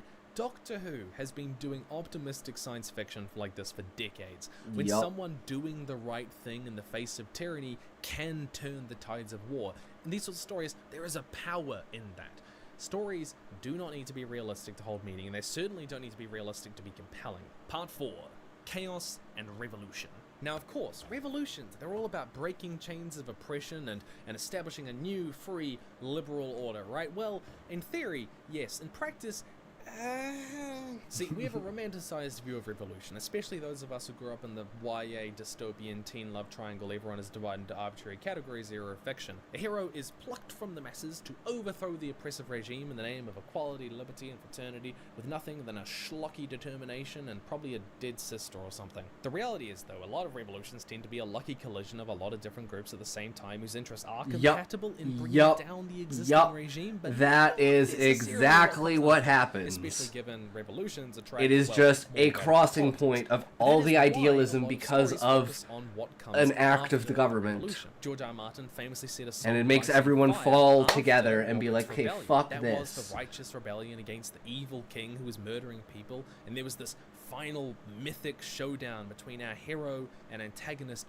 on the Trident. It was cinematic, Rodbert and Rhaegar. But that's because George R. Martin was more interested in what came after. How do you reorganize society? How do you keep it from falling back into chaos? Revolutions naturally attract radical religious, economic, ethnic ideologies, and when the common enemy is gone, those... Yeah, Game of Thrones is a great example, Song of Ice and Fire is a great example of that. Like, after Robert's rebellion, like, to Robert, he lost the rebellion because he lost,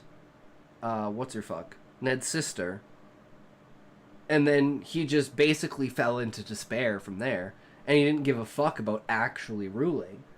And he never gave the order of law to anyone else other than Jon Arryn. And when Jon Arryn dies, that sets off the beginning of the story, because then it calls Ned in order to be hanged as the king, and involves him in the fallen order, essentially, that the kingdom has become since Robert has taken over. And that's a very powerful image. Clash. I've already mentioned Dune, but Ursula Le Guin's The Dispossessed is a fantastic look at a post-revolution world. Inara's is this anarchist society founded on, supposedly, equality... And even if you think about it, the revolution could also be the octopi coming out of the water and fighting against the beastmen, because the beastmen are primitive. So it'd be like Columbus coming over to America and seeing the Native Americans as less than human, and basically trying to annihilate all of them because they have superior technology. And that's kind of the basis for where this comes from, only it's the octopi are invading all 4 of the continents basically at the same time, and that's the only reason why they were successful, is because they were basically based on numbers, and by attacking all 4 continents at the same time, they had to drive the dragons apart, so not all 7 of the dragons could fight as one. And that's literally what led to the eventual downfall, because the dragons just couldn't hold them at bay anymore. And then they brought the moon out of the sky, which caused basically all of, like, basically the dragons had to become arcs for the beastmen. So they, like, made, like, ramshackle buildings on the backs of the dragons, and then the dragons spent like 150 years or so flying through the air, holding these beastmen societies on their back until the ground was ready, like, had stopped, calm enough, let's say, for them to actually be able to land and restart their societies. And by this time, the monarch had just gathered all of the species together, because he had created the insectoids and the avians, and they were basically genetically engineered from lesser species. Like, some species just show up that will have like reminiscence of the insectoid and avian species, and they're their lesser forms that were before the experimentation that we'll go back to when they go to the domed city and they find all the experiments, all the writings, all the history and everything like that in book 2. But technically that is its own revolution, is the Beastmen and the Beastmen Wars, because after they pulled the moon out of the sky and the tree started to grow and the dragons landed back on the ground, now that they didn't have a god anymore, the Beastmen were pissed, and this is another faction of, or another presentation of the people wanting something and the leaders having to fall in foot with it, which is the Beastmen wanted to go to war against the tree. The dragons knew it was futile, but they knew the Beastmen wouldn't listen, so instead of the Beastmen going to get slaughtered, they decided to help the Beastmen. And they fought long enough that enough of the dragons had given up and enough of the Beastmen had given up that they just decided to, you know, Fafnir was literally like, I'm going to go have a 600-year nap. Fuck this. And he peaced out. So this technically wouldn't even be the first revolution. Living, cooperation, but it struggles with... And then the second revolution would also have been the Adventurers Guild appearing. And people being like, well, we want to start leaving the tree. And once the monarch realized people started to want to leave the tree, he's like, okay, well, I need to set up a structure in order to make it so that, like, people will actually be able to survive out there, because they don't understand what the world's like, because they've only lived in a world of, like, their needs being met. So he made the Adventurers Guild in order to bridge that gap between the wild and society. Sustainability, with forging a cohesive identity for itself, with isolation and trying to realize these ideas. And our characters are forced to choose as they experience more of the flaws of these utopian ideas, looking at that gap that can develop between the aims of the revolution and how to get there. Here's the thing. Revolution isn't just something... In the tree, part of the tree? For reference, this is like an idea of what the tree looks like. But imagine it like going into space. So, it's got like the lower half. Now imagine the entire tree trunk is like the crystalline. And it's going up into basically space. And it's inside the center of a volcano. And on the outside of the volcano is the city of Ifrit. And around that is a giant jungle. And it's like the heat and... It's basically like... I based this part off of like Hawaii. It's like volcanic and jungly and... kind of barren, but still has elements of survivability.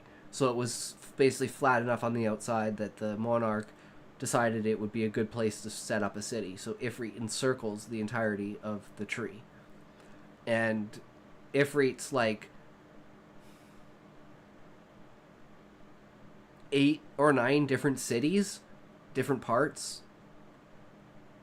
So it's like, I don't know anything about America. I'm Canadian, but it's like the idea of like the entire lower mainland of like BC and Canada. So it's like Vancouver and like all the way up like Stave, like the Stave River.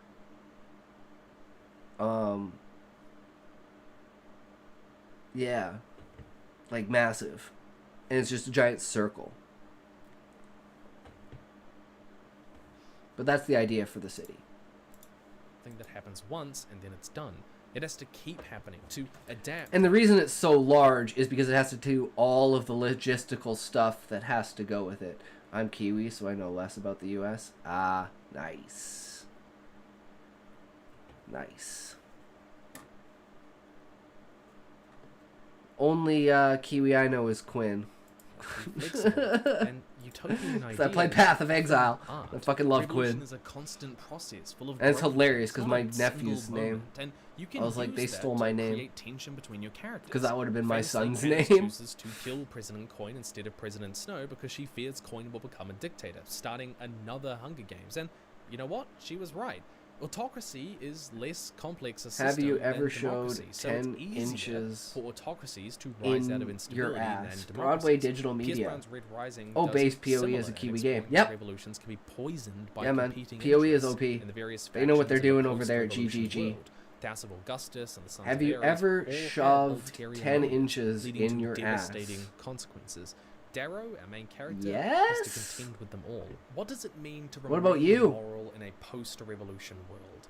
How do you keep people fed and working and I'm like, deal with that's chaos it? when you're finally in charge? Come on, Who man. do you Use your blame? How do you imagination. manage it when That's the it? war tore the country apart and destroyed so much of its PoE is infrastructure that power over you no Ethernet. longer have what you need to I don't know, build they the society added you in promised. What do you map do about the stash groups tabs who to joined PoE the 2. revolution, So but I was for debating playing different it. promises for trade deals? You took support from, foreign interests. And how do you protect the rights? I'm kinda of getting people bored of who Monster might have Hunter. been Maybe we'll previously play PoE. imprisoned? I don't How know. do you deal with them? But we've got this There 4.5 are hours and we're not costs even to through the second video physical, yet. psychological, and sometimes I feel like no victory Asmund. heals all wounds. One last really interesting point is that people will idealize the past, even oppressive regimes, Yep. because the reality Yep. is that every regime is good for someone and often more people than you think. A 2019 poll found 59% of Russians felt the Soviet Union took care of ordinary people. 66% even regretted its dissolution. See, And that's kind of the undemocratic statistics you'd get out of the tree between people that like in 2011, 56% of believe that they're being Lithuanians taken felt their care standard of living by had the fallen monarch. since the Soviet dissolution. And even Feel though like majority of Asmund. almost every I know, that's a group reach, set in isn't it? Russia believed the Soviet Union I just did mean no with harm and good. like turning. I turned what a 10-minute video into an hour and a half, and I've turned a half an hour video into almost 3 hours. I think that's pretty impressive, actually. I think he would be impressed with me. That's pretty good. Elderly people And there's like, I still want to talk more. really did depend on the Soviet Union's very generous pension plan. They worked to it their entire lives, and suddenly gone. They grew up in that culture, and it was taken from them. Separating one's identity from a critique of how that society might have run can be really, really difficult for a lot of people. This, again, can create conflict between your characters in that post-revolution world, where people feel some loyalty to how things might have been, even if they kind of do understand the problems with it. That's a really fascinating place to take your characters psychologically. How do they reconcile their connection to a place, to a job, to a regime, with what they find out it did? Or the things that maybe it did, but there's not enough evidence. Or alternatively, That's it a good might one. genuinely be morally ambiguous as to whether the regime was bad at all, whether Mm-hmm. they justified themselves, and what do they let go of. All these questions and tensions. And it's one of those things like, the people question why there's no written past, and the reason there's no written past is the monarch doesn't give a fuck about it. Really and truly. And people are just lazy. And they're just not recording it. He's like, you can do it all you want, just no one actually does. And it's like this whirlpool effect where people are like, well, no one does it. It's not something you can't do, but just no one's recorded history. Because no one's felt the need to record history. And now it's gotten to a point where they're getting outside influence that's like pushing their curiosity as to maybe what the history actually is and what the outside world is like. And it's this clash of influence that not necessarily the monarch is afraid of, but he knows that it's going to shift things. So it's like he's preparing for this shift too, because he's molding with the society as it goes, so they don't discover who he is. So he has to play the part no matter what the part is. And he just falls in line because that's what he's made to do by anima. Can create a really interesting story web, right, in your revolutionary world. Phrase And from best when the ones always Soviets know fell. which ones to tangle, Everything which our ones leaders told us about the communist paradise was a lie, but Let's everything bring they all this warned us together in about a summary. capitalism But is true. first, go get my book. I mean, if you made it this far into the video, then this is the book for True, you. brother. If you only want to get True. that's okay, but I say get Volume 2. I think it has a better selection of topics, but I will say Volume 3 coming later this year is going to be the best of them all. I'm really happy with how it's turning out. And I'll put it out to a vote, but we'll be picking between these two kind of cover concepts before I send it off to the artist to develop it more. I like As the said, bottom these are left all of the one. writing Or and bottom work on right discussions one. I've had, and more detail, expanded analysis, and I am astounded with how well it has sold, like genuinely like 80,000 copies or something. I expected 500 when I first published these. Thank you so much from the bottom of my heart. And if you want to check out my writing, I recommend reading Two Robots at the End of the World. That was published with Utopia Hey, Science Fiction broski, I'm magazine. back. Welcome It's back, my Valiant boy. first poetry publication coming this month. I've never really tried it that much, but I wanted to give it a hand, and yay! Thank you so much if you do. There are links down below. Keeps the channel alive, keeps me having some faith in myself. Thank you so much. On to the summary.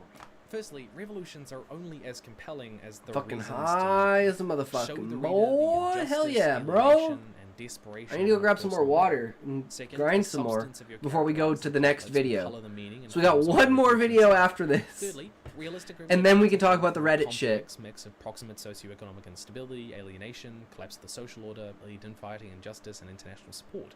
Some are harder to dramatize, but can make your story more grounded. Fourthly, stories don't need to be realistic to be meaningful or compelling. Revolutions are often mythic. However, this can also lead to the head of the snake problem. Fifthly, it can be equally important to show the reasons why people don't revolt. And sixthly, many stories focus on what happens after the revolution. Infighting, the struggle to realize a utopian dream, and the gap between ideals and execution. All of this can create a fascinating story. So, if you were to create your story and lay it out kind of like this, what is in the center? Always wait, bro. I got no saliva. As a smoker, always drinking water. Yeah, I know. My mouth is always dry. And which of these And then I lick my lips and then they strands crack do and you it's like, tug on fuck. most? Stay nerdy, and I'll see you in the future. Okay. So we got one more. I will be right back, though.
XP points. 435 points. Nice. I try something. Don't worry. I'm so happy. Chillin'. Eyes of Loa's foot. Music. Or. That's why I don't play music. So. Monster Hunter Rise. I'm geeked. Hell yeah, bro. That's why I don't play music. So people can play their own music. Because I like playing my own music during other people's streams. So if they have music in the background, it kind of interferes. So I just figured it'd be easier just to not play music. And then give the audience the option to play their own music. And if someone wants me to play music, like we were doing earlier, we can play music. But just as a general, not play music. Okay, so, world building cultures. Let's do this. Alright. Is your fantasy or science fiction world missing something? How can this be? We have a whole slew When you of high, you races love listening to the pilfered straight song from the Monster Hunter or Silmarillion. speakers? We have a detailed map with magically splitting rivers and everything. Our cyberpunk setting's international political borders were lifted straight from the 80s. We even have an alien ecosystem built entirely out of predators. Yet our evil empire seems a bit flat for some reason. Could it be that their singular drive for world domination and complete lack of screen time has resulted in the Imperial capital being blander than a 90s sitcom? What could be the problem? Why is the chapter featuring the Wood Elves tree homes duller than, well, a tree? What is missing? Wait, I know. We didn't build a culture for our fictional peoples. World building can be intimidating to those who don't spend every waking moment obsessing about it like I do. But keep calm and listen to me carry on about how I easy make those in my world-building head. fictional culture really is. Seriously, don't stress about world-building cultures too much. Real-world cultures are far stranger than anything written in fiction. Yup. Which means that any old half measure taken in When I world building smoke is one, I okay, listen will to produce music loud, exceptional singing, results. try hard. And by that, I I need mean so that much people music. won't notice I love unless you music. really screw up. So let's really really dig into how to properly create a fictional culture. Now, culture can be a collection of shared values, social norms, artistic achievement, mythology, ceremony, and customary beliefs. All of that sounds hard to world build, but all a writer has to worry about is mostly just a society's dress and architecture. Just like smoke and mirrors, add those two items and a writer is done. A reader won't notice characters from the far future using modern-day slang if we dress them up in funny hats and have them live in fractal-shaped houses. Our future society has technology completely different from modern day, but their culture should still share the same values and taboos as our own. Or maybe they only have hyperdrive and everything else is just absolutely the same because access to the huge vastness of the void between stars will change nothing about a society's perspective. If an author worries that this won't be enough, then just add a singular trait that the entire culture is built around. Need an antagonistic people diminish the heroes? Just build a culture obsessed with warfare at the cost of every other aspect of their society. Since our ear How did is these effective, guys we invent just hyperdrive if they disdain all changing. intellectual pursuits? Well, they stole it from the precursors or something. Look, you want thematically opposing foes for our scientific heroes or what? Who cares if a culture's core value is so singular and strong that it would cripple any chance of them becoming a major power?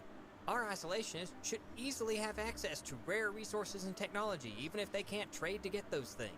Don't worry about trying to compensate for these cultural weaknesses in interesting ways. We could, for example, give our isolationist people an untouchable diplomatic caste who has to deal with outsiders, but whose specialized expertise has resulted in the ascension of the very people who shun them. Wait, that's dumb. I have an even better idea. Let's make them all evil instead. A society built entirely around worshipping evil, torture, and death should function incredibly well. I bet a culture devoted to destruction is very good at building the infrastructure needed to wage endless war. Also, cultures where the only form of advancement is killing your superior must suffer no shortages of talent at all. Is coming up with a monolithic culture built around a single trait too hard? I understand. I'll play World today, or what are you doing right now? Thankfully, a writer need not stress themselves out Well, over I'm not quite sure the direction this video is going because the other ones were I had like talking points that I could talk about. This just seems like this is a ramble. It doesn't really seem like, you know, I just picked this out of nowhere. But this doesn't really seem to be on topic. It's not like talking about how you do cultures. It's just talking about how you don't do cultures. Amount of creativity into world building a culture when an author can simply steal one directly from the real world. Just borrow a contemporary or historical culture and transplant them directly into a fantasy world or the far future, completely ignoring the environmental conditions and historical context that shaped that culture in the first place. Don't worry, I'm not suggesting we actually read about the real culture before pilfering it. Nah. Simply changing the name will dodge all accusations of appropriation, or at the very least it will hold up in court. A writer need not worry about stealing another culture's symbols because a proper author should be too lazy to use symbols in their fictional cultures in the first place. No yeah, need man. for Peace rich out. poetry, Enjoy world. clever mottos or emblems designed for instant recognition of a culture's history or values. I suppose we could make a flag. Just slap some random shapes on there and done. Wait, I have another great idea. Let's over-design our symbols. Nothing like having so much crap on a flag that it becomes unrecognizable. Nor should a writer worry about over-designing a culture as well. This never... Actually, I've had my flag forever. The flag is... Let me open up Paint. The flag is... If you take thick is this? Like...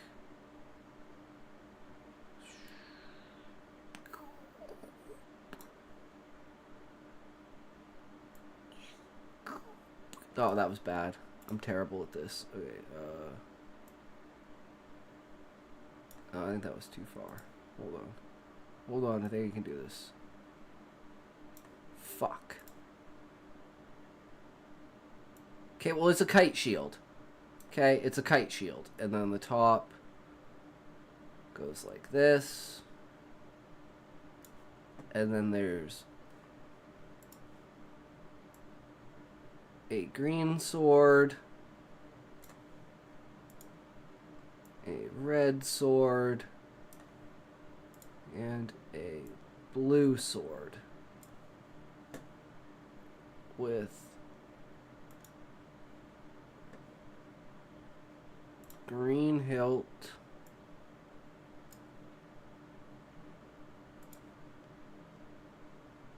blue hilt, and a red hilt, symbolizing the, like, interconnections between the heads of state and the different species, the different races, and the monarchy and everything. And it's like that everything is connected. But yeah, I'm shitty at drawing. But imagine like a kite shield with 3 swords on it, and the hilts of the swords are like different colors than the blades themselves.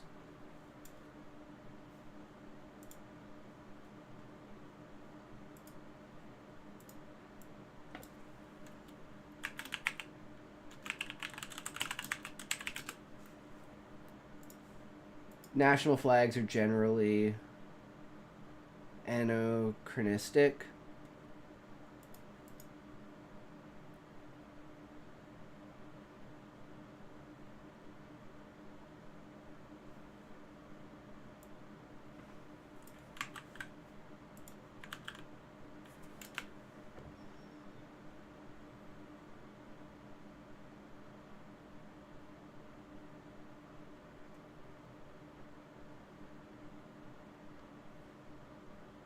Historically misplaced? Well, it would be celebrating the uniting of all of the races, which was a historical event that happened 600 years ago when they basically stopped the Beastmen Wars. So I think that's actually accurate. Becomes a problem when an author becomes enamored with a culture to the point where they remove all flaws and have it represent what they believe an ideal society is.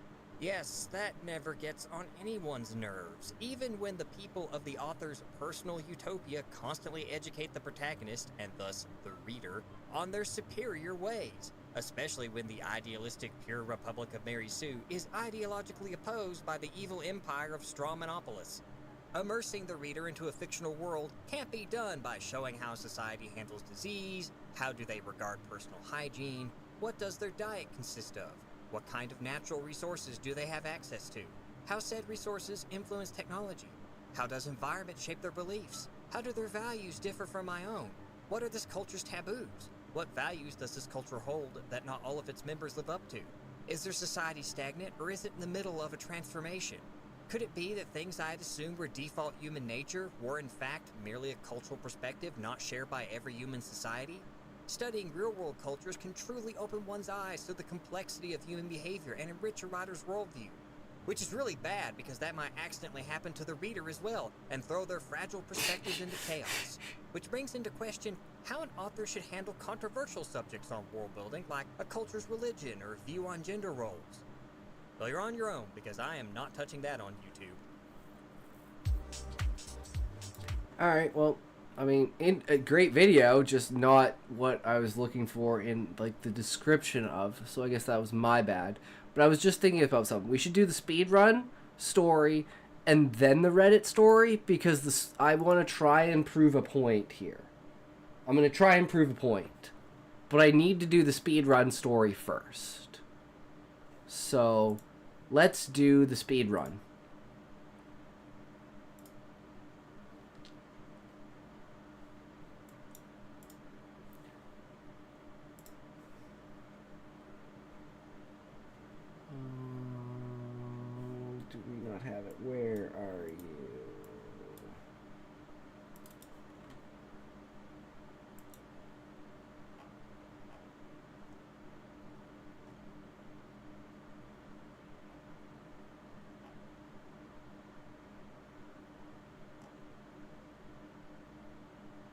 Okay, this was it. A guy buying groceries, farmer's market, 200 BC Greece, philosopher trying to use his ideas as currency. He wants to buy some bread, so he speaks of the ways of how magic cannot be different from science unless taken context that's used to control. Finds himself hungry and approaches a vendor of bread. Rising action tries to haggle with the vendor to get him to accept the idea as payment for his meal. His idea piques the man's intrigue. Man, after hearing the idea, decides to take the idea and not give the bread. Philosopher starves to death. Okay, let's grab this. Move it into here.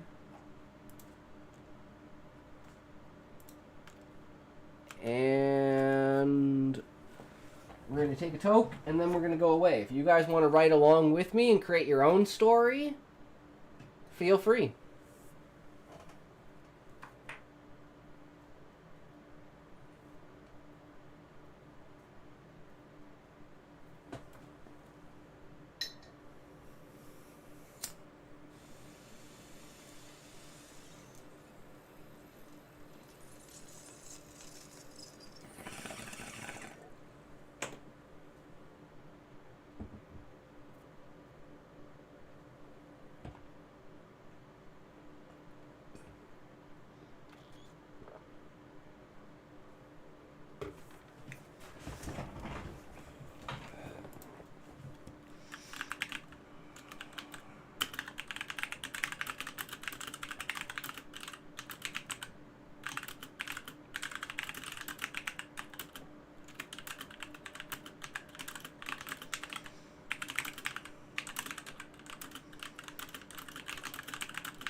Alright, I'm just going to end it there. I think that's pretty decent.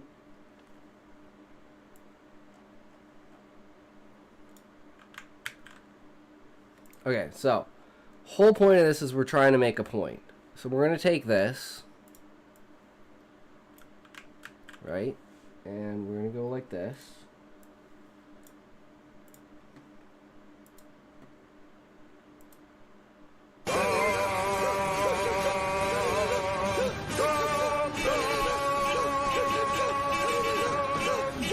Hockey heard you the first time! Kaz_the_Minotaur rated my stream with 4 viewers. Kaz the Minotaur! Thank you for the raid. Welcome, welcome. Yes, Venture Brothers for the win. If you know, you know. So, you're kind of coming in at an interesting time. So, we just did a speed run for a story. And in order to prove a point, we are basically going to put this premise that we have, that we wrote from our story, and we're going to put it into Grok here. We're going to be like... Actually, first of all, let's see. How many words is this?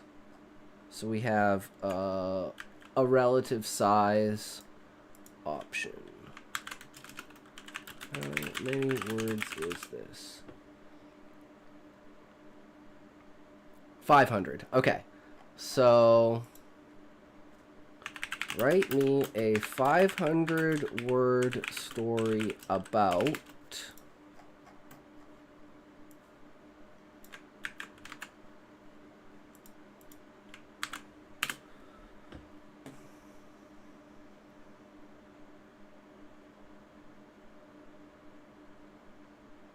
Okay, now this is what we're actually interested in. So, now that we've done that, we'll just let it do its thing while we explain the story. So, on Reddit, because Reddit's fucked, so let's just start at the bottom. I was like, okay, well, let's just post short stories on here. So, man, I'm planning to do the same thing. So, this is an AI-generated story. Guardian of the Highlands. This was made by DeepSeek, and it was a test about whether DeepSeek could make a story about China being the enemy. And I just thought it was hilarious, so I posted on there. And then I made another one about just like a marathon. And then I put it on there. And then I put this one up, but for some reason it like copied over super weird, so it was removed. Because they're like... they're crazy. I don't understand. But it got removed. And then I commented on a couple of things.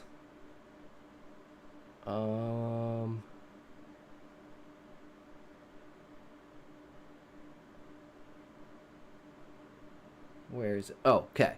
And then I posted this. And it got removed.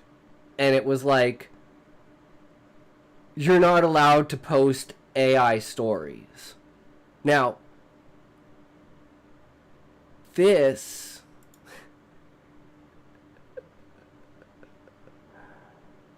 is not an AI story. That's the story I wrote based on a story that the AI wrote. But we had the same plot lines and everything like that, and I was doing contrast, just like I'm doing right now. And that's the whole point of why I did what I did. So now what we're going to do is we're going to take my story and the story that we just got Grok to generate, and we're going to ask the AI which one of these stories do you think was AI generated? Which of these two stories do you think was written by a human?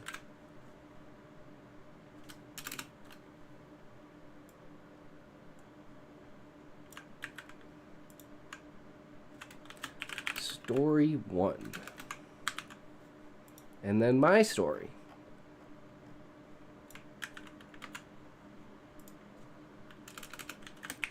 Story 2. Are you ready?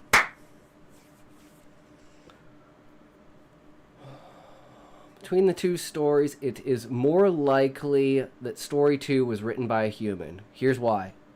Of course, it would do that.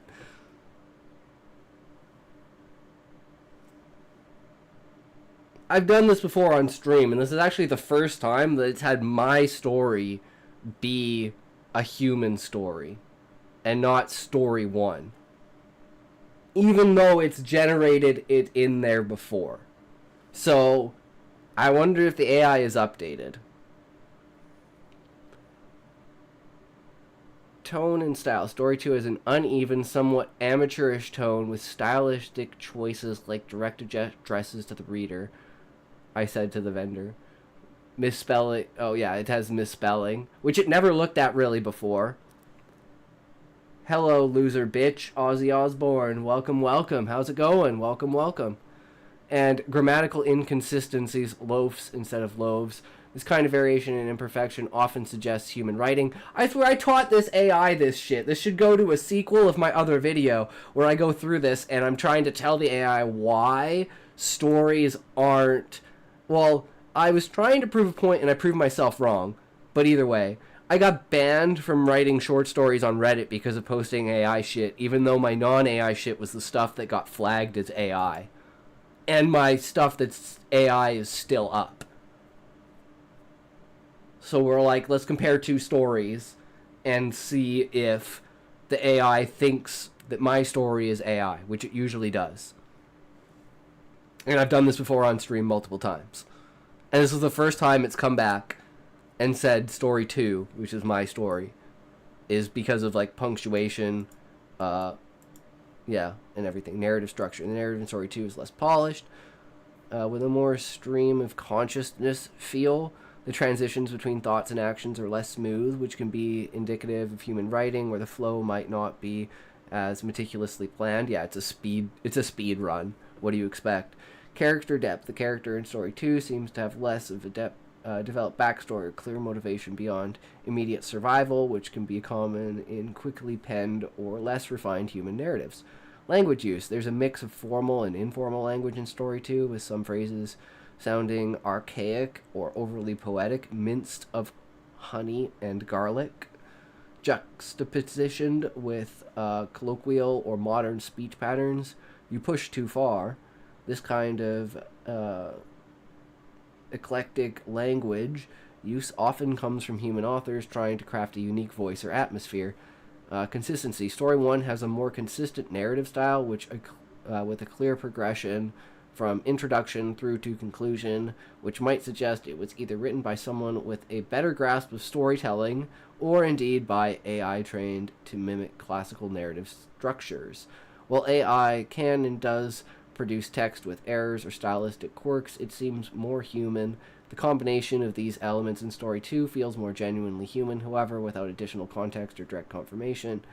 This is still speculative. Both stories could technically be written by humans or AI, but based on stylistic analysis, Story 2 leans more towards human authorship. Alright, well, let's read Story 1, since we never actually read Story 1. And let's see what the AI actually came up with for its story. And then we'll read our story afterwards, because we haven't actually read our story yet.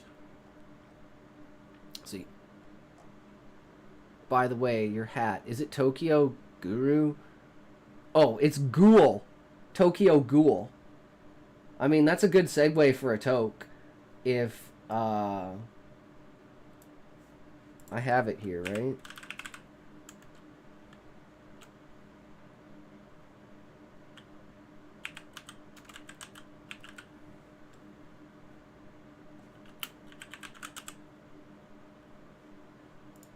Hold on a sec.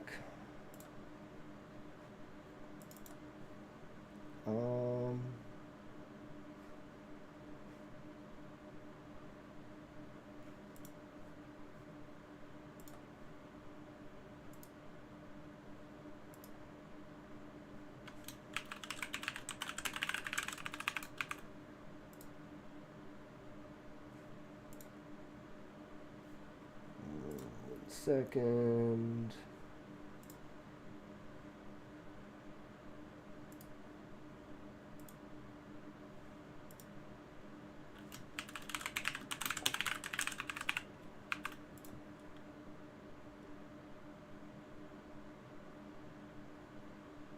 Okay, I think here it is.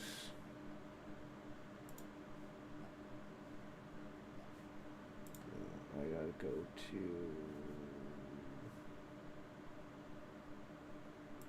this. I can never remember how the hell to get here. There it is.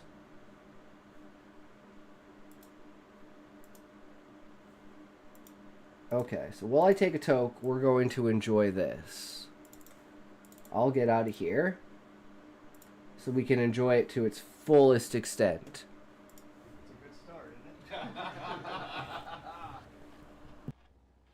There's just so much goddamn weight on my shoulders. All I'm trying to do is live my motherfucking life. Supposed to be happy, but I'm only getting colder. Wear a smile on my face, but there's a demon inside. There's just so much goddamn weight on my shoulders. All I'm trying to do is live my motherfucking life. Supposed to be happy, but I'm only getting colder. Wear a smile on my face, but there's a demon inside.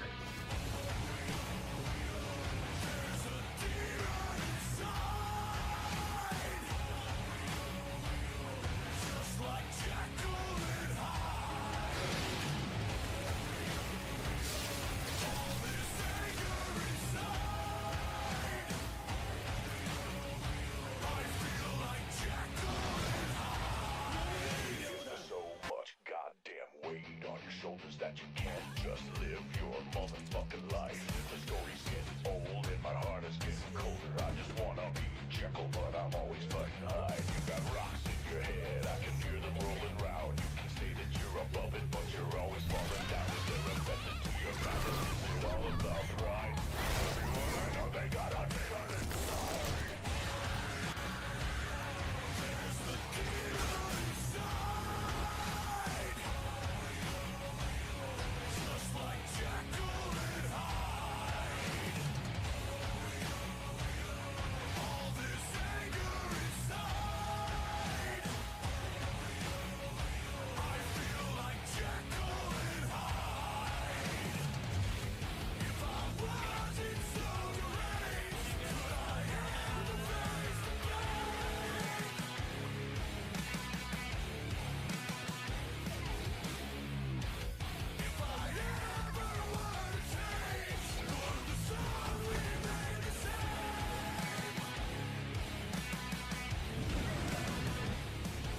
Yeah, I made that.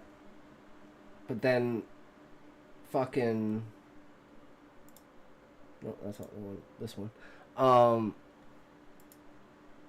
It's actually really good. I got like 16,000 views in like 2 weeks, and then it got blocked. I don't know if it was for the song or if it was for Tokyo Ghoul. Kinda sucked. But from then on, like, I have a bunch of other AMVs, but yeah, I never posted any of them because of that. Unfortunately, I was like, why are there no good AMVs with like good fucking songs? And it's because they're all fucking copyright bullshit stuff. Oh, I guess we can actually do this now. Alright, so this is the AI one. In the bustling agora of Athens around 200 BC, the philosopher Zeno, with his robe worn thin by the sun and his mind full of unshared thoughts, found himself in the dire state of hunger. The market was alive with the shouts of vendors, the clatter of bronze coins, and the rich scent of fresh produce. Zeno, his stomach crawling like the distant thunder of Zeus, approached a bread vendor whose stall was laden with golden loaves. "Fine sir," Zeno began, his voice carrying the weight of his wisdom, "I am in need of sustenance, but know this, I possess no coin, yet I offer something far more valuable, an idea." The bread vendor, a man named Cleon with a face that's hard as stone from which Athena's statue was carved, raised an eyebrow. "An idea for bread. Speak then, philosopher, but make it quick. My patience is not as endless as your discourse."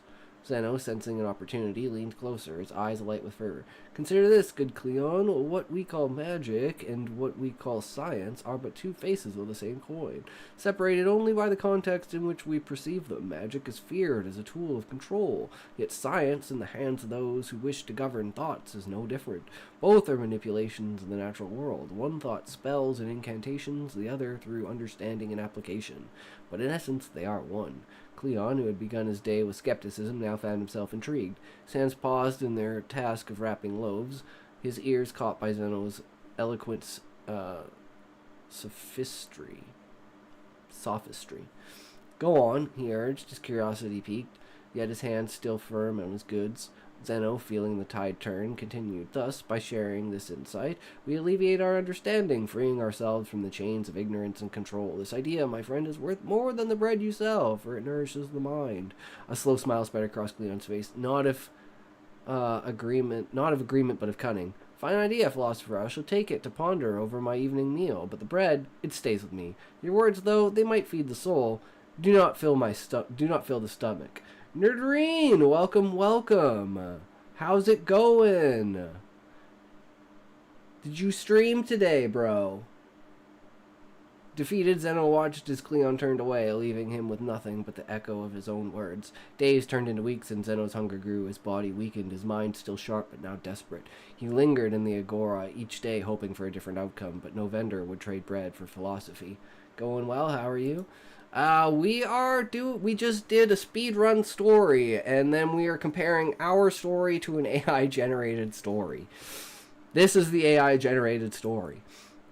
In the end, Zeno, the thinker who believed his ideas could move mountains, found himself unable to move even in the next stall. His ideas, profound and enlightening, could not sustain the mortal coil. As the sun set over Athens, casting long shadows over the market, Zeno lay down for the last time, his final thoughts a silent testament to a harsh reality, that in the world of men, ideas, no matter how brilliant, cannot always be currency. And then there's mine. Arden stretched as he lifted his hands to cover his eyes. The sun was beating down upon him on his fine day, and he felt selfish that he was not enjoying it. "I've been given this opportunity," he told himself. "A great many men have never lived the joy of waking such a day as perilous as could be. No roof, no food, just the wind and the cold. Until now, the heat a reminder of the loss." He stood in the dank alley as he listened to the passer-by, picking out small bits of conversation, attempting to hear about the early days' markets. He grumbled as nothing piqued his interest. He began to walk towards the market down the street as his stomach growled in his attempts to flee from its dark situation. He pondered what it might be this man before could possibly need. A thing such as magic and detail for the food through which you craft, but such a taste of the real deal, I said to the vendor as I placed my arm on his cart and leaned in towards him. "Loaves of bread for sale, good sir. Although I would say to you say you do not look you have coin, my friend. I am bereft of coin, good merchant, of that you may well see, but of conscience and mind I bid I am not. Let me delve into a tale so fine you'll take with me you to dine. I chuckled as I leaned against the stall. Would you care to calculate the worth of such words that come from this sturdy mind?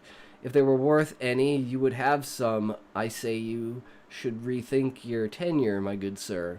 But why would you think that I would sell such ideas to normal folk? I see this woven curtain of silk upon the glamorous stalks of folded woven velvet, stuffed with who knows what to prepare such a fancy and inviting seat. Those are the kinds of ideas I keep for men of such stature. Your words are minced of honey and garlic, my friend. The vendor laughed as he sat back in his chair. Pray tell me that I will perch an ear to you for a time.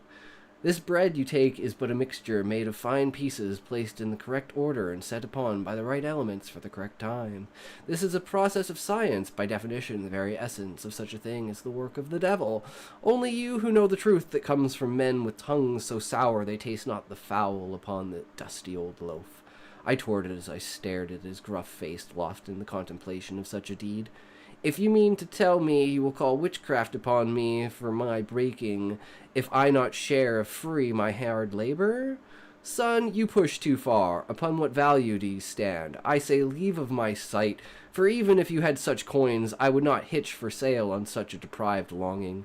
I raised my head to the sky as I wandered off down the market, bereft of food and drink or coin and favor. That was my last desperate attempt at pressing for my life. It was out of my hands now, I thought to myself as I lay in the blistering sun, the thought endlessly playing through my mind of the choices I had made that put me here. My mind was a power I took advantage of, and by it I am now condemned to its eternal voice. Alright. And that is my speed run for short story. So, yay! We've hit the goal! We are free now. We will be playing Monster Hunter because having a map, the map stash tab for PoE is not exactly exhilarating. Whereas, you know, I think World is a little bit more exhilarating, and it's funner. In all honesty. At least for now. I want to play the Druid. PoE 2 needs to come up with the Druid already. I want to play a shape-shifting Druid. Throw back to fucking Diablo 2. Sorry if I missed something. Just so you know, though, I'm Japanese, not fake. I didn't think you were fake, good sir, but, I know this is not proper sentence structure, but I think the idea might get across. Nihongo o hanashimasu mo skoshi desu. I probably butchered that. Marshall Smith, you're... Well, first of all, let's bring this there. First of all. Yoku dekimashita!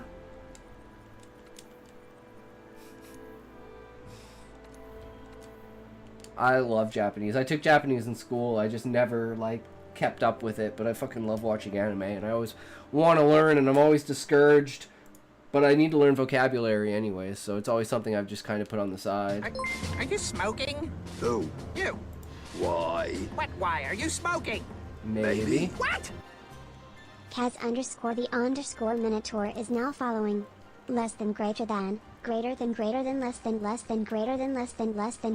dancing Kirby.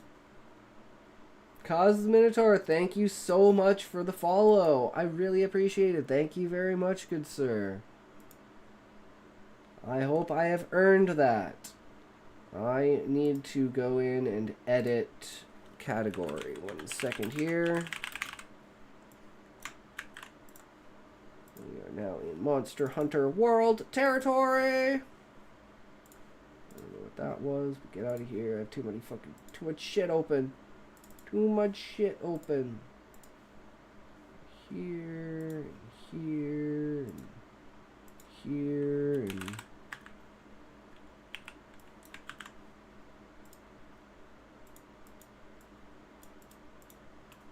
Seriously? Oh my god. There it is. Okay. There we go. Much better. I was reading English short novel for Japanese audience, and I happen to read Japanese novels.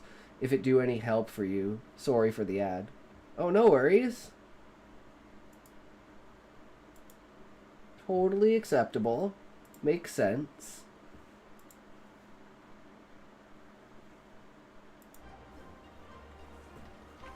I just appreciate anything. I feel like it means I'm going in the right direction. It's always a good feeling. Or like, help me know where the direction is that I should be going, right? That's a really big one. So let's see here. What do we got? Toby Kadachi, Mateo Stra, Siddiq Lavinus, and a Odegaron. I haven't fought an Odegaron, but he's really annoying with Insect Glaive.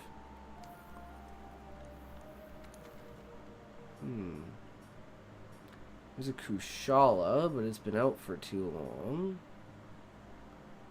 Wait, is that a Rathian and a pink Rathian? Let's do that. I was reading English. Do you guys play Monster Hunter by chance? You know, we kind of immediately switched off onto a new topic, but such is my content. We kind of go all over the place with a lot of different stuff.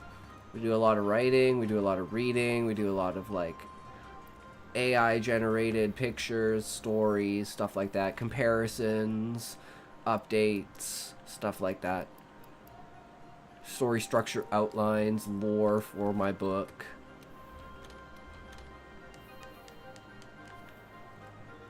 And today we were looking at comparing my world building, and like what we're going to do tomorrow is we're going to create an entire structure for the government system of the tree. No, all too old for that kind of things. Yeah. Well, you're never too old. I'm 33. My dad's 65. He still plays games.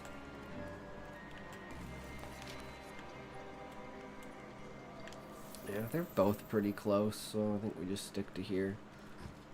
We just do this. I do Project Zombieland instead, or Zomboid. Makes sense. I'm just so excited for Wilds. We're going to be playing Wilds non-stop when it comes out. We're going to put everything else on halt, just like we did with Path of Exile. And we're going to go hard with Monster Hunter Wilds. I'm so excited.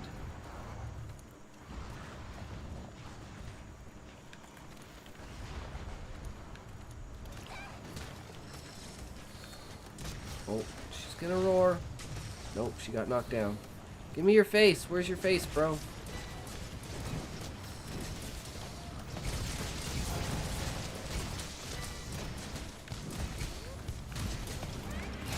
Alright, there we go.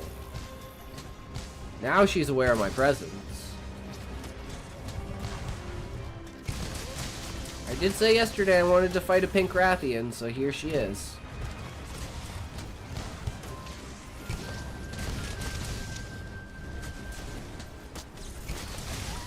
Oof. Oh, she's trying to leave. And she's gone.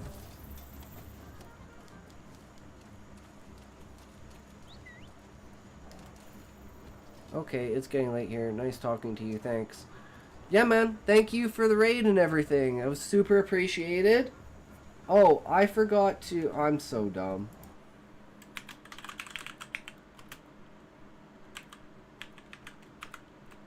And I absolutely love your name. It went over my head until just now, and I was like, Kaz the Minotaur, and I was like, wait, that's, that's a reference to Dragonlance. I literally have the Kaz the Minotaur fucking series. And the Huma series. And the original Dragonlance series. Like, I can't believe that went so far over my head. Until I just read it now, and I was like, wait, Kaz the Minotaur? Wait, no, that's Dragonlance. That's 100% Dragonlance.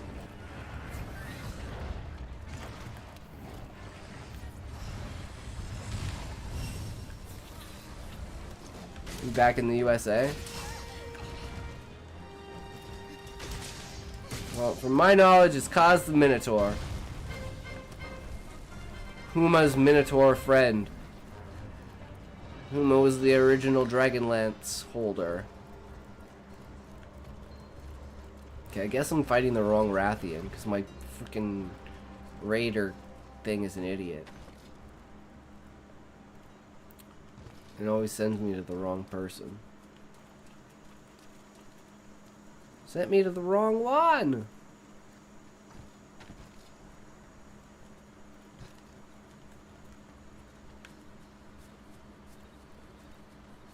This is a joke. It's a joke. Why? I'm like not in combat, but it's still saying I'm in combat. Anyways, thanks for the shout out. You have a good one, sir. You as well. Thank you very much. Enjoy the rest of your night.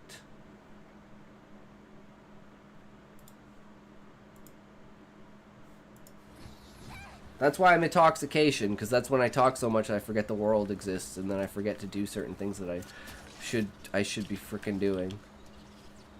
Like the shout out and everything. But I just added the commands a couple days ago. Like, you can do this.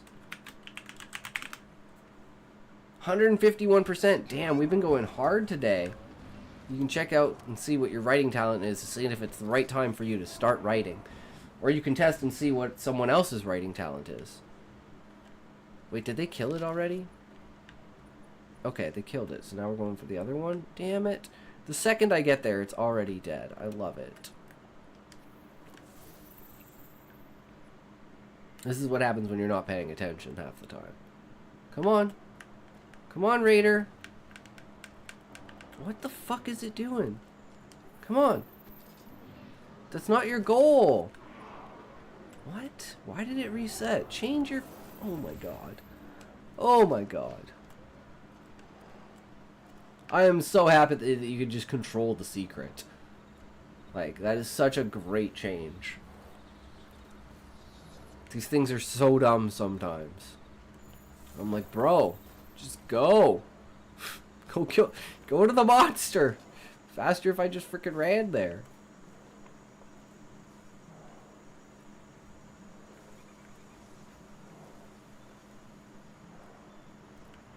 This was a fight for the ages, that's for sure. Distinct dismay, despair, dismemberment. Distilled desperately. Daunting. Dancing. Disturbances. During. Degrading. Decadence.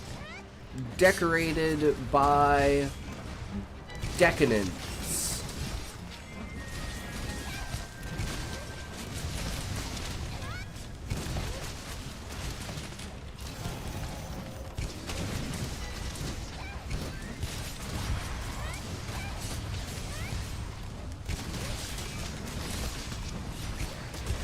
Oh, he's running away. She's a runner!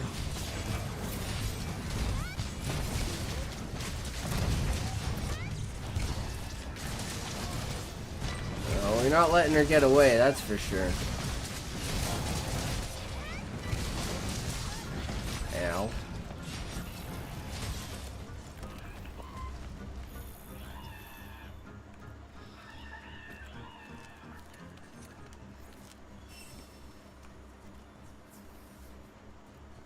Well, that was fun.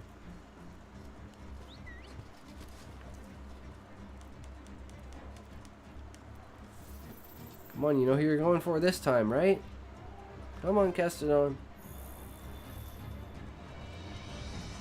How'd they get it all the way over here?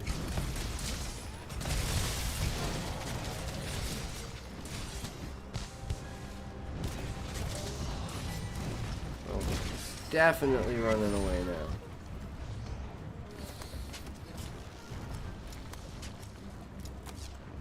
She missed it. Oh, that was so close.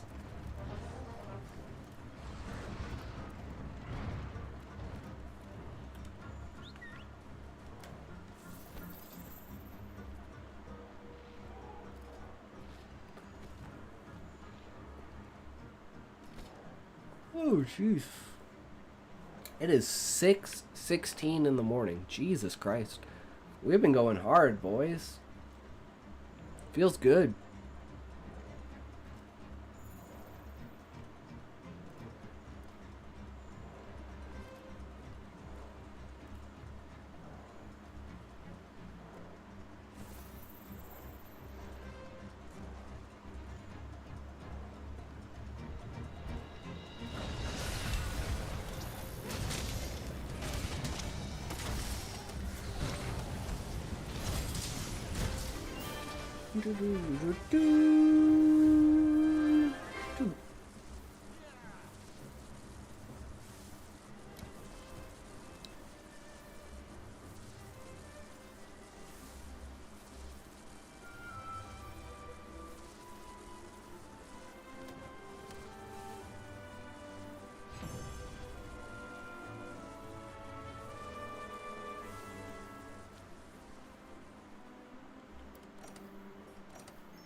See what we've got now.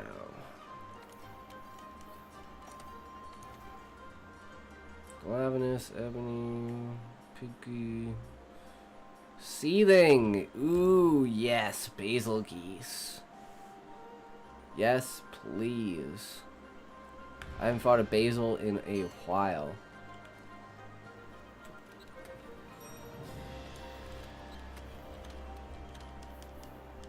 Rock this bitch's world.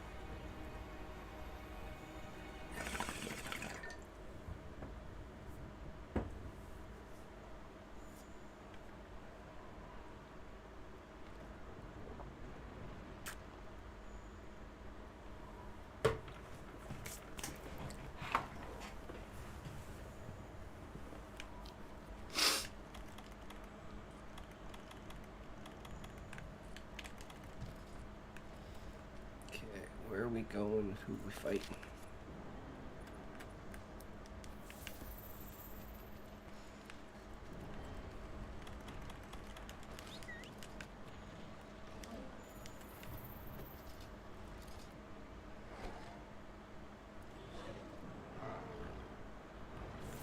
Okay, it knows what it's doing now, so we can...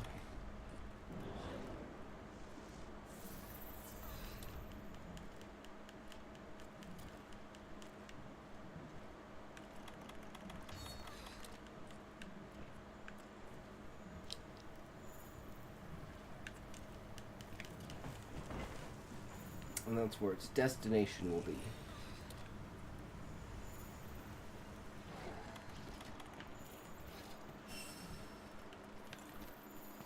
And there he is. Hey, big boy. It's been a while.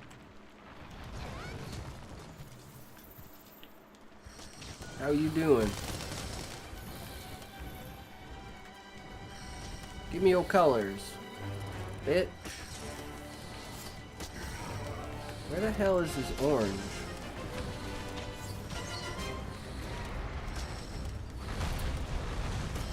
Is he one that's like really fucking annoying because it's like his top? Yeah, it's the top of his head. And I had to learn that technique in order to fucking do that shit. But I never perfected actually like steering the insect because it moves just too fast. This one just moves too fast.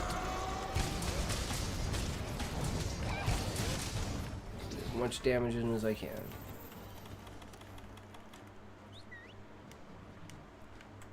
And be as lazy as I can.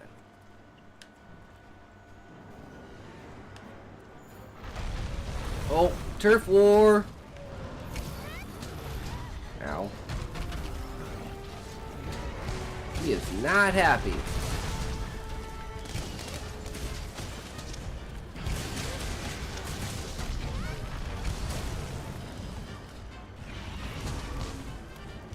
Oh, shit.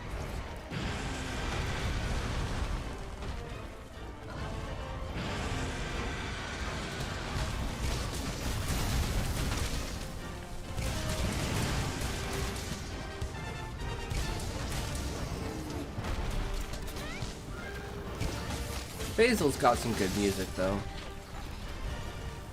It's not Zen Ogre, but it's still good.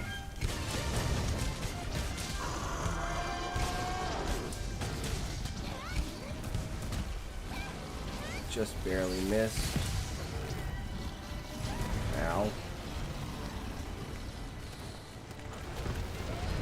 Oh, here comes a J-Ho. Of course! Just out of nowhere. Hey, J-Ho, how's it going?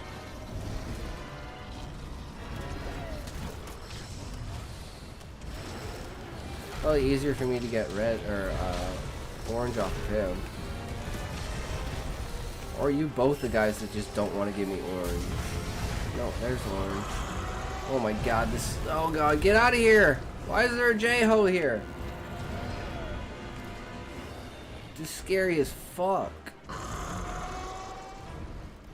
Okay, he's leaving. Or is he just dropping shit? Oh, he's going for a dive bomb, isn't he? I think he left? I'm pretty sure he left, okay. Let's get away from the J-Ho.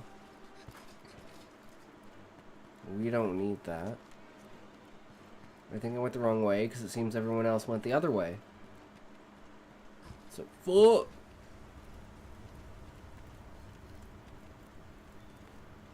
Okay, now we can...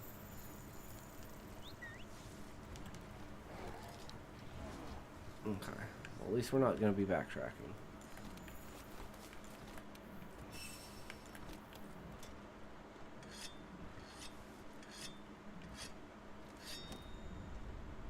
Alright, protective polish. I don't know why, but we got it. Let's hope we can use it well. Throw his fucking shit everywhere. Oh. Where you go? He's fighting someone. If it's not a J-Ho, it's a Bracky.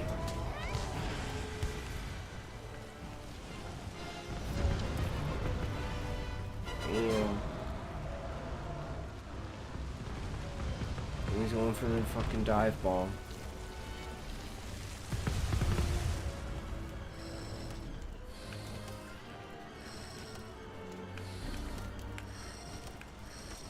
Wait, is he asleep?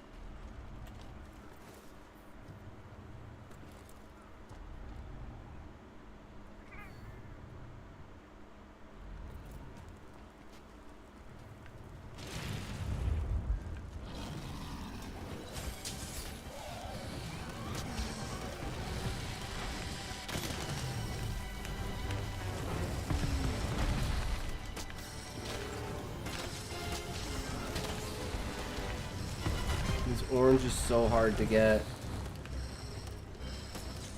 Damn it.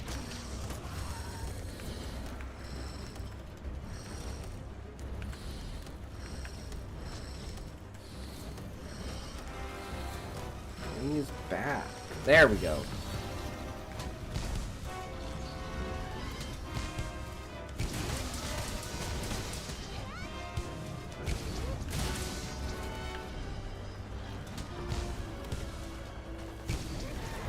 Ooh, that was bad. I got really lucky there.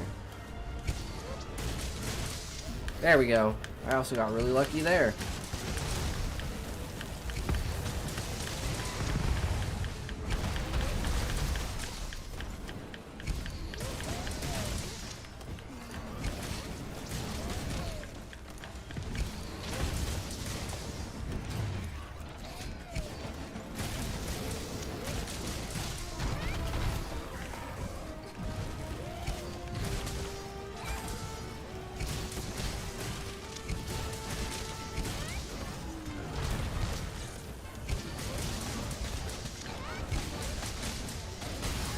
Shit.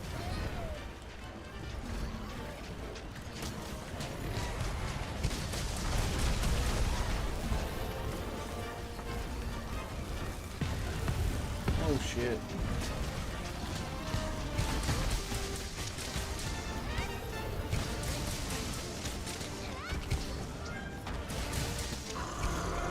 And here comes the J-Ho. Just in time.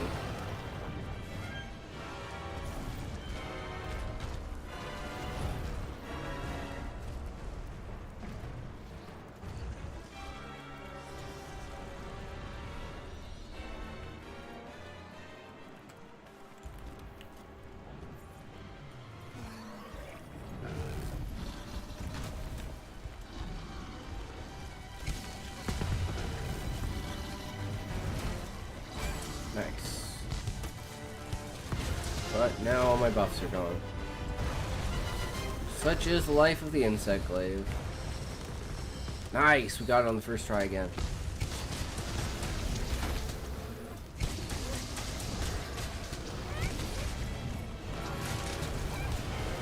Man, this J-Ho is just ruining all the fun.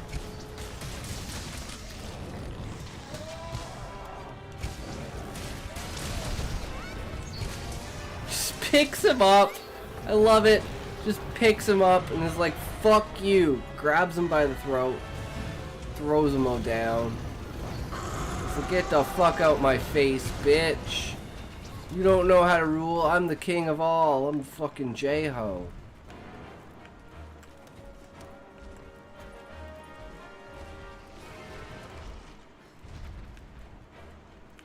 He's like, I invented dragon damage.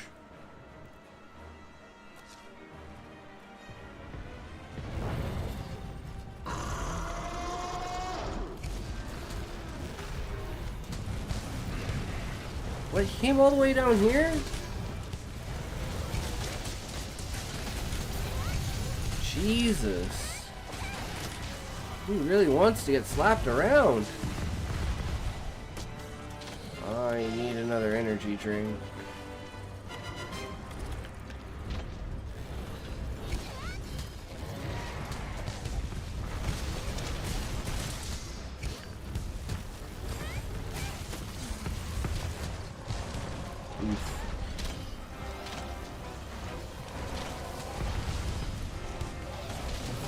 Oh shit.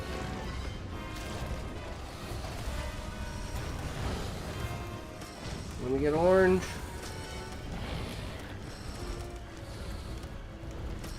No, give me orange. There we go.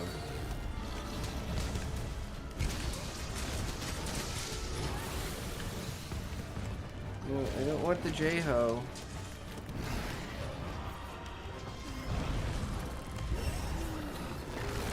Oh shit. I preempted too soon. Ooh, he got fucked.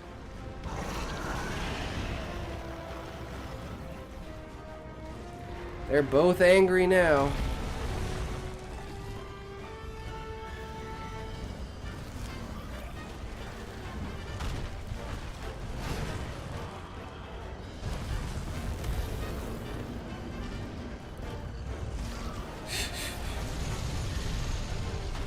One thing I wish Monster Hunter would do is let you play as a monster.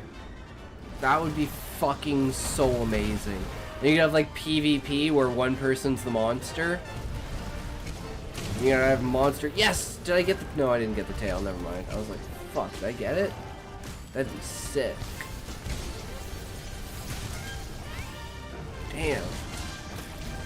They just really don't want to stop, do they? Ow. Now I have dragon damage. Oh god.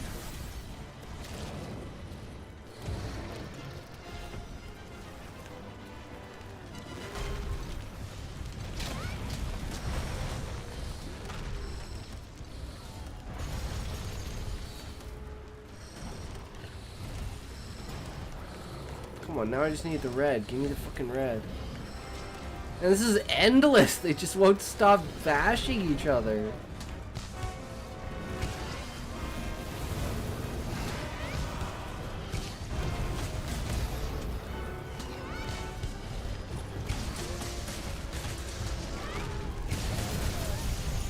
Man, that thing keep hitting me is so annoying.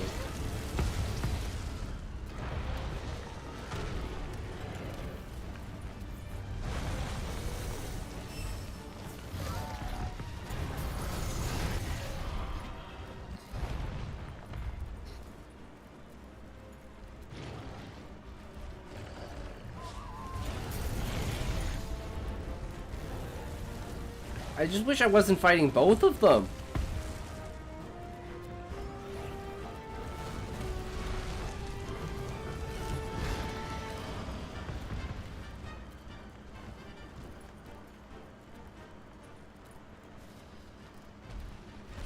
Okay, now they're finally going to separate areas.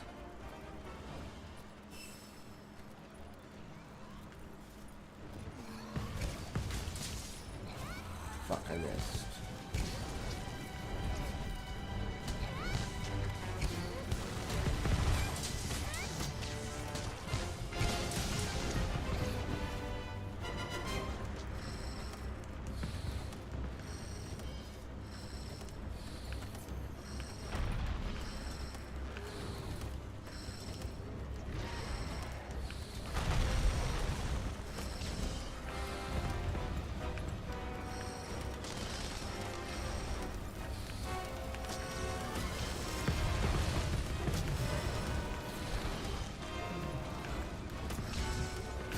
Sometimes it's really hard to get that fucking orange off of them.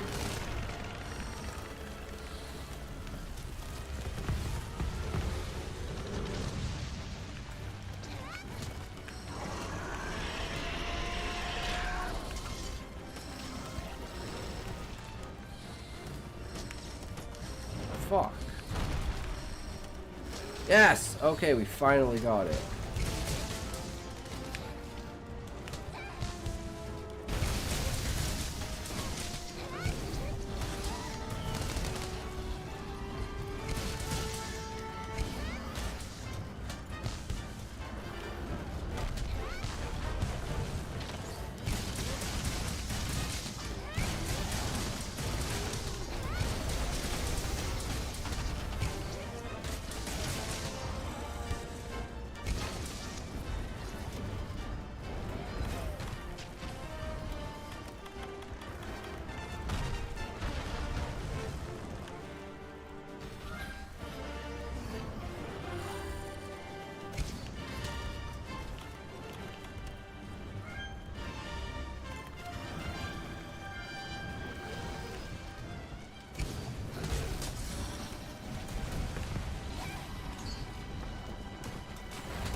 Oof. I didn't expect him to come back.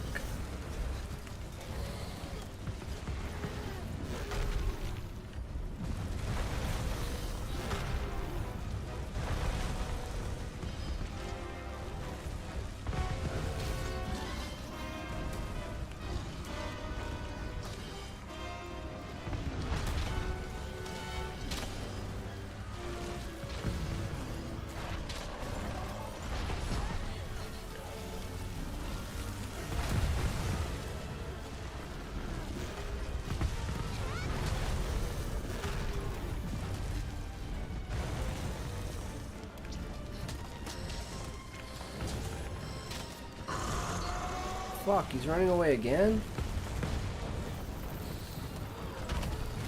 Nope. No, he's not. Get fucking wrecked, bitch.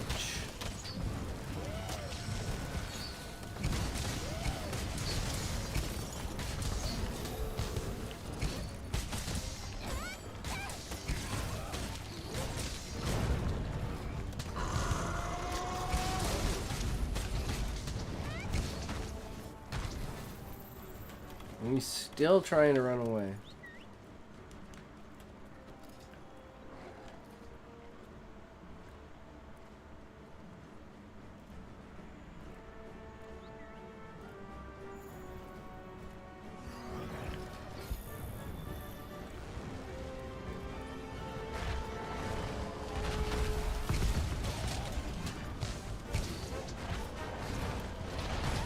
Oof.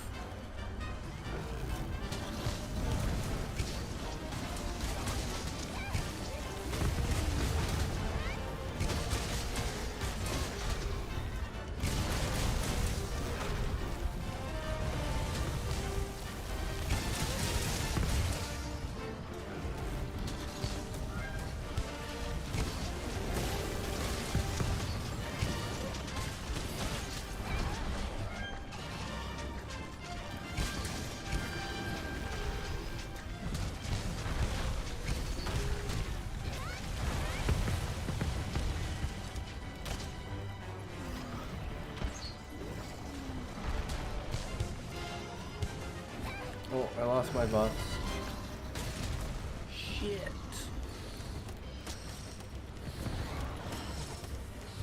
Oh, there he goes. He's limping now.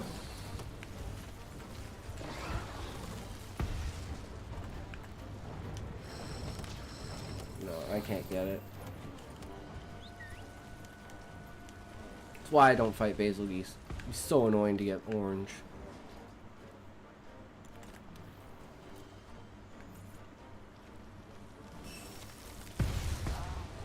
Jesus. Are you trying to kill me?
Nice. We got its tail just as it died.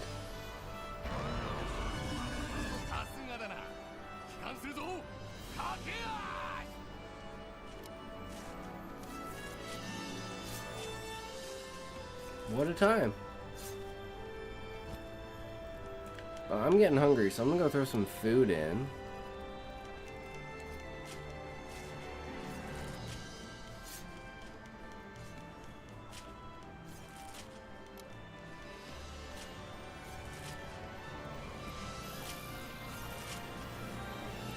that the J-Ho coming back for his revenge?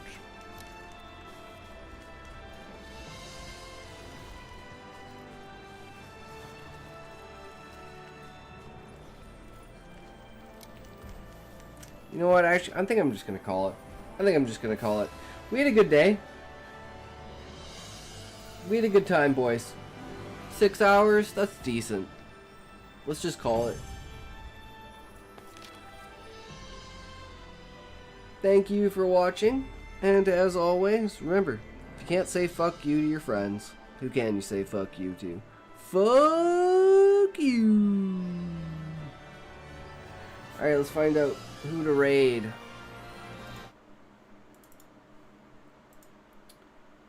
Who do we raid?